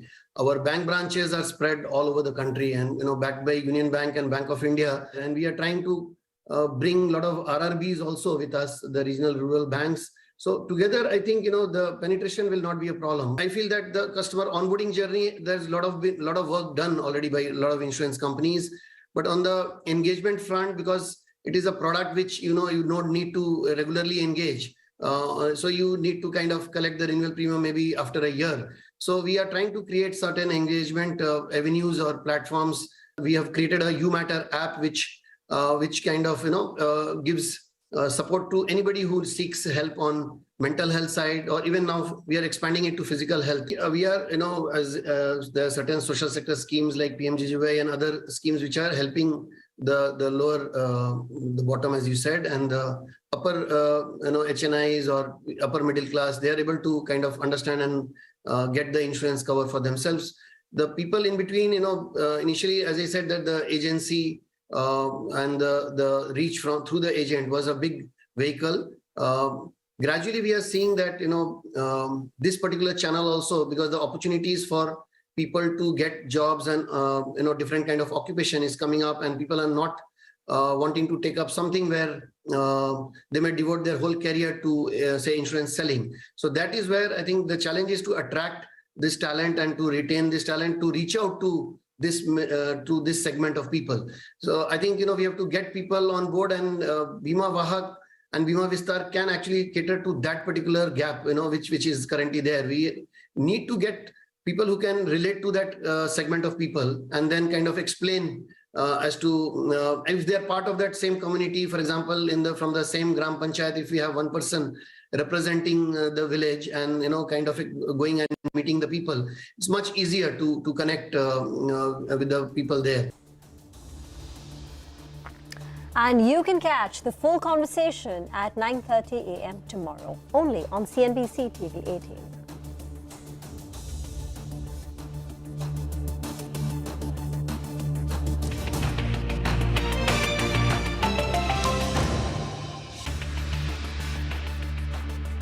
We are joined by the Minister for Coal, Mines and Parliamentary Affairs, Mr. Prahlad Joshi. Sir, thanks for speaking with CNBC TV18. Sir, Coal India has finally concluded the wage revision with non-executive workers. Your first take on this? It is a very happy moment, because ultimately they have come to an agreement, both trade unions, management and all other concerned officers put together. They have worked it out. And considerably they have done it well. I think 19.5% something they have done it, and it is a quite motivational to all workers, and I am hopeful that by this very important and good revision, coal warriors will work with more enthusiasm, and even Prime Minister's direction was that the welfare of the coalman should be kept in mind. That also have kept in mind, and I congratulate Coal India management also. When can we expect a fuel price agreement hike from Coal India? It had last taken place in 2018, and there has been a buzz that it is overdue. By when can we expect some development on that front? In fact, I can't say that there will be, it will be done or it will not be done, but I can only say that even when international prices are so high and our notified price is in keeping the overall interest of the public at large, we have kept it at 1534 notified price as of now, and we will see how, and let Coal India come with a proposal. After that we will see it, but it is a fact that now after the so much of cost escalation in production, that is the cost of the increase in the cost of production because of various factors, international factors rather, there is a need for that, but we will decide to do it or not to do it after consulting the Coal India management. Sir, despite a late onset of summer this time around, we have a grueling season ahead of us. Also, IMD has predicted a delay in monsoon. What is the current status on coal stocks? How is India placed as of now? Would there be a need to curb the supply to the non-power sector? I don't think it is so, and as you have already seen, from 13-14 to till date, 13-14 I think it was 572 million ton of the production. Today we have almost reached 800, nearly about 850 million tons. And this year we are crossing 1 billion. This is the first time, and this is the last year, I mean the year which passed away just now. In that year our total production was around nearly about 834, 800. This is the ever highest. This is the ever highest.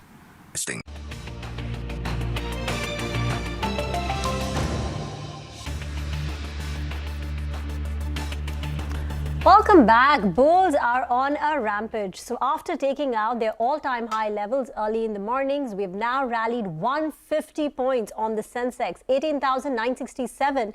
The Sensex higher by nearly 500 points. No signs of profit booking, no signs of hesitation, no dithering at these all-time high levels. We're just moving on and on. And if you look at the list of gainers, it's a combination of stocks which have underperformed or not participated, like a Reliance Industries. Reliance Industries has been trading very flat for the last many months now, but today it's moved up. Infosys, a rank underperformer, is higher by nearly 1.25%. Adani, the Adani Group stocks, these are up by 4.7%, and Adani Enterprises Ports is higher by 2.8%. Of course, there have been some block deals, and sources have told us there have been some large buys in Adani Enterprises as well. But that's a pocket. These are stocks which are underperformed. They're doing pretty well. But on the other hand, you even have the outperformers like Tata Motors. Tata Motors is up 50% plus on a year-to-date basis, one of the top Nifty gainers, and that's also piled on close to about 2.2%. Across the board, Surbhi, there are hardly any losers. If you look at it, I think there are just 5 Nifty stocks which are currently in the red, and one of them is Wipro, which is 0.07, call it flat. So you hardly have any losers. So what's moving the market right now at 2 p.m. is the market. Absolutely. It is the big boys. I mean, it's the big boys party today, and it's only getting stronger and stronger. It seems like they're it's a holiday tomorrow. Exactly. So they're all getting set for this big midweek bash. But that is a screen that has momentum written all over it. And as Rima explained, it's, participation from all segments. By the way, if you're looking at the Nifty indices tally, not a single index is negative. The closest you come towards, low performers is maybe the Nifty IT. But other than that, metals, commodities, energy, they're really leading with the kind of moves we're seeing in Reliance, in names like JSW Steel, etc. Very, very strong screen. So, Rima, no surprises that we are discussing the market and this all-time high on who moved the market as well. And what are the big questions that you'll be tackling? Well, we'll have Sandeep Pandey of Nuvama joining in. He heads what Nuvama calls the professional clients group. So not institutions, but large professional investors, who play in big with big money. And he heads that part of the broking business. So I think it'll be a very interesting conversation on what these so-called smart money investors are doing, whether they're buying at current levels. Obviously, we'll ask about the obvious questions. Should you buy right now? Should you be selling? What are the sector stocks? We'll sort of have that entire lowdown, and maybe we'll get them to also give us a few stock ideas maybe that Nuvama is still optimistic thematic, on. Right? Because this market has had so many themes. It's been the railways, it's been the defense, manufacturing, electronic manufacturing, services. services. So what next? No, absolutely. What next? And also whether it's the same themes and you just need to be patient, not get scared with all-time highs and keep riding on. And I think that's a million-dollar question as well. We will have more answers. Keep sending us, by the way, your queries on all our social media channels. We'll take up those queries as we get that conversation going live on our Twitter as well as on YouTube feeds. So join in at 2 p.m. and join us in the conversation.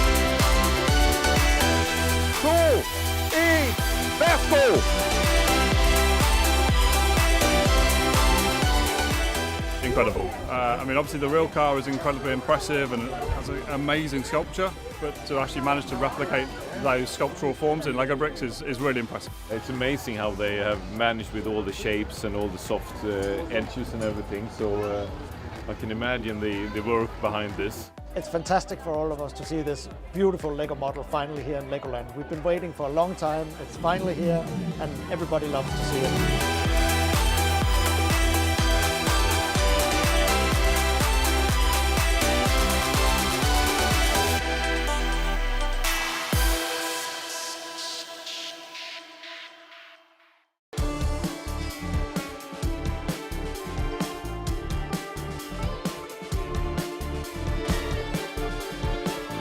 This is the best gift to Mumbaikars.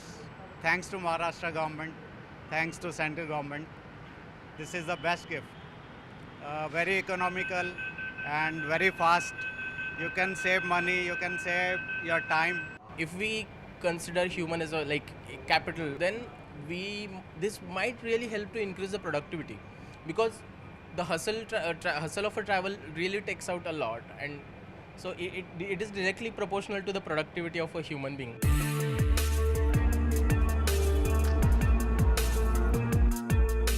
It's been over a year since the launch of Mumbai Metro 2A and Mumbai Metro 7, and in this year over 2.5 crore people have already taken a ride on board these metros. The daily ridership is 1,60,000 commuters. That's a record in itself. But what's it that inspired those who made these metros a reality? Let's listen. We were aware about suburban trains. There are nearly 330 suburban trains in Mumbai carrying every day more than 70 lakhs passengers to and fro, whereas their carrying capacity is 40 lakhs. So because of this overcrowding, many of the Mumbaikars, they are aware that there are more than 3,500 deaths every year.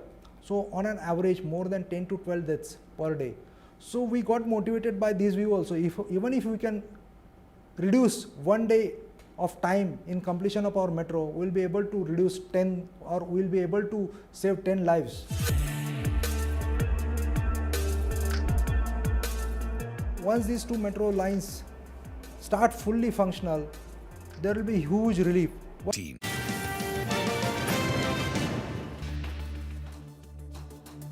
The benchmark Nifty index inches past its previous lifetime high and nudges closer to the 19,000 mark. Metals and consumer durables lead the rally, mid-caps take a backseat. Bourses see hectic activity in the block deal window with chunky trades of over 9,200 crore rupees already logged in. Adani Green and Adani Enterprises see the biggest blocks, Bikaji Foods, Max Healthcare and Alchem Lab 2 pitch in. The HDFC Bank merger is likely to be effective July 1 and will create India's largest private lender by miles, twice the size of ICICI Bank.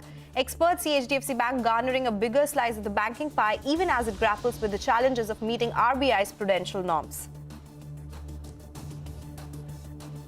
Global funds looking to deploy money in India along with strong domestic fund flows have boosted activity in block deals. This mix could also draw large IPOs to the market later this year, says Bank of America Securities.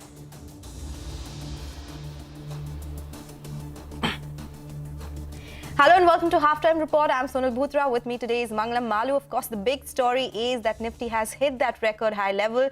19th, very close to 19,000 as well. Mid-caps today, they are slightly underperforming the benchmarks, but nothing to complain, right? It is at the day's high, that is the Nifty, 160 points higher there. And we do have the monthly options expiry as well today. But as I said, the biggest story has to be Nifty and Sensex opening at record highs, with the Nifty hitting record high level after 142 trading sessions. Mangalam is standing by the wall with a list of all the top gainers and losers. Mangalam. Well, you know, it's such a stroke of fate, right? That the Nifty has gone ahead and hit a fresh record high on a day where we weren't even supposed to trade. There was a holiday which was declared today, and thereafter until last noon, we didn't even know whether we were trading today or not. And after going to within 1 point of record high last week, the Nifty has managed to hit a record high today on a day where we weren't supposed to trade. So that's fate, so to say. 4% higher and 4.5% higher for the Sensex or the frontline indices this year. So far, the Nifty Bank has been a relative underperformer with a gain of just about 2.5%. But this rally is more loved by portfolios because small cap and mid cap indices have put behind them double-digit gains in this year itself. And if you take a look at the sectors as well, the domestic themes have done a lot better. Realty, 19% higher. FMCG, auto, up 17%. And the global-facing ones have actually underperformed. So the IT index down almost 1%, the metals down 9% as well. And this is clearly the reason why we did well. Indian macros did better than global concerns. Secondly, what we did was domestic themes doing extremely well with hopes of margin recovery in the second half as inflation cools off. And that really is because of stable crude and cooling inflation, or the worst of inflation being behind us. What also helped us is FII flows picking up, particularly in April, May and June so far as well, where we've seen about $1 billion coming in from the FIIs. Higher emerging market flows coming into India versus China explains why we've done well as well. So let's talk about the stocks then. Tata Motors up almost 50% this year. ITC 35%. Bajaj Auto, again, a domestic play, has done well. The ones which haven't are Infosys, Hindalco, Adani Group, of course, had a rough last few months as well. Just keep an eye out on a bunch of these mid-caps which have done well. Over the last few trading sessions, the pharma stocks have come back into fashion. So the mid-cap gainers are led by Aurobindo Pharma, Glenmark Pharma. Then a couple of these manufacturing themes, ABB doing well. Defense, HAL up 45% this year so far as well. Then you had some valuation concerns for AB Fashion. That stock has been underperforming. Z, Indiabulls Housing, ACC again under pressure largely because of their own news, specific news. But the big movers have really been in the small caps. Balu Fortune, this I had to cut off this data for stocks which have gained only up to 80% this year so far. This one's up twice of that, 160% higher. Titagarh Rail, again, 125% higher. Zentech, JBM Auto. Look at some other rail players as well. And you'll see RVNL up 81%. Mrs. Bector's has actually done extremely well as well, 95% higher this year so far. So going forward, what are the things that we're looking at? Well, the Nifty is trading at 19 times, fairly valuing the earnings upside in the near term. So let's watch out for the triggers going forward. Global growth and interest rates concern something that we will keep an eye out on forever. Flows into other emerging markets versus India, because so far India has gained 4%, Brazil's done better, Shanghai has gained as much as India. So going forward, how does that pan out? Monsoon's been a little delayed. There has been a slight deficit. So demand recovery in the second half is something that we'll be watching out for. And finally, just keep an eye out on state elections in India. There are 3 states going into elections, all of them building up to the next central election in 2024. Okay, interesting names there. Thank you, Mangalam, for that update. But as the market still continues to trade higher, Prashant is also standing by with the macro factors that have led to this market rally. Prashant. A mere 4% rally this year, but a new all-time high for the Nifty. More than 20 days after the Nifty Bank climbed to a new high, the Nifty has done the same. The previous high, remember, was 18,887.6 made on the 1st of December 22. It's been taken out today. So I thought it makes sense to take a quick look at fundamentals which are underpinning this optimism in markets. I count 5. First is growth, and this is because we starting top down. Growth prospects generally are looking much better for the country. In the fourth quarter, Jan to March 23, India's GDP saw a re-acceleration of sorts, reaching a year-on-year growth rate of 6.1% compared to 4.5% in the previous quarter. As a result, economists have generally upgraded their forecasts for the full year FY24 growth. We've seen a rapid pace of disinflation, right, which has raised hopes of lower interest rates at some point late this year or early next year. And this is the data, right? 3 months flat, India's CPI has fallen from a level of 6.4% to 4.25% in May. Even core inflation is finally showing signs of softening. Good news for consumers and businesses. Now let's come to earnings, right? Corporate earnings. Analyst consensus expectations for MSCI India is to post a very healthy earnings growth of near 18% this year. Now this will have to be watched. Growth did pick up in the fourth quarter as compared to the third quarter of last year, but it's still not quite there. Let's focus on some structural drivers as well. First is the government's focus on infrastructure spending with multiplier effects for the rest of the economy. Second is the mood around manufacturing businesses in India, which of course is reflected very well in stock markets. And third, India's workforce is seen as a demographic dividend. India is expected to add 100 million people to its working age labor force, between 2020 and 30. China is expected to lose 25 million in the same period. India's macros on the external side have also improved in recent months. India's current account has improved massively from a 9-year high deficit in third quarter of calendar 22. Strong FI inflows have helped the balance of payments, and RBI's forex reserves are once again approaching that $600 billion mark. Those are the fundamental drivers, right? But let's also keep an eye on some developing risks. And I count 3 here. First is global growth. One of the biggest risks to the stock market is expected contraction and deterioration in global growth, especially in US and Europe. If the global economy slows down, it could hurt India's exports, especially IT services, which is a large chunk in as far as weight in markets go. Valuations, right? They've always been a premium to other markets, but now India trades at 20.5 times forward PE, about 17% higher than its 15-year average. Relative to other emerging markets, India's valuation premium is now 70%. Historically, this has run at about 50%. Monsoons have been delayed this year, although things are picking up and is expected to pick up for the rest of the monsoon season. But mind you, a lackluster overall monsoon season could impact agricultural growth and lead to lower rural incomes.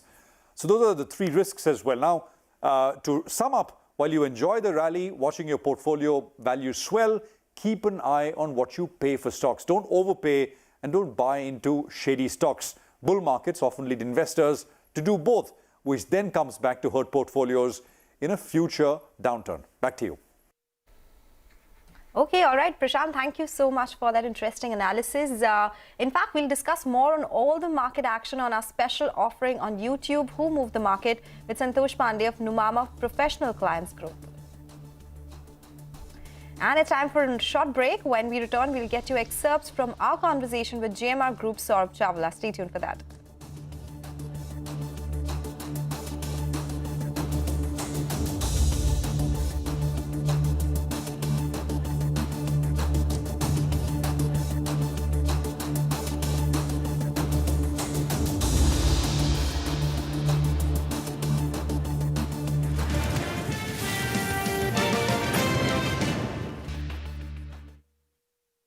We are joined by the Minister for Coal, Mines and Parliamentary Affairs, Mr. Prahlad Joshi. Sir, thanks for speaking with CNBC-TV18. Sir, Coal India has finally concluded the wage revision with non-executive workers. Your first take on this? It is a very happy moment because ultimately they have come to an agreement. Both trade unions, management and all other concerned officers put together, they have worked it out. And considerably they have done it well. I think 19.5% something they have done it, and it is a quite motivational to all workers, and I am hopeful that by this very important and good revision, coal warriors will work with more enthusiasm, and even Prime Minister's direction was that the welfare of the coalman should be kept in mind. That also have kept in mind, and I congratulate Coal India management also. When can we expect a fuel price agreement hike from Coal India? It had last taken place in 2018, and there has been a buzz that it is overdue. By when can we expect some development on that front? In fact, I can't say that there will be it will be done or it will not be done, but I can only say that even when international prices are so high and our notified price is in keeping the overall interest of the public at large, we have kept it at 1534 notified price as of now, and We will see how, and let Coal India come with a proposal. After that, we will see it. But it is a fact that now, after the so much of cost escalation in production, that is the cost of the increase in the cost of production because of various factors, international factors rather, there is a need for that. But we will decide to do it or not to do it after consulting the Coal India management. Sir, despite a late onset of summer this time around, we have a grueling season ahead of us. Also, IMD has predicted a delay in monsoon. What is the current status on coal stocks? How is India placed as of now? Would there be a need to curb the supply to the non-power sector? I don't think it is so. And as you have already seen, from 13-14 to till date, 13-14 I think it was 572 million ton of the production. Today we have almost reached nearly about 850 million tons. And this year we are crossing 1 billion. This is the first time, and this is the last year, I mean the year which passed away just now. In that year our total production was around nearly about 834, 800. This is the ever highest. This is the ever highest. Keeping that in mind, this year also have kept the target, a very ambitious target. And production is going on accordingly. Normally April, May, June.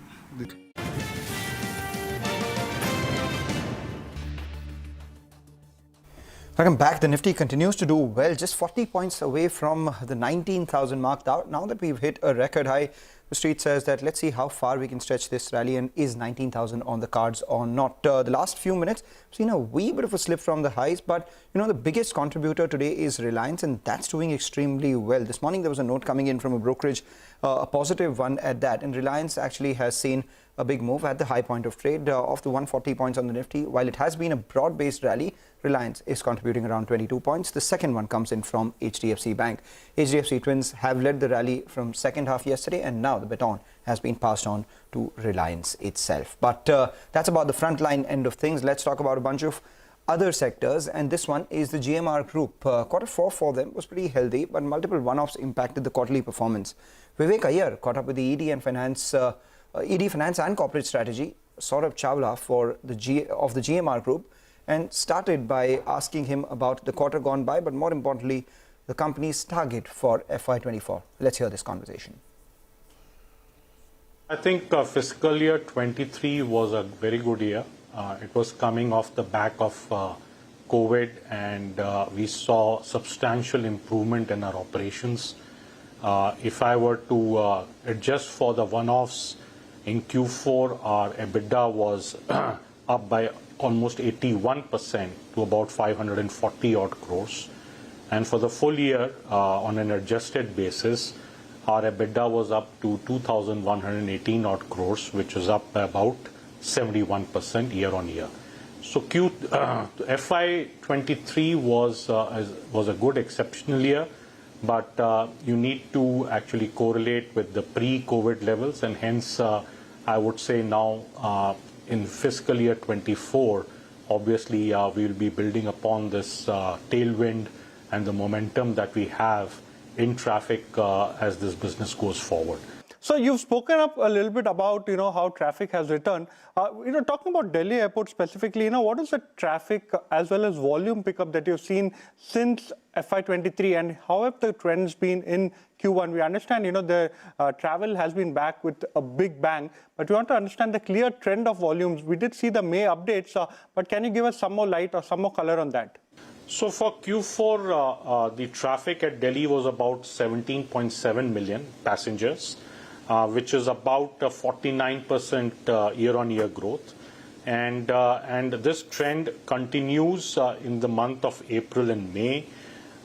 In April and May, together, the traffic in Delhi is up 19% Y-on-Y. So the trend line is positive. The momentum continues to be positive. And as I said to you earlier, many parts of the world which were shut recently, as they open up, this traffic momentum will continue. So just coming to, the total debt on books, you have done a couple of corporate actions. So how is the debt picture looking like post the fundraise via the FCCB route? And what will, the debt picture look like post the merger? So as you are aware, our debt, corporate debt, which was always an issue because there were no stable cash flows to support the corporate debt. The corporate debt was about 9,000 crores as of December of 2019. As on date, that debt stands at zero. And actually we are sitting on cash of about 573 crores at the end of March of this year, at the end of April, because we have paid substantial portions of our corporate debt from the FCCB raise that we did from ADP. So that issue is behind us. As we had articulated, we have created capacity for growth at the corporate level. Post the merger, airport entities will be only at the next level of the listco, and hence there will be efficiency of evacuation of cash through dividends.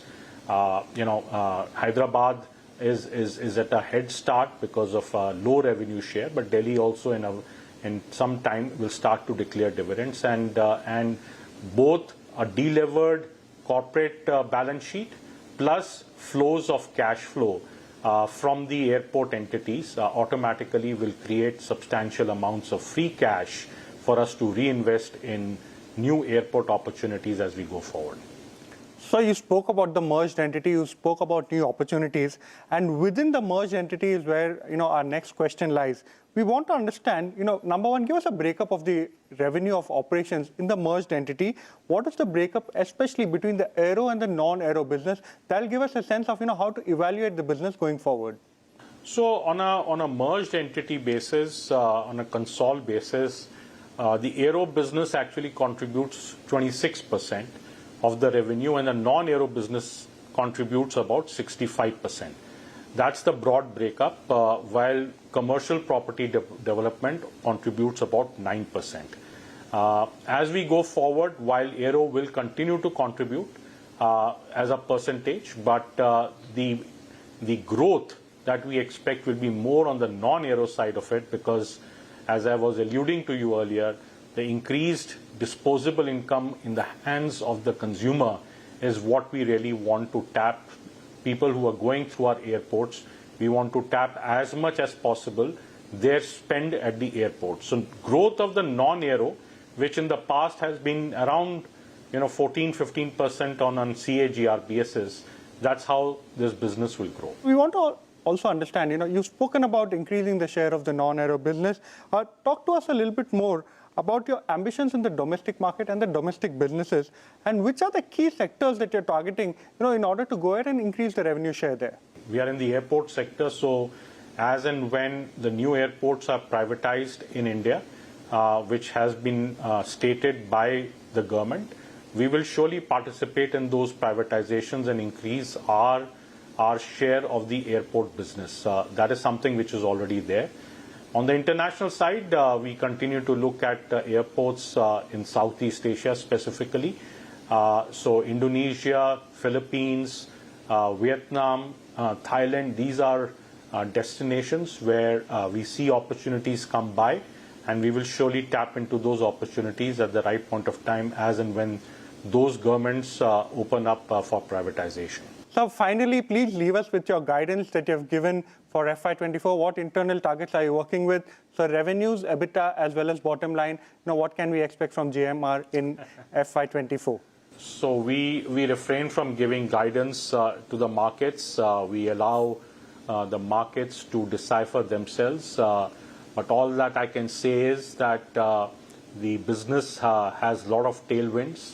As India's macro story continues to grow and gather momentum, aviation sector will be much better off. And I think you can get some sense with the current orders that the current airlines, whether it is Air India or Indigo, have put in the marketplace, will give you a sense as to where this market is going. We are probably going to be the second largest aviation market in a short period of time, a very healthy market, and airports have to support the airline businesses. So the more aircrafts are up there, more passengers will flow through our airports, and that's the best part about our business.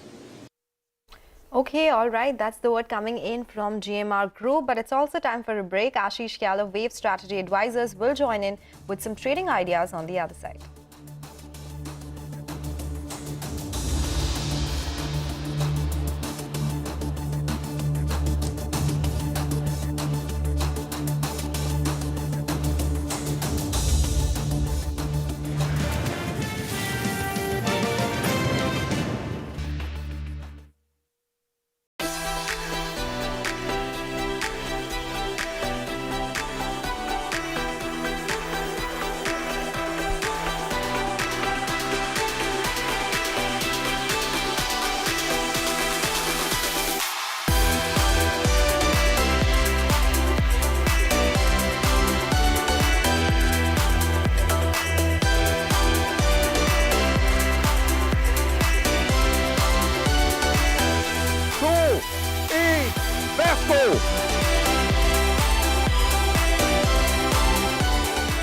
Incredible. I mean, obviously the real car is incredibly impressive and has an amazing sculpture, but to actually manage to replicate those sculptural forms in Lego bricks is really impressive. It's amazing how they have managed with all the shapes and all the soft edges and everything. So I can imagine the work behind this. It's fantastic for all of us to see this beautiful Lego model finally here in Legoland. We've been waiting for a long time. It's finally here and everybody loves to see it.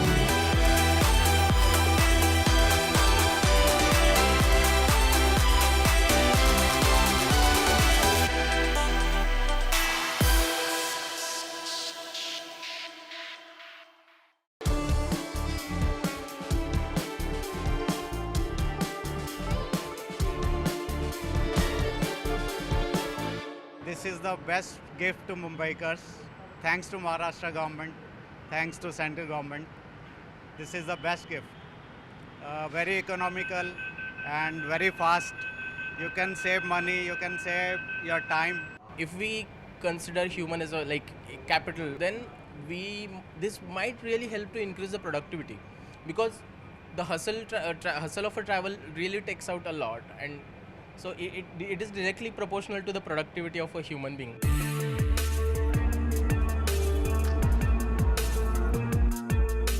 It's been over a year since the launch of Mumbai Metro 2A and Mumbai Metro 7, and in this year over 2.5 crore people have already taken a ride on board these metros.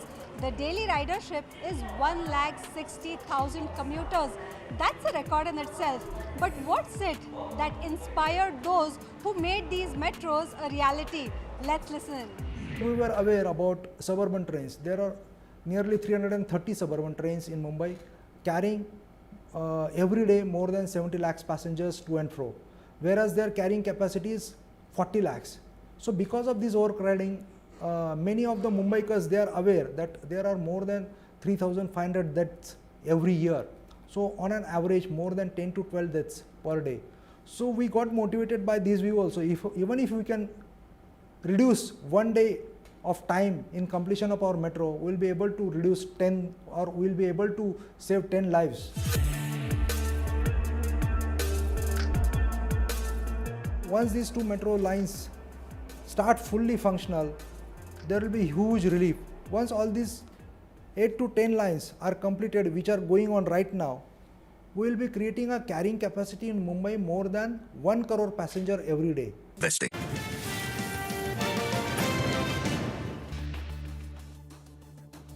Well, what a day for the markets to have a record high. It is the June series expiry 1 day prior because of the holiday shift, and now we're virtually again knocking the doors of 19,000. So important to look at what the series was and what the triggers for today's expiry are. From the way the market's moving right now, it looks like it could knock at the doors of 19,000 towards the end of the session. Why do I say that? Well, because June series has seen a big move. In the last 3 series itself, including the gains that we've seen today, the Nifty has gained almost 2,000 odd points. So you have April 834 points, May 406 points, and June is around 775 points and counting as we speak. active Nifty options today. 18,900 put has seen a remarkable amount of writing, while we still continue to see some open interest build up at the 19,000 call. So 18,900 put has closed around 2.4 crore shares in open interest, telling you that 18,880 to 18,890 would be an important support to watch out for. And from the looks of it, it's about 65 points from here, 75 points from here. The market is still going strong. The European futures pointing at a good opening. But 19,000 call, that's the mark that everyone should keep an eye out on. If the market sustains above that 19,000 mark for a bit, these call writers, all 2.3 crore share call writers of them, will have to open their, unwind their positions, and as a result of which the market would move further higher. Over the last two trading sessions, we did see a lot of writing at the 18,800 call and the 18,850 call. Both of them have now begun to unwind their positions, and that's sustaining the up move that we're seeing on the Nifty. The Nifty Bank itself, now it's crossed past that 44,000 mark, 44,300 mark as well. So we're seeing some unwinding at the 44,000 call on the Nifty Bank, and at the same time we're seeing a lot of writing at the 44,000 put, 44,200 put on the Nifty Bank. So strong support seen there, unwinding at the 44,000 call and some writing at the 44,200 put. Now the game will be at the 44,300 call. The 44,300 call too has been extremely active for a premium of 150 odd rupees. So if the Nifty Bank sustains above that 44,400 mark, roughly 50-60 points from here now, we will see further short covering on the Nifty Bank itself. And on the way down, of course, a firm line in sand for the Nifty Bank will be the 20-day moving average, a mark that it struggled to cross until yesterday's second half. So that will be an important level on the way down. Okay, all right. That's the F&O action that's taking place right now. Thanks, Mangalam, for that. Let's speak to Ashish Kyal of Wave Strategy Advisors joining us on the show now. Ashish, new highs on the benchmark. What are the charts suggesting now? Hi, morning to you, afternoon to you, and Mangalam as well. Last time, Mangalam, if you remember, we were discussing that we should be closer to the lifetime high sooner when Nifty was just around 18,500. And here we are closing to that 19,000 mark. So it is very interesting to see over the past 14 weeks now, Nifty has not closed below the prior candle low. That's on the weekly chart, weekly time frame. If you check, it has not closed below the prior candle low for 14 weeks consecutive, and that's one of the biggest winning streak that we can see on a weekly time frame. The rally started from 16,800 and it is not stopping now.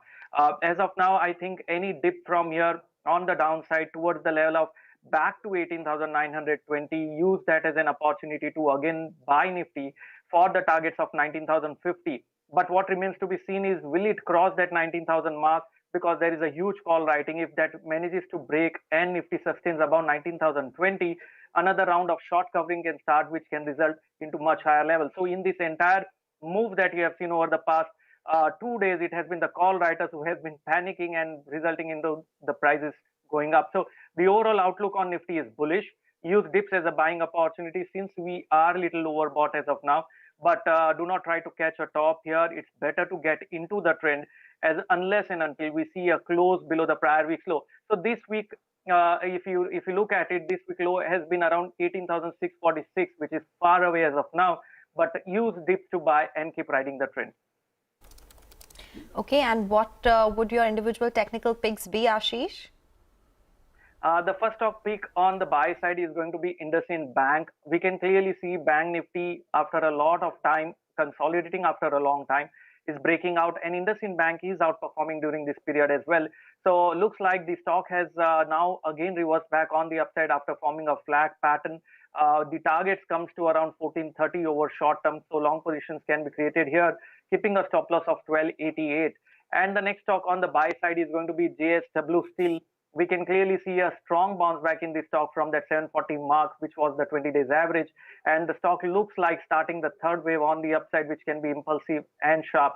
So long positions on JSW Steel, keeping a stop loss of 755 for the target of 838.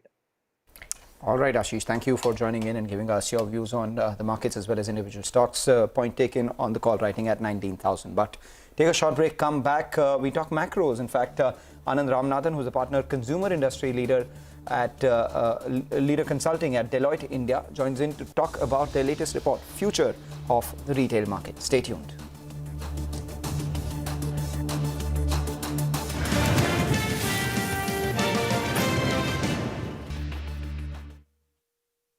We are joined by the Minister for Coal, Mines and Parliamentary Affairs, Mr. Prahlad Joshi. Sir, thanks for speaking with CNBC-TV18. Sir, Coal India has finally concluded the wage revision with non-executive workers. Your first take on this?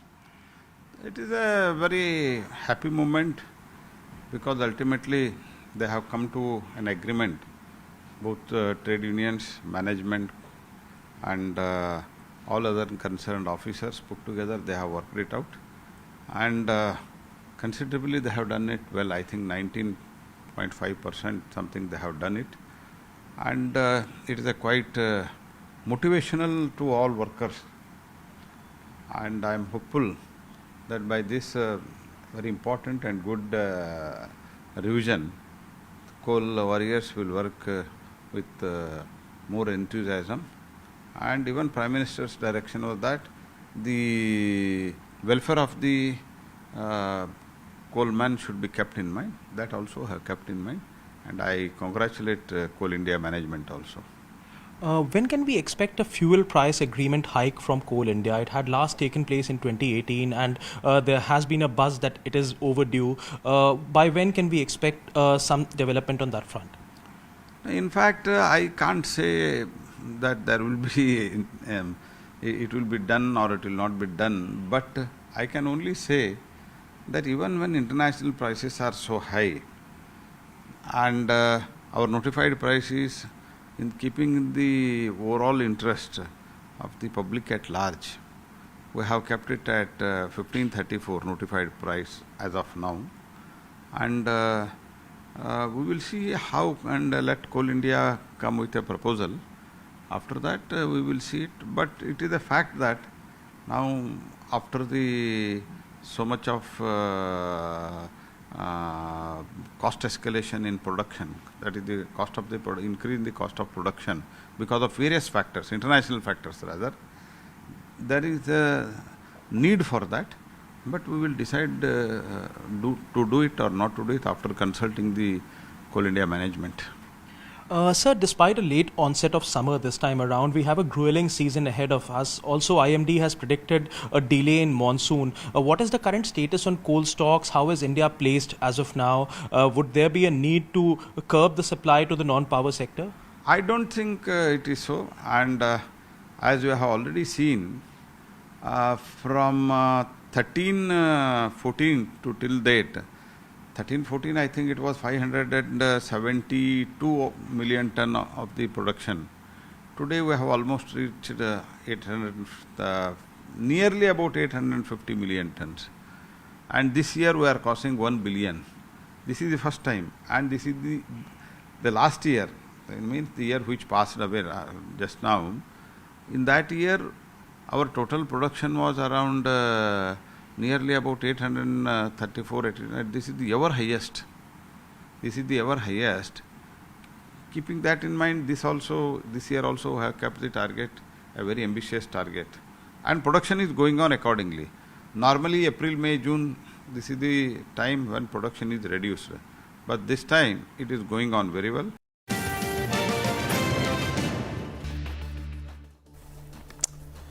Welcome back. Let's talk about the future of retail in India. And it's not me who's talking about it. It is Deloitte, which has released a report where they say the retail market, which was around $930 billion in 2022, may go all the way up to $1930 billion by 2030. So basically $1 trillion in the retail market being added in the next 8 years or so. And that would, of course, be led by the food and grocery category. The headline of this report is online business, which will grow from $70 billion in 2022 all the way up to $325 billion, as a result of which the online contribution growing from 7.5% all the way up to 17%. So to discuss this and more, we do have with us from Deloitte, Anand Ramanathan. Thank you, Anand, for joining in. And this report, an interesting one, a couple of things I wanted to understand from this. Since you say that food and grocery is likely to be the largest contributor in the big expanded pie of India's retail as well, and e-commerce is likely to read it higher as well, let's talk about grocery e-commerce. Currently accounts for roughly, 1% of the overall grocery sales. How much do you think it will be by FY30? Sure. So what we've seen is that post the pandemic, there's a lot of preference for contactless shopping, right? It's about 90% of consumers have said they want contactless shopping. And hence, we will see an impact of that in grocery too, because again, for the first time, we've been tracking this for a long time, but it's been the first time that convenience has a higher share than price, right? It's about 32% to 29% in terms of consumers' preference in food and grocery. So we believe that given how quick commerce is also growing, it will continue to add momentum and it will reach about 5% levels by about 2030. Okay. Can you talk to us about some of the challenges that could be there for the growth numbers that you've given out? After how long do you think the growth will peak out? Some of the challenges that the players will have to face?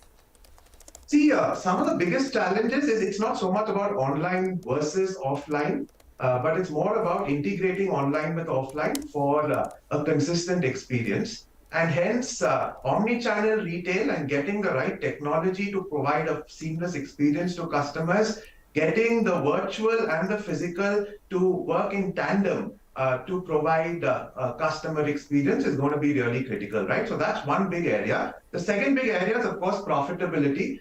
So what we're seeing is that for e-commerce to be profitable, private labels will play a very important role. And increasingly, private labels we've seen across multiple categories, and some of the categories where it really has high penetration is areas like health and wellness, for example, right? Which traditionally needs a lot of trust, and hence a private label penetration of 60% in health and wellness is really critical. And it shows that private labels can play a role in growing profitability for both e-commerce as well as physical retailers. How much is private label right now? You said it could be all the way up to 60%. How much is it in health and wellness right now? So overall, it's about 5% of the market, expected to be about 25 to 30% of the overall sale of in retail, right? So this is across categories. You're expecting it to grow by 6 times. But, you know, from our audience standpoint, who do you think would be the best place to benefit from this boom? I mean, we do have Reliance entering the retail space in a significant way, one of the biggest, in fact, the biggest. Then you have Avenue Supermarts, you have Shoppers Stop, you have Trent, and I'm not talking about the quick commerce players yet, the new industry guys. But from the incumbents right now, who do you think stands to benefit the most? So I won't take specific names, but essentially, if you look at categories, the players who will benefit the most are those who operate in the tier 2 and tier 3 cities, right? If you look at e-commerce sales, it's grown by about 60% order volume in tier 2 and tier 3 compared to tier 1 and metros, right? So in that sense, players with a strong footprint in urban India beyond the 1 million plus cities will really benefit from this growth in retail. The second big category of players will be those who are particularly looking at, say, things like luxury retail, for example. We've seen that it's going to grow 4x compared to the rest of retail, which is about 2x, right? That's because millennials are increasingly looking at consumption and experiences which are luxury-led. So again, players in the luxury retail space, gems, jewelry, lifestyle goods, etc., they will all gain significantly. So these are all players to watch out for. Interesting. So while you were talking about tier 2, tier 3 cities, can you give us a sense of what growth is looking like in the retail space in Bharat versus metros? And if we talk about the current retail size that we are seeing in non-metros, what are the growth opportunities here? So roughly it is about 50%. Both are at about 200 billion each. This is metro and tier 1 vis-a-vis tier 2 and tier 3 and the rest of urban. And we will see a consolidation beyond the metros and tier 1s, right? And therefore, you will see greater growth come from tier 2, tier 3 cities. And again, if you look at per capita income and especially middle income households, they're growing a lot faster in rural India than in urban India. So again, you will see potential uplift for retail in rural India compared to urban India, right? So these are all trends which show that retail in India is going beyond the metros and urban and tier 1 cities. So the 930 billion, you said it's evenly spread between metro tier 1 and tier 2, tier 3. That will be a 64. Yeah, go ahead. It's about 200 billion each. Okay, 200 billion each. And going forward, tier 2 will surpass tier 1, right? metros and Tier 1? Significantly, right? It'll be about a third higher than metros and Tier 1. Okay, so 66.33. And finally, a couple of things. QCom, is it a profitable opportunity? I mean, it's growing a lot. Swiggy also grew by about 6 times in the last 1 year or so. We're seeing the numbers come by for Blinkit too, of the reported numbers that we have with us. Is it a profitable opportunity? That's one. And secondly, ONDC. I mean, will it be less impactful than UPI? Sure. So I'll take the first question. If we were to look at ONDC, I think Kiranas itself, right, as a strong segment, will continue to grow. I spoke of private labels. A lot of private label distribution will also happen through the Kirana store, and that's where ONDC will play a role in terms of making the Kirana's assortment visible to a wider audience and in a digitized fashion, right? So that's going to be a critical step in democratizing retail. And hence, it can have a very revolutionary impact comparable to UPI. On the second question, when it comes to quick commerce, that is going to be a challenge, right, from a profitability standpoint. But quick commerce should not be seen in isolation. It's one of the many ways by which a retailer provides an experience to the customer and reaches to the customer, right? So in that sense, quick commerce might not on its own standalone make money, but when it is combined with other parts of the retail offering, when you have a physical store, when you have a virtual presence, which is beyond quick commerce, when you bring all of that together as a pie, it increases consumer experience, and customer retention is going to be really important for profitability going forward. And hence, that's the role that quick commerce should play in the portfolio. And we shouldn't really see unit economics of quick commerce on its own. Okay, all right, Anand, thank you. Okay, all right. Those are some interesting insights. Thank you so much for joining us today and taking us through this recent report as well. So that's about the retail market, grocery in particular as well. We'll take your leave on this note. Thanks a lot for joining us. With that, we'll slip into a short break. On the other side, as we get ready for the biggest transaction in India's corporate history, we'll look at what the future may look like for the merged entity and the financial sector post HDFC Bank merger.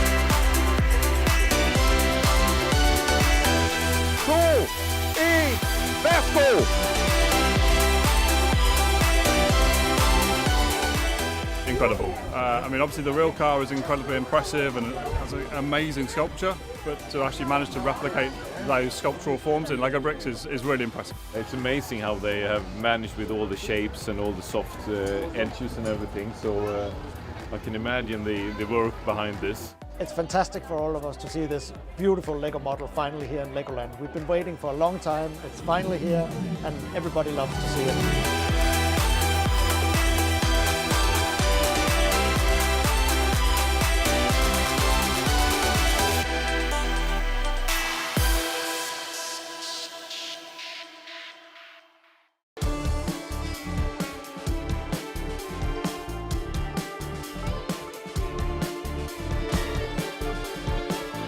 This is the best gift to Mumbaikars.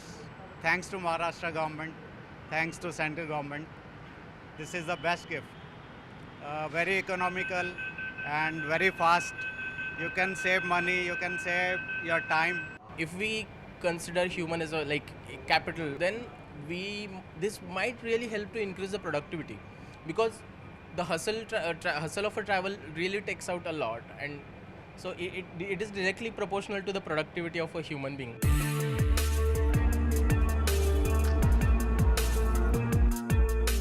It's been over a year since the launch of Mumbai Metro 2A and Mumbai Metro 7. And in this year, over 2.5 crore people have already taken a ride on board these metros. The daily ridership is 1,60,000 commuters. That's a record in itself. But what's it that inspired those who made these metros a reality? Let's listen. We were aware about suburban trains. There are nearly 330 suburban trains in Mumbai carrying every day more than 70 lakhs passengers to and fro, whereas their carrying capacity is 40 lakhs. So because of this overcrowding, many of the Mumbaikars, they are aware that there are more than 3,500 deaths every year. So on an average, more than 10 to 12 deaths per day. So we got motivated by this view also. Even if we can reduce 1 day of time in completion of our metro, we'll be able to reduce 10, or we'll be able to save 10 lives. Once these two metro lines start fully functional, there will be huge relief. Once all these 8 to 10 lines are completed, which are going on right now, we will be creating a carrying capacity in Mumbai more than 1 crore passenger every day, plus suburban trains 40 lakhs. So I think there will be no congestion in future.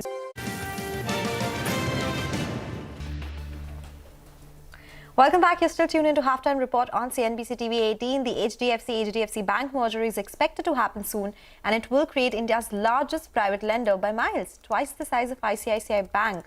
What does the future hold for the merged entity post-merger? Abhishek is standing by with the details.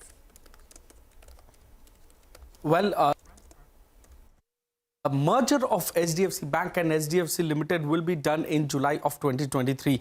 On the lending side, after excluding the intra-company lending that they have, advances are expected to reach about 22.2 lakh crore, representing a growth of nearly 39% from the FY23 loan book of HDFC Bank. This places HDFC Bank far ahead of ICICI Bank, whose loans are at rupees 10.2 lakh crore as of FY23, but a bit behind SBI, which has its loan book at around rupees 32 lakh crore as of FY23. Deposits are projected to grow by 8.1% to about 18.8 lakh crore.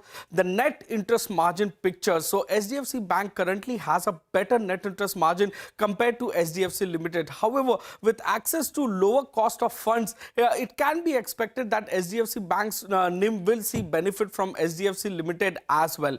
Now, operational efficiency will take place post the merger. The cost to income ratio of the merged entity will be about 35.2% for FY23. This compares to 40.4% that HDFC Bank has seen for FY23. Talking about return on asset, both HDFC Bank and HDFC Limited have a quarterly ROA of over 2%. So the merger is expected to be accretive in terms of ROA.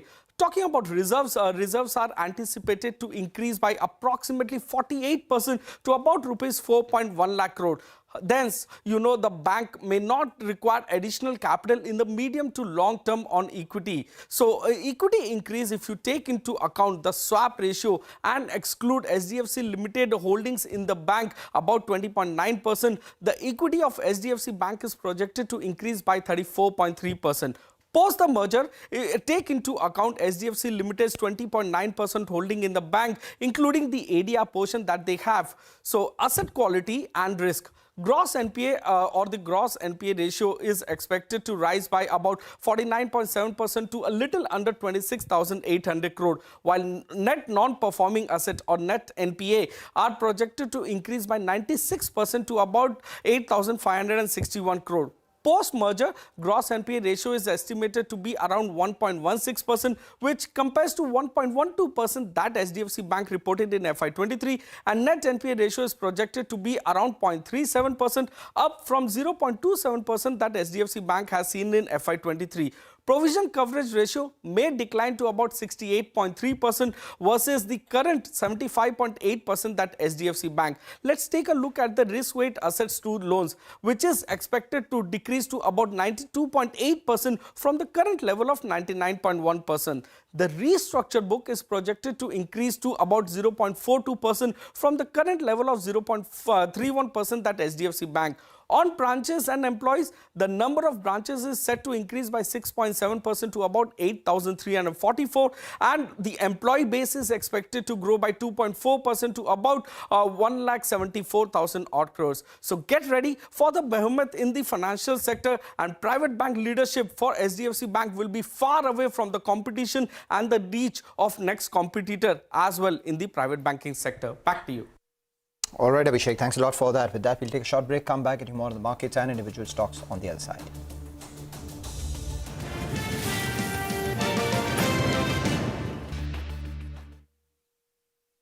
We are joined by the Minister for Coal, Mines and Parliamentary Affairs, Mr. Prahlad Joshi. Sir, thanks for speaking with CNBC-TV18. Sir, Coal India has finally concluded the wage revision with non-executive workers. Your first take on this?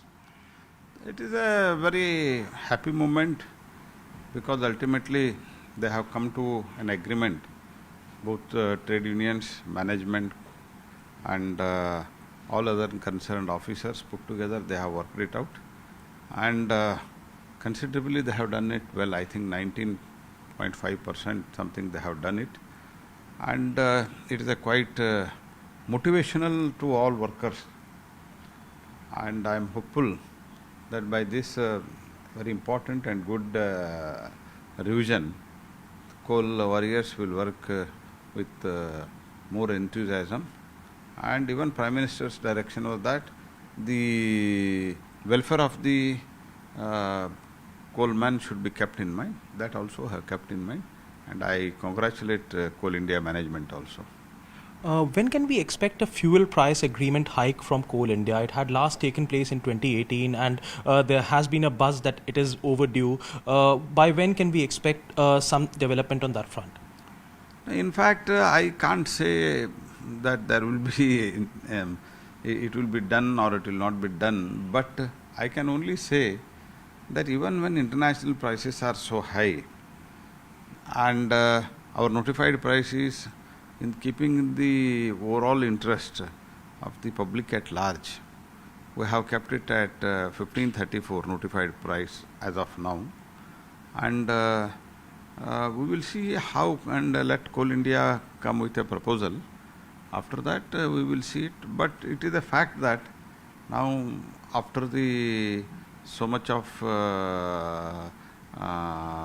cost escalation in production, that is the cost of the increase in the cost of production because of various factors, international factors rather, there is a need for that.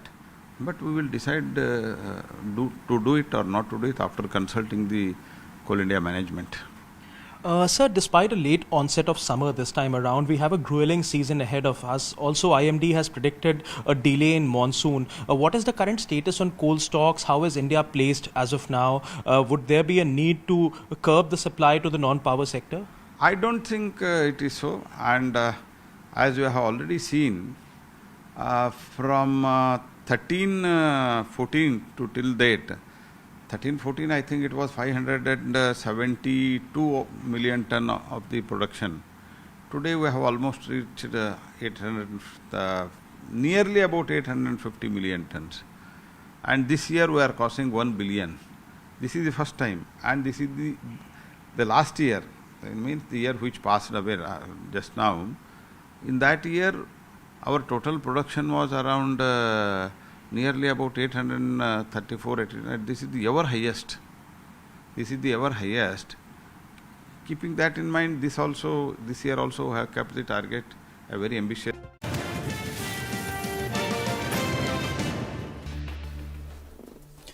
Well, today belongs to all the heavyweights, and that's where the attention is as well. We spoke about Reliance. Reliance has moved to the high of today's trading session, and that's led the Nifty a smidge above its high as well that we saw about 15 minutes odd ago. And as a result of which, the Nifty is now just about 20 points away from the magical 19,000 mark. Remember, the Nifty hit the 18,000 mark way back in October 2021. So nearly a year and a half, 2 years and a half after maybe if at all we do scale the 19,000 mark. So a 1,000-point rally taking the longest time in the last many years. Just keep an eye on a couple of other sectors that are doing well also.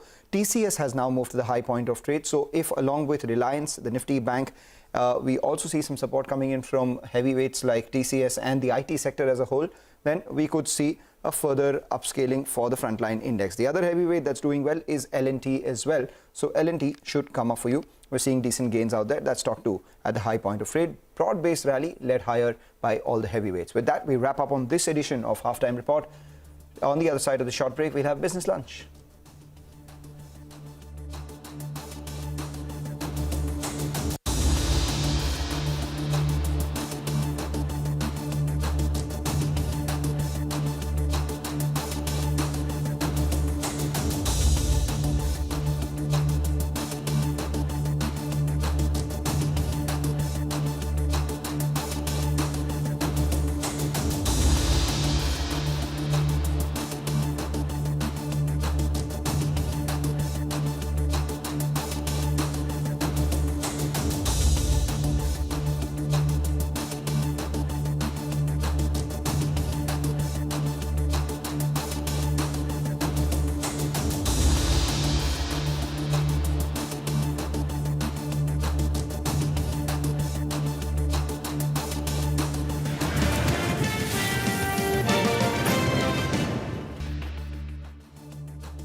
Incredible. I mean, obviously the real car is incredibly impressive and has an amazing sculpture, but to actually manage to replicate those sculptural forms in Lego bricks is really impressive. It's amazing how they have managed with all the shapes and all the soft edges and everything. So I can imagine the work behind this. It's fantastic for all of us to see this beautiful Lego model finally here in Legoland. We've been waiting for a long time. It's finally here and everybody loves to see it.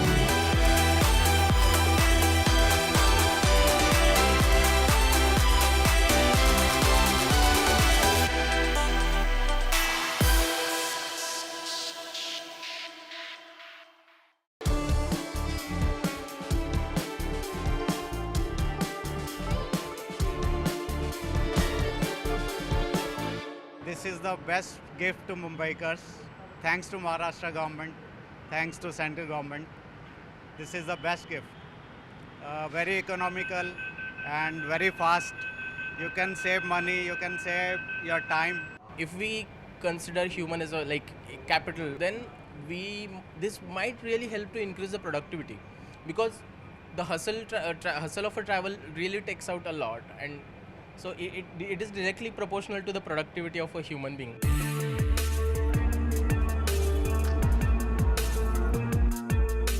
It's been over a year since the launch of Mumbai Metro 2A and Mumbai Metro 7, and in this year over 2.5 crore people have already taken a ride on board these metros. The daily ridership is 1,60,000 commuters. That's a record in itself. But what's it that inspired those who made these metros a reality? Let's listen. We were aware about suburban trains. There are nearly 330 suburban trains in Mumbai carrying every day more than 70 lakhs passengers to and fro, whereas their carrying capacity is 40 lakhs. So because of this overcrowding, many of the Mumbaikars, they are aware that there are more than 3,500 deaths every year. So on an average, more than 10 to 12 deaths per day. So we got motivated by this view also. Even if we can reduce 1 day of time in completion of our metro, we'll be able to reduce 10, or we'll be able to save 10 lives. Once these two metro lines start fully functional, there will be huge relief. Once all these 8 to 10 lines are completed, which are going on right now,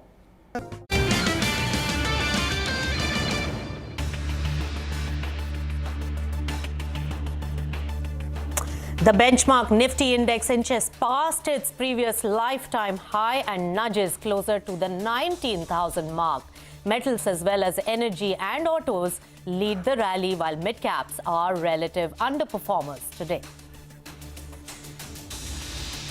Bourses see hectic activity in the block deal window, with chunky trades of over 9,200 crores already logged in Adani Green and Adani Enterprises, seeing the biggest blocks. Bikaji Foods, Max Healthcare and Alchem Laboratories also pitch in. The HDFC Bank merger is likely to be effective from 1st of July, and it will create India's largest private lender by miles, twice the size of ICICI Bank. Now, experts see HDFC Bank garnering a bigger slice of the banking pie, even as it grapples with the challenges of meeting RBI's prudential norms. Global funds looking to deploy money in India, along with strong domestic fund flows, have boosted activity in block deals. This mix could also draw large IPOs to the market later this year, says Bank of America Securities. Hello and welcome. You have joined us on Business Lunch. I'm Nisha Podar, and with me is my co-anchor Surbhi Upadhyay. Surbhi, we are all colorful here. Maybe it's monsoon bonanza today on the markets. It's a record-smashing day, even though the monsoons have arrived and it's grey outside. So it's looking good when we look at the screens. Let's take a quick look at Nifty 50 inching closer to that 19,000 mark, which actually the market is quite waiting for. But it has been a record-smashing day for the markets today. Let's take stock of the situation currently. 160 points gain on Nifty 50. Sensex with gains of over 500 points. Bank Nifty is a slight underperformer to the euphoria that Nifty as well as Sensex is showing today, but still 0.5% up. And mid-cap index is also comfortably in the green, but still a little bit of an underperformer. Some of the Adani Group counters are the highest percentage gainers on Nifty 50 on my screen, and the others like GSW, Tata Motors, Titan, SBI Life in terms of percentage are the ones which are adding a lot of momentum. But Reliance Industries, the big boy, is adding a lot of support, and advance decline ratio heavily in favor of the advances today, Surbhi. Oh, yes, absolutely. It's a green screen. And Nisha, the other thing is that, there's been constant momentum from the market right from the morning. There's been no intent to sell. At least none of that is visible on the screens as we speak, because we're very close to the highest levels of the day. And, now on the doorsteps of 19,000. Let's pull up the Nifty contribution chart. That also tells us another interesting facet of today's trade, that there's participation from across several key pillars for the market.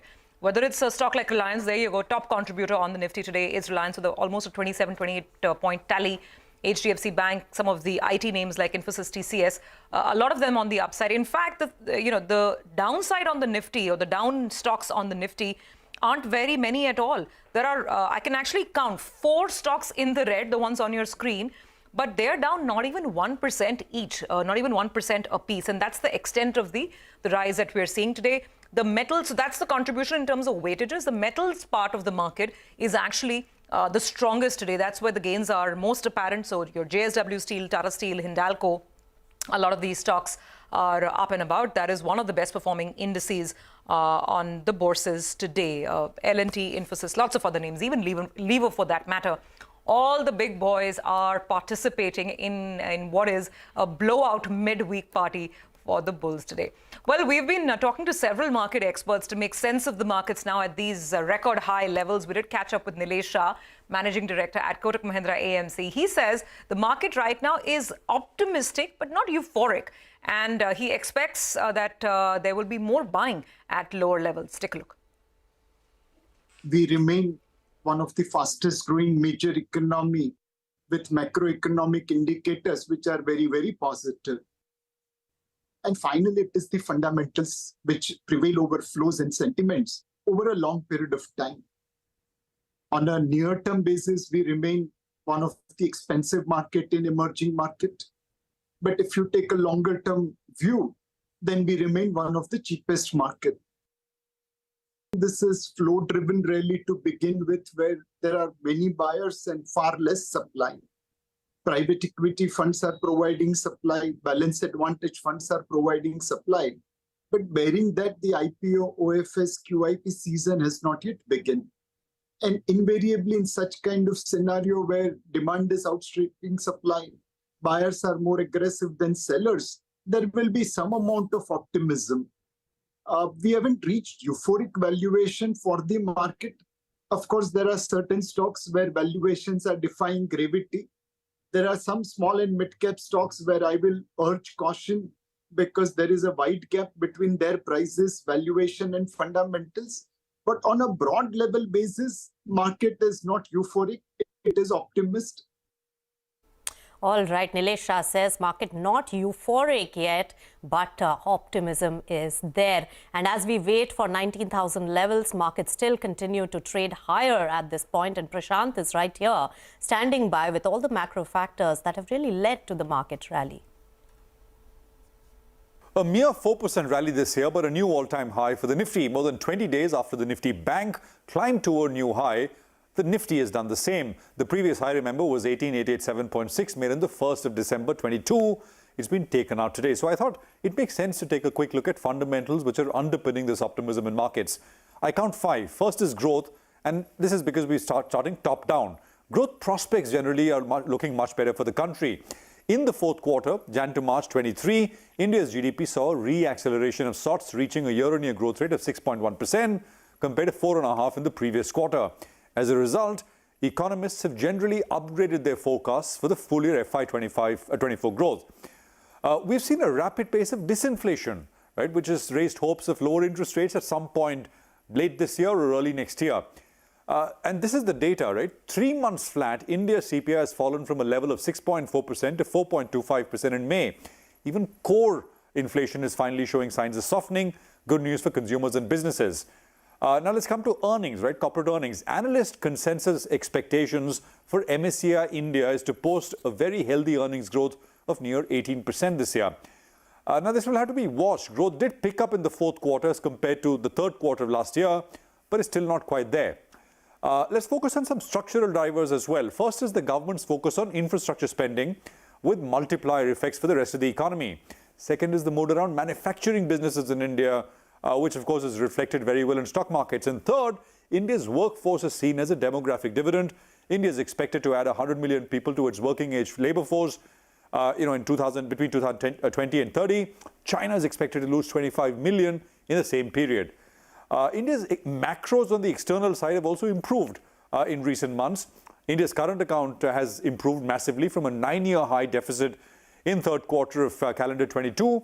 Strong FI inflows have helped the balance of payments, and RBI's forex reserves are once again approaching that $600 billion mark. Those are the fundamental drivers, right? But let's also keep an eye on some developing risks. And I count 3 here. First is global growth. One of the biggest risks to the stock market is expected contraction and deterioration in global growth, especially in US and Europe. If the global economy slows down, it could hurt India's exports, especially IT services, which is a large chunk in as far as weight in markets go. Valuations, right? They've always been a premium to other markets, but now India trades at 20.5 times forward PE, about 17% higher than its 15-year average. Relative to other emerging markets, India's valuation premium is now 70%. Historically, this has run at about 50%. Monsoons have been delayed this year, although things are picking up and is expected to pick up for the rest of the monsoon season. But mind you, a lackluster overall monsoon season could impact agricultural growth and lead to lower rural incomes. So those are the 3 risks as well. Now, to sum up, while you enjoy the rally, watching your portfolio values swell, keep an eye on what you pay for stocks. Don't overpay and don't buy into shady stocks. Bull markets often lead investors to do both, which then comes back to hurt portfolios in a future downturn. Back to you. Okay, so the key drivers that have led bulls to this point, and what a day it's been. Records broken. In fact, we keep the market conversation alive on our digital channels as well. You will see me live on YouTube as well as on Twitter. Who Moves the Market today is indeed going to be talking about this mega Nifty rally. In fact, we'll be in conversation with an expert from Novama Wealth. We'll talk about how to approach it from here. Should you be booking profits? Which are the sectors where the risk reward still looks attractive? And what are the key things to keep in mind in case you're entering the market at these record levels, at these all-time highs? We're live at 2 o'clock in just under an hour from now.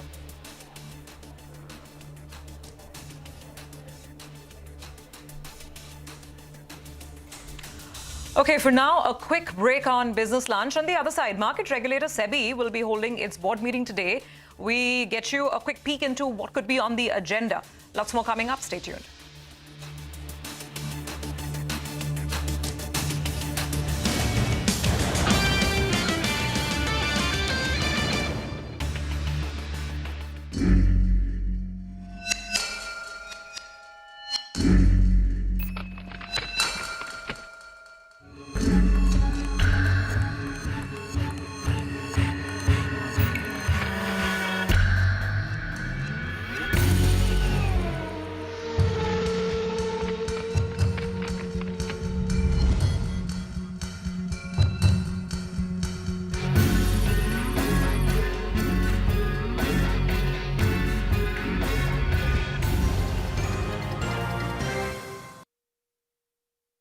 We are joined by the Minister for Coal, Mines and Parliamentary Affairs, Mr. Prahlad Joshi. Sir, thanks for speaking with CNBC-TV18. Sir, Coal India has finally concluded the wage revision with non-executive workers. Your first take on this?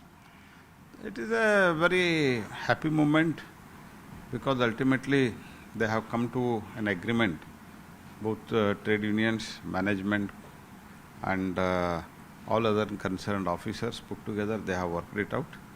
And considerably they have done it well. I think 19.5% something they have done it, and it is a quite motivational to all workers, and I am hopeful that by this very important and good revision, coal warriors will work with more enthusiasm, and even Prime Minister's direction was that the welfare of the coalmen should be kept in mind. That also have kept in mind, and I congratulate Coal India management also.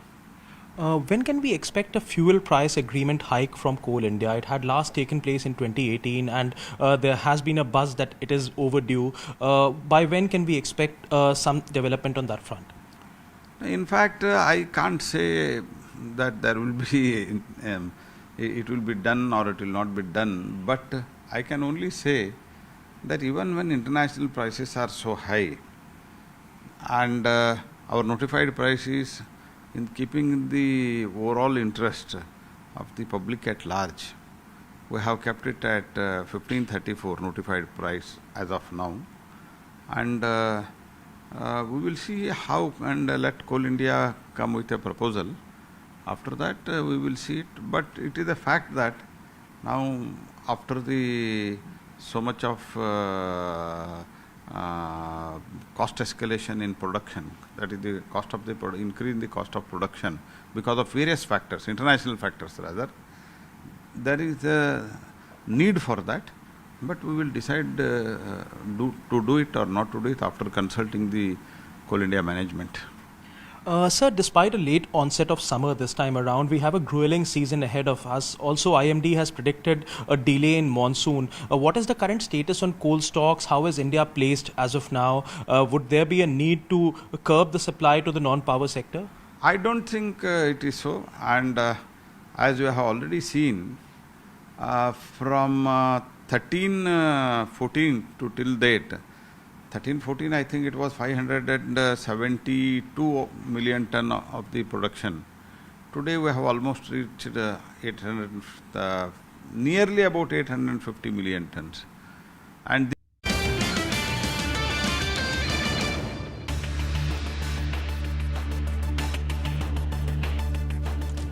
Welcome back. You're watching Business Lunch and taking a look at Nifty 50, 18,993 levels, 0.93% higher, so closer to 1% and closer to that 19,000 mark that the market is waiting for.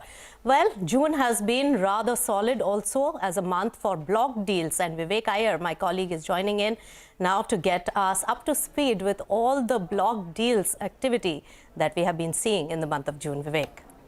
Well, you're absolutely right. While markets are near or at the record high levels, what's actually very interesting is the fact that, at this point of time, a lot of private equity investors, a lot of promoters have taken this opportunity where liquidity is so strong and flows are so strong to actually go out and book some profit. So now the number that we are looking at including today, total block deals just in the month of June has actually exceeded $3.5 billion. That is greater than 30,000 crore. Now let's have a look at some of the key block deals that have transpired in the month gone by. And still a couple of trading sessions are yet to go, so that number could even exceed. First, today we saw Bikaji almost 300 crore block deal happening over there. In the Adani Group stocks, almost 4,000 crore each in both Adani Green as well as Adani Enterprises. That has contributed a significant chunk today. It'll be interesting to see who the buyers are over there. And earlier this month, some of the large block deals, have a look at it. Sapphire, almost 4.5% equity, over 400 crore. One large block deal in Shriram Finance, Piramal exiting almost over 8% stake. Value of that particular block deal was 4,800 crore. Delivery, you saw Carlyle exiting with a 660 crore. HDFC AMC, one of the largest block deals, Aberdeen exiting its complete stake. Clean out trade, over 4,000 crore. Timken India, the parent entity, actually went out and sold almost 1,950 crore. It was a surprise that came in. Kim's, Kalyan Jewellers, P Investor exiting over there as well. Kotak Mahindra Bank, this was a big one. Although the quantum of the deal in terms of the actual free float was small, but have a look at the value. Canada Pension Fund sold stake over 5,800 crore over there as well. Go Fashion, CMS Info, you also saw MTAR Tech, CDSL. Lot of stocks, especially in the broader markets, that have seen promoter activity, that have seen P investors exiting, and all of them have been absorbed, and most of the stocks are actually trading above the levels at which the blocks actually happen. Yes, it has been block deal season, absolutely, Vivek. Very interesting data. Thank you for wrapping that up for us. And unlike in the past, when block deals would mean supply in the market and more worries, it's just been up and away for a lot of these stocks, as Vivek pointed out. By the way, it's also pretty much up and away for the Nifty. It doesn't seem to be in any mood to stop, because we're within kissing distance of the 19,000 mark. The highest the index has gotten is to 18,998.3. So we are practically on the doorsteps of 19,000 now. What a day it's been for the markets. Well, let's stick to news and move on and bring you some updates. Market regulator SEBI will be holding its board meeting today. Sources indicate that the review of the total expense ratio regulations for mutual funds, as well as some more norms for FPIs, could be on the agenda. Yash is here with more details. Yash, what are you picking up? It's going to be an action-packed evening, I believe. Well, that's absolutely correct. So it'll be a very crucial board meeting from market regulator SEBI, and what makes it crucial is this one particular aspect which SEBI plans to consider in today's board meeting, and that is with respect to total expense ratio regulations for mutual funds.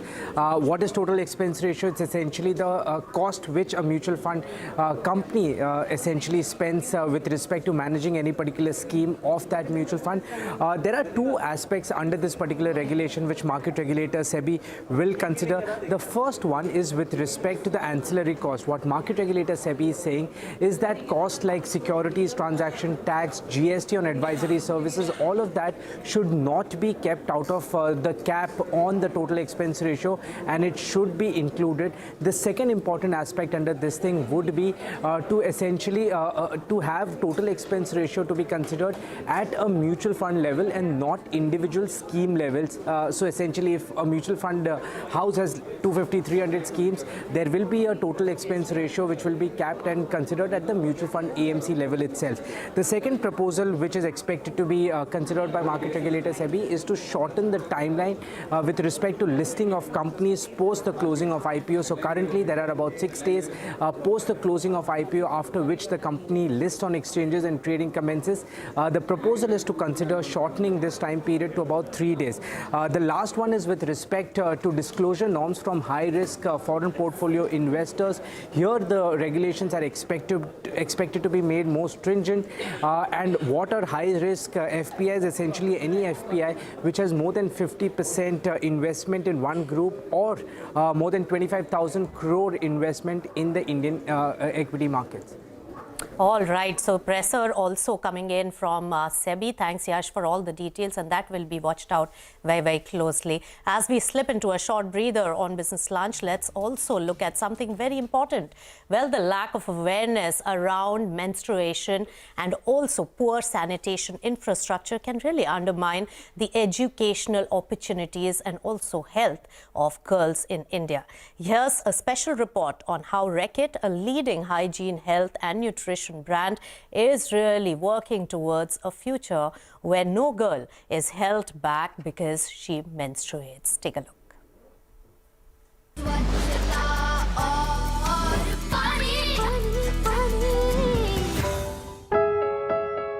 A natural biological process like menstruation can become a terrifying experience for girls due to lack of awareness and access to adequate sanitation facilities. Making significant efforts to enable girls to practice safe menstrual hygiene is HARPIC, which aims to impact 15 million students through its sanitation curriculum. Our vision for 2030 is we are seeing a world where no woman or girl is held back because she menstruates, where everyone can access the menstrual products of their choice. Period stigma is a history. Everyone has basic information about menstruation and how to manage it. Everyone has access to period-friendly sanitation facilities. Hence, we have partners like Gramalaya who have very rich experience on working on the subjects like this. We also think like the information and the curriculum and the delivery mechanism should be science-based and should be science-led. Like we are coming up with a very interesting character of KK Kitanu, which we will be launching with Network 18 soon. And Okay, there we go. 19,000 is on the board. It is on the screen.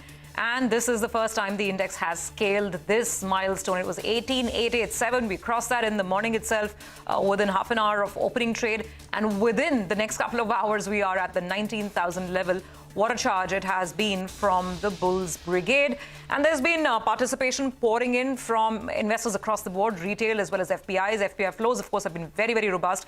This is a first quarter rally. Call it a Q1 FY24 rally. Started in April amongst absolute gloom and doom. That was the scenario immediately after the budget and the changes that followed as the new financial year kicked in. And since then, it has just been up and away. 19,000 on the board on the Nifty. We're talking about a 5% rally. At the index level, it's 5%, but you have to go beyond because the real party has been in mid-caps, small caps and micro caps. The mid-cap index, by the way, this year is up about 12.5%.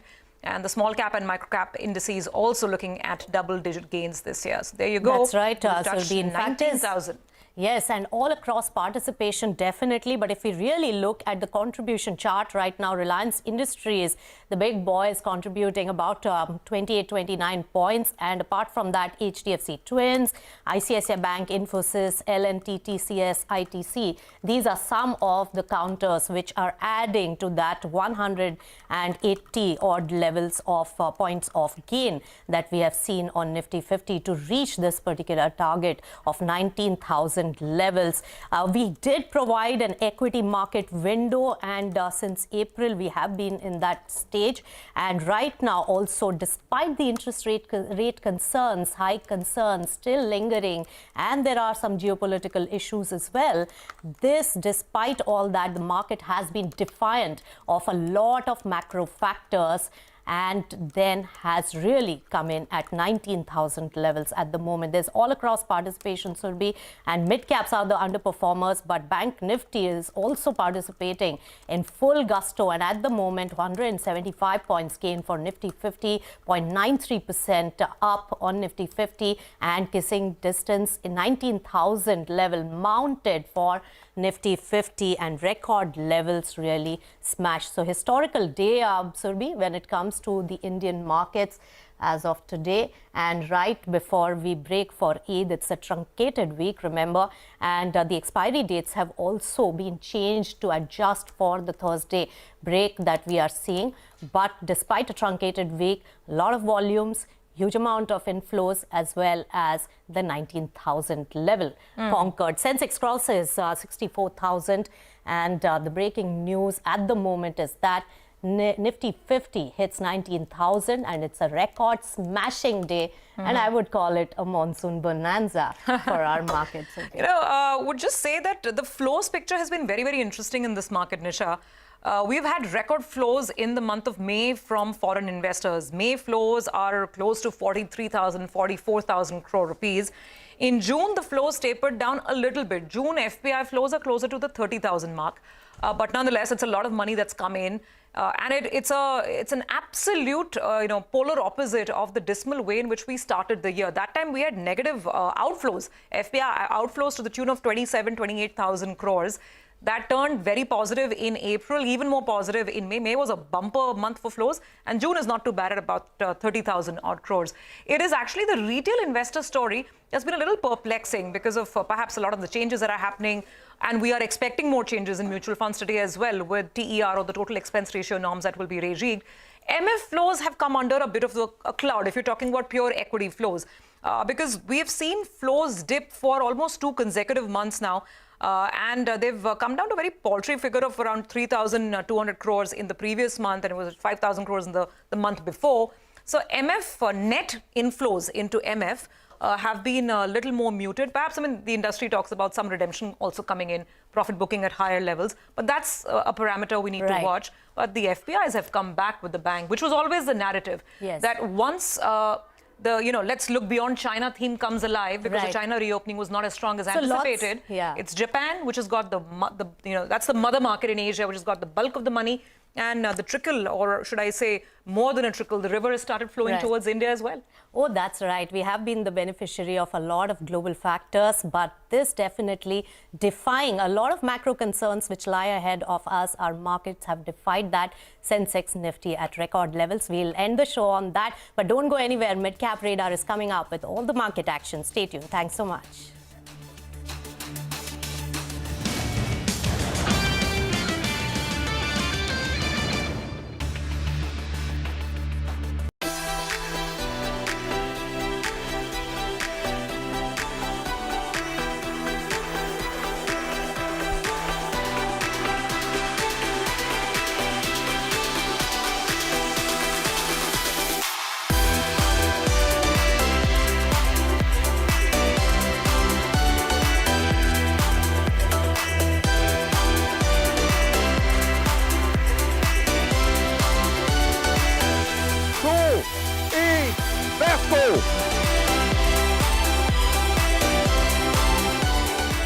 Incredible. I mean, obviously the real car is incredibly impressive and has an amazing sculpture, but to actually manage to replicate those sculptural forms in Lego bricks is really impressive. It's amazing how they have managed with all the shapes and all the soft edges and everything. So I can imagine the work behind this. It's fantastic for all of us to see this beautiful Lego model finally here in Legoland. We've been waiting for a long time. It's finally here, and everybody loves to see it.